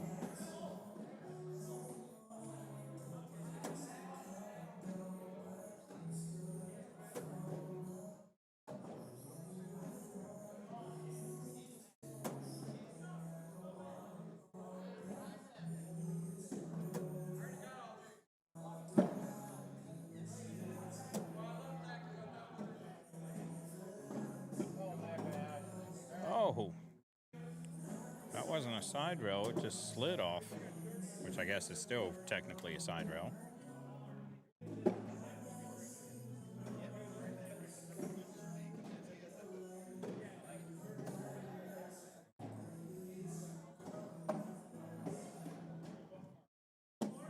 Steve going right down the middle.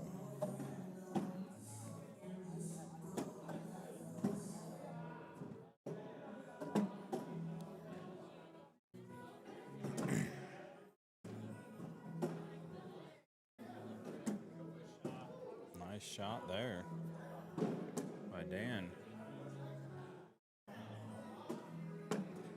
Gets that one to go as well.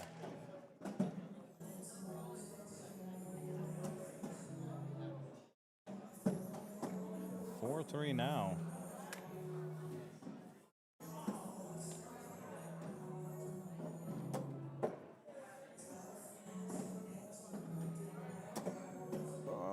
I didn't think it was going to stay, but mixed bag slid right on in there.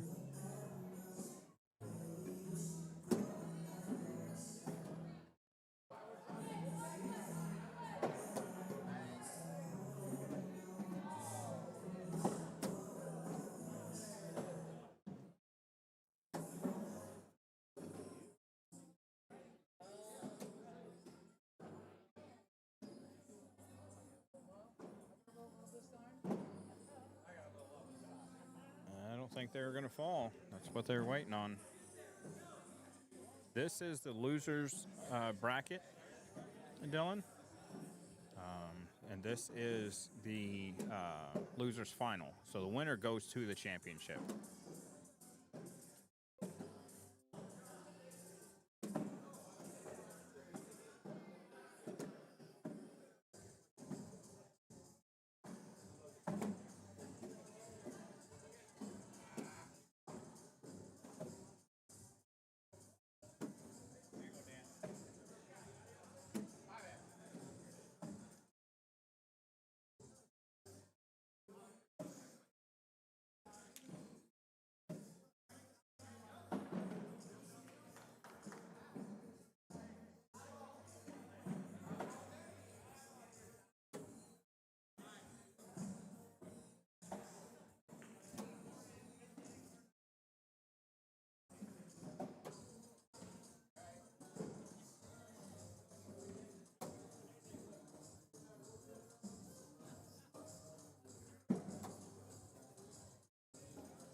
It's 8-7. Still got the lead, but not by nearly as much as they had.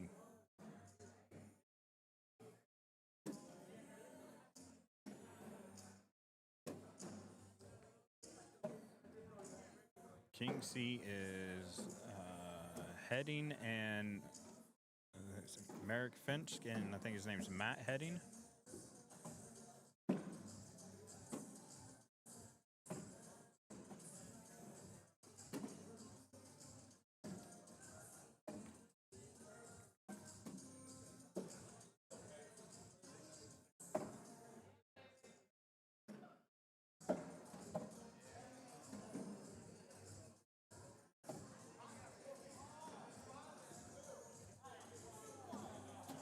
Oh, well shot. Mick throws one short.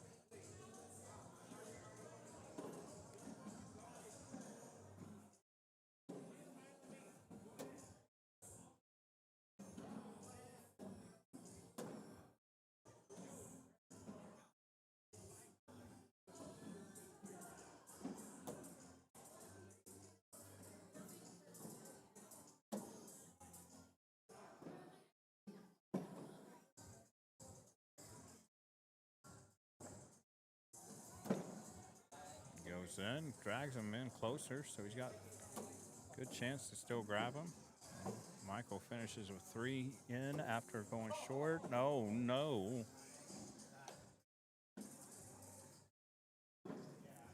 Not what he was hoping to get out of that one.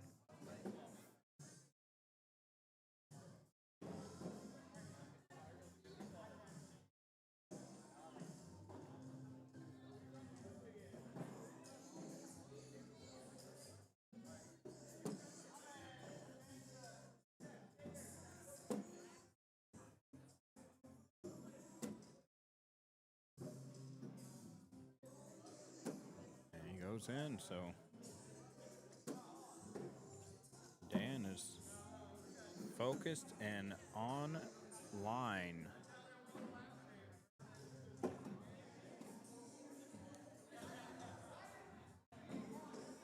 Oh, not what you wanted to happen, please, he's thinking, and it happened. 12 on 5.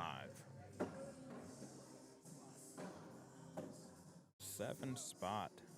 15-8.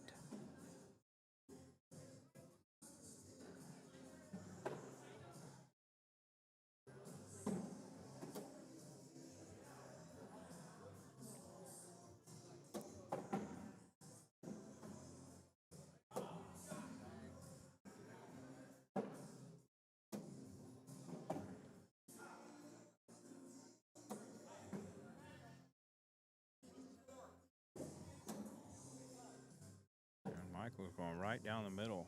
Found his drive. He's hoping to get Garrick to miss one. And Garrick's not wanting to.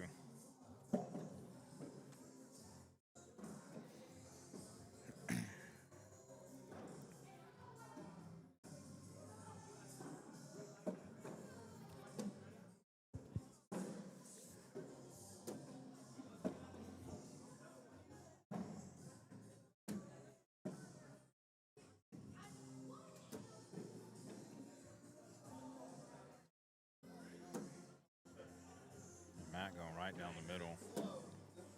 Candyman cannot afford to miss another bag. It's got to be in.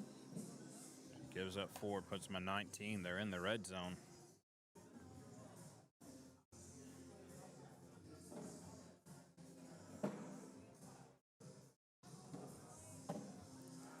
$19-8.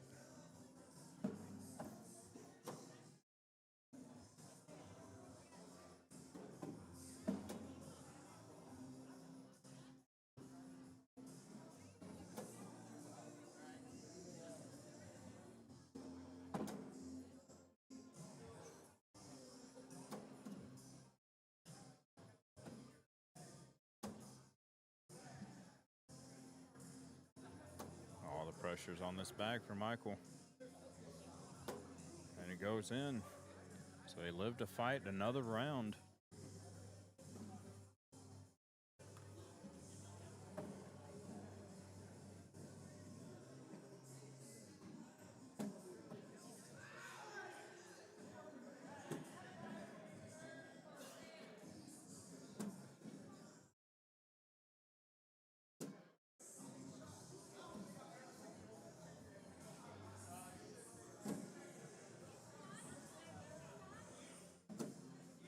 Nice bag there by Candyman.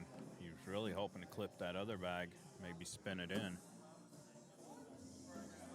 You look at this now, you go on, you put 4 bags in your partner's hand. If you shoot it and you miss, you lose the game.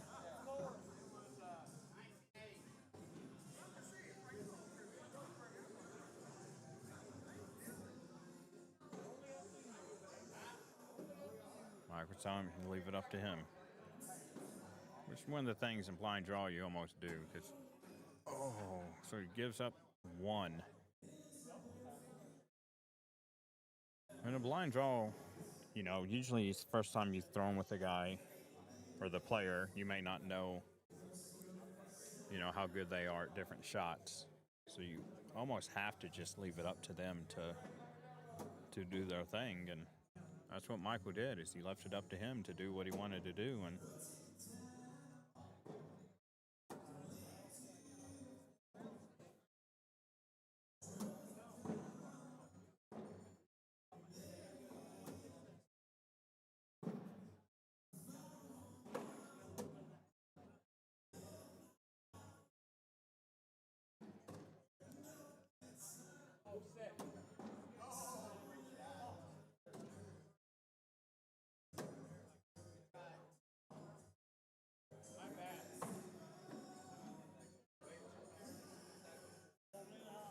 $20-9.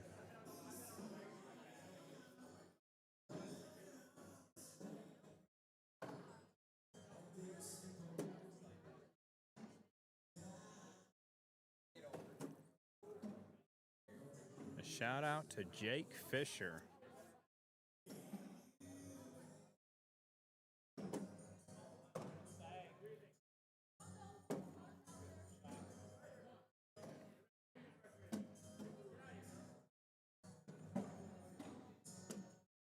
Tell us about Jake Fisher, Neil.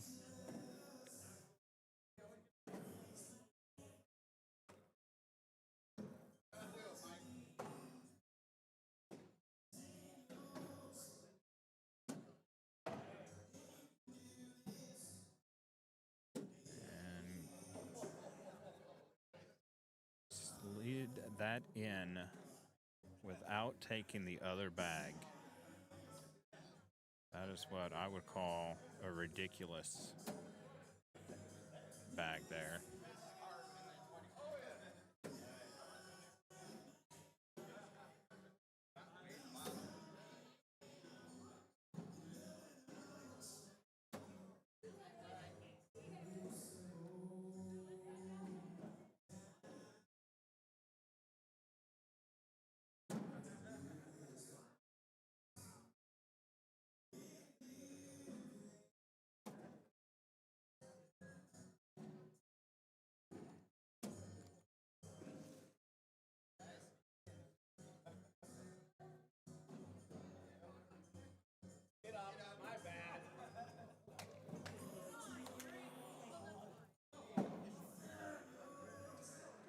some more points here to keep them in it, not going away.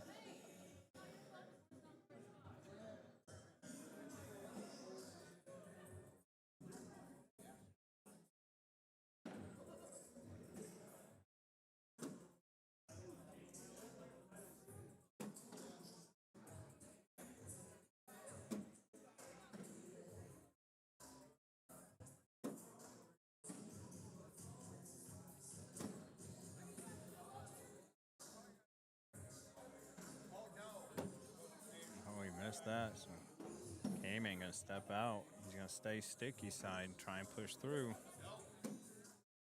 Oh, this can go in. Push follow for the win, and he got it. So that's gonna be the game.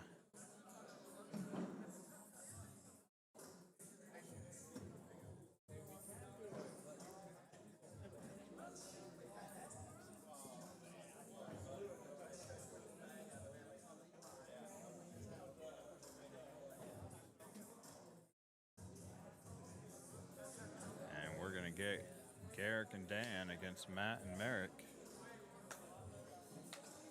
And we're gonna see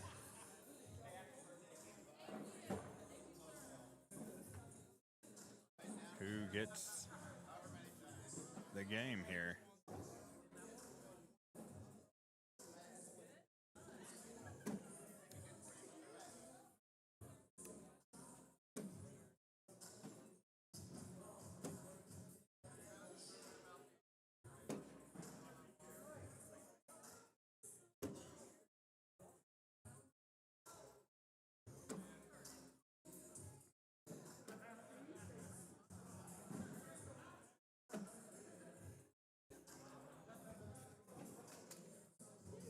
We'll get some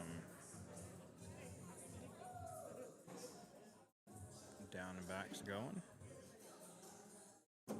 Matt and Merrick must be double dipped.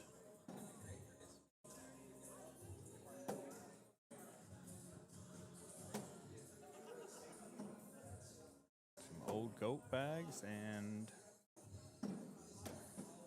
let's see what Merrick and them are throwing. They're throwing his bags, their vibe.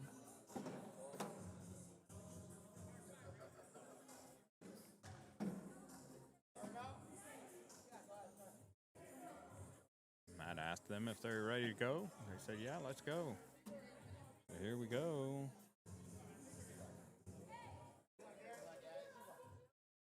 And here we go.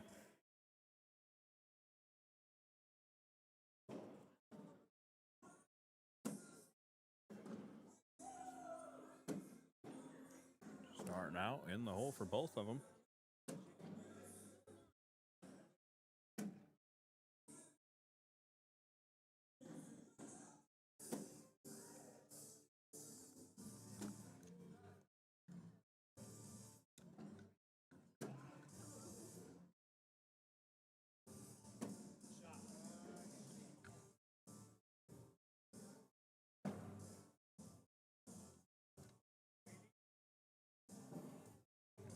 Eight round there.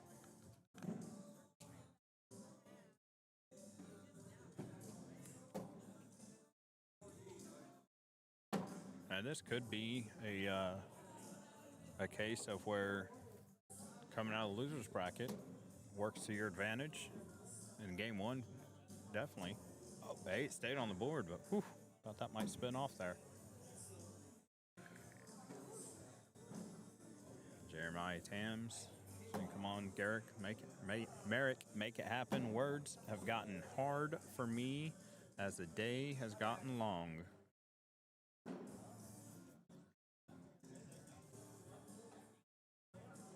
Could this be the final game of the night? Or will we have one more?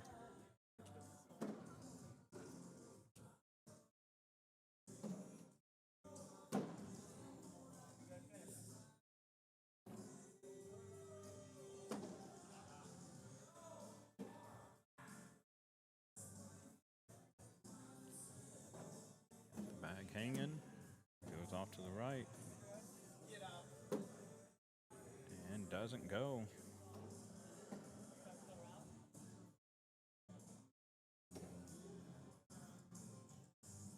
And, oh, he does get it cut around too. That's what Merrick asked for.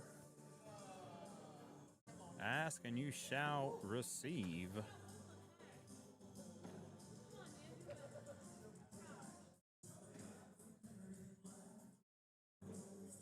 That was a nice bag there by Matt.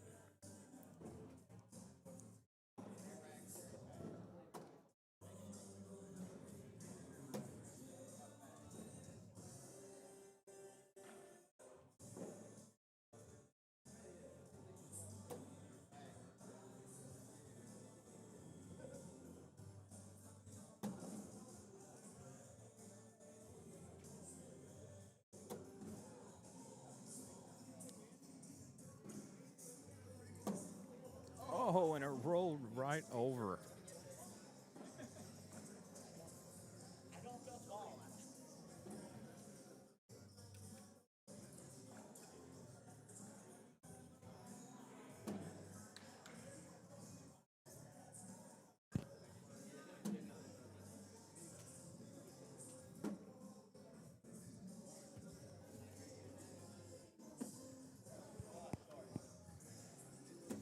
Nice collect bag there by Dan.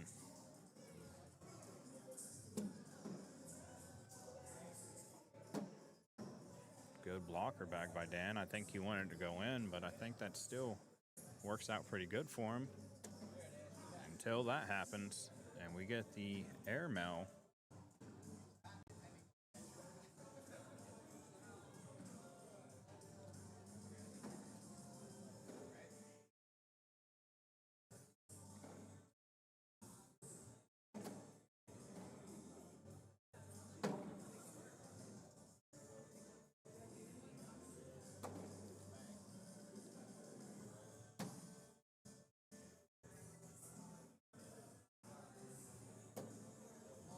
Merrick trying to hoping for a miss from Garrick.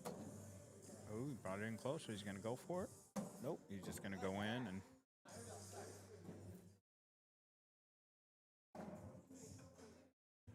11-0 right now.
I knew I heard my granddaughter's voice somewhere in here. I heard Pawpaw, and I was like, what are they talking about? Why am I hearing things? Looking at my phone and looking, and there she was.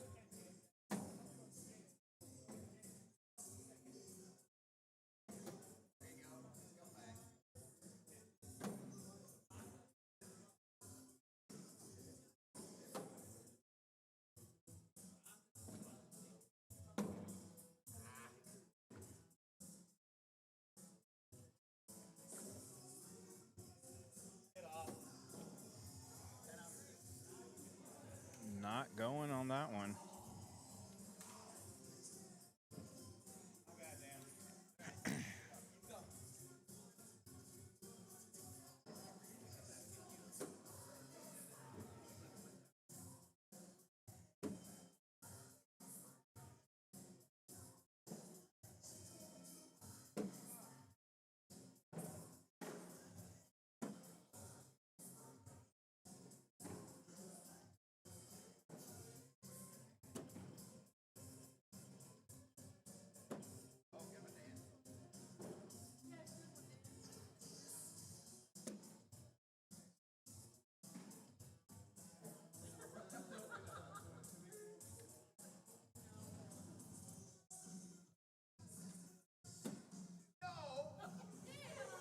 The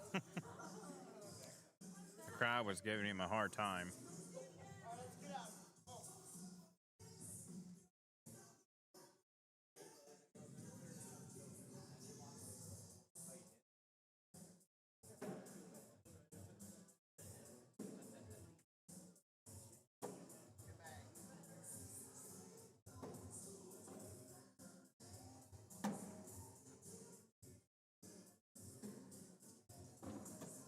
Nice block back there by Garrick.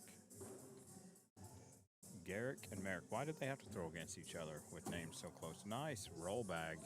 Almost drug the OG bag with it. I don't think Garrick is going to have to try too hard to get that to go. Nice bag there.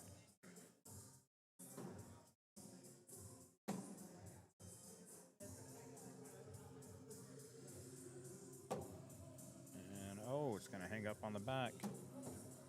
Oh.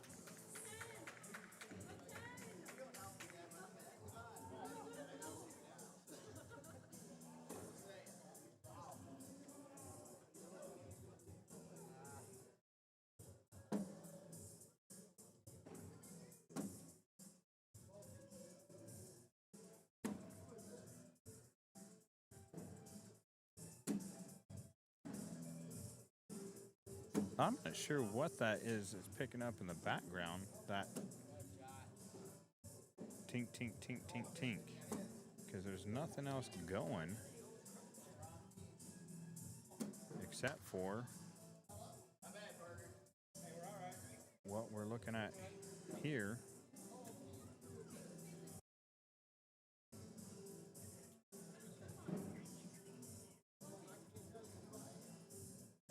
There's nothing else playing anywhere.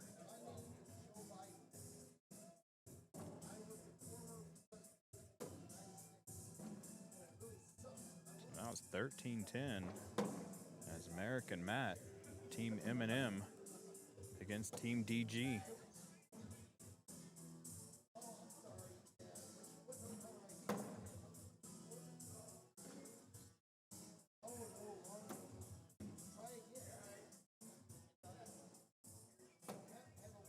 Takes Merrick's with it. He can go in for two. Oh, doesn't get that one to fall.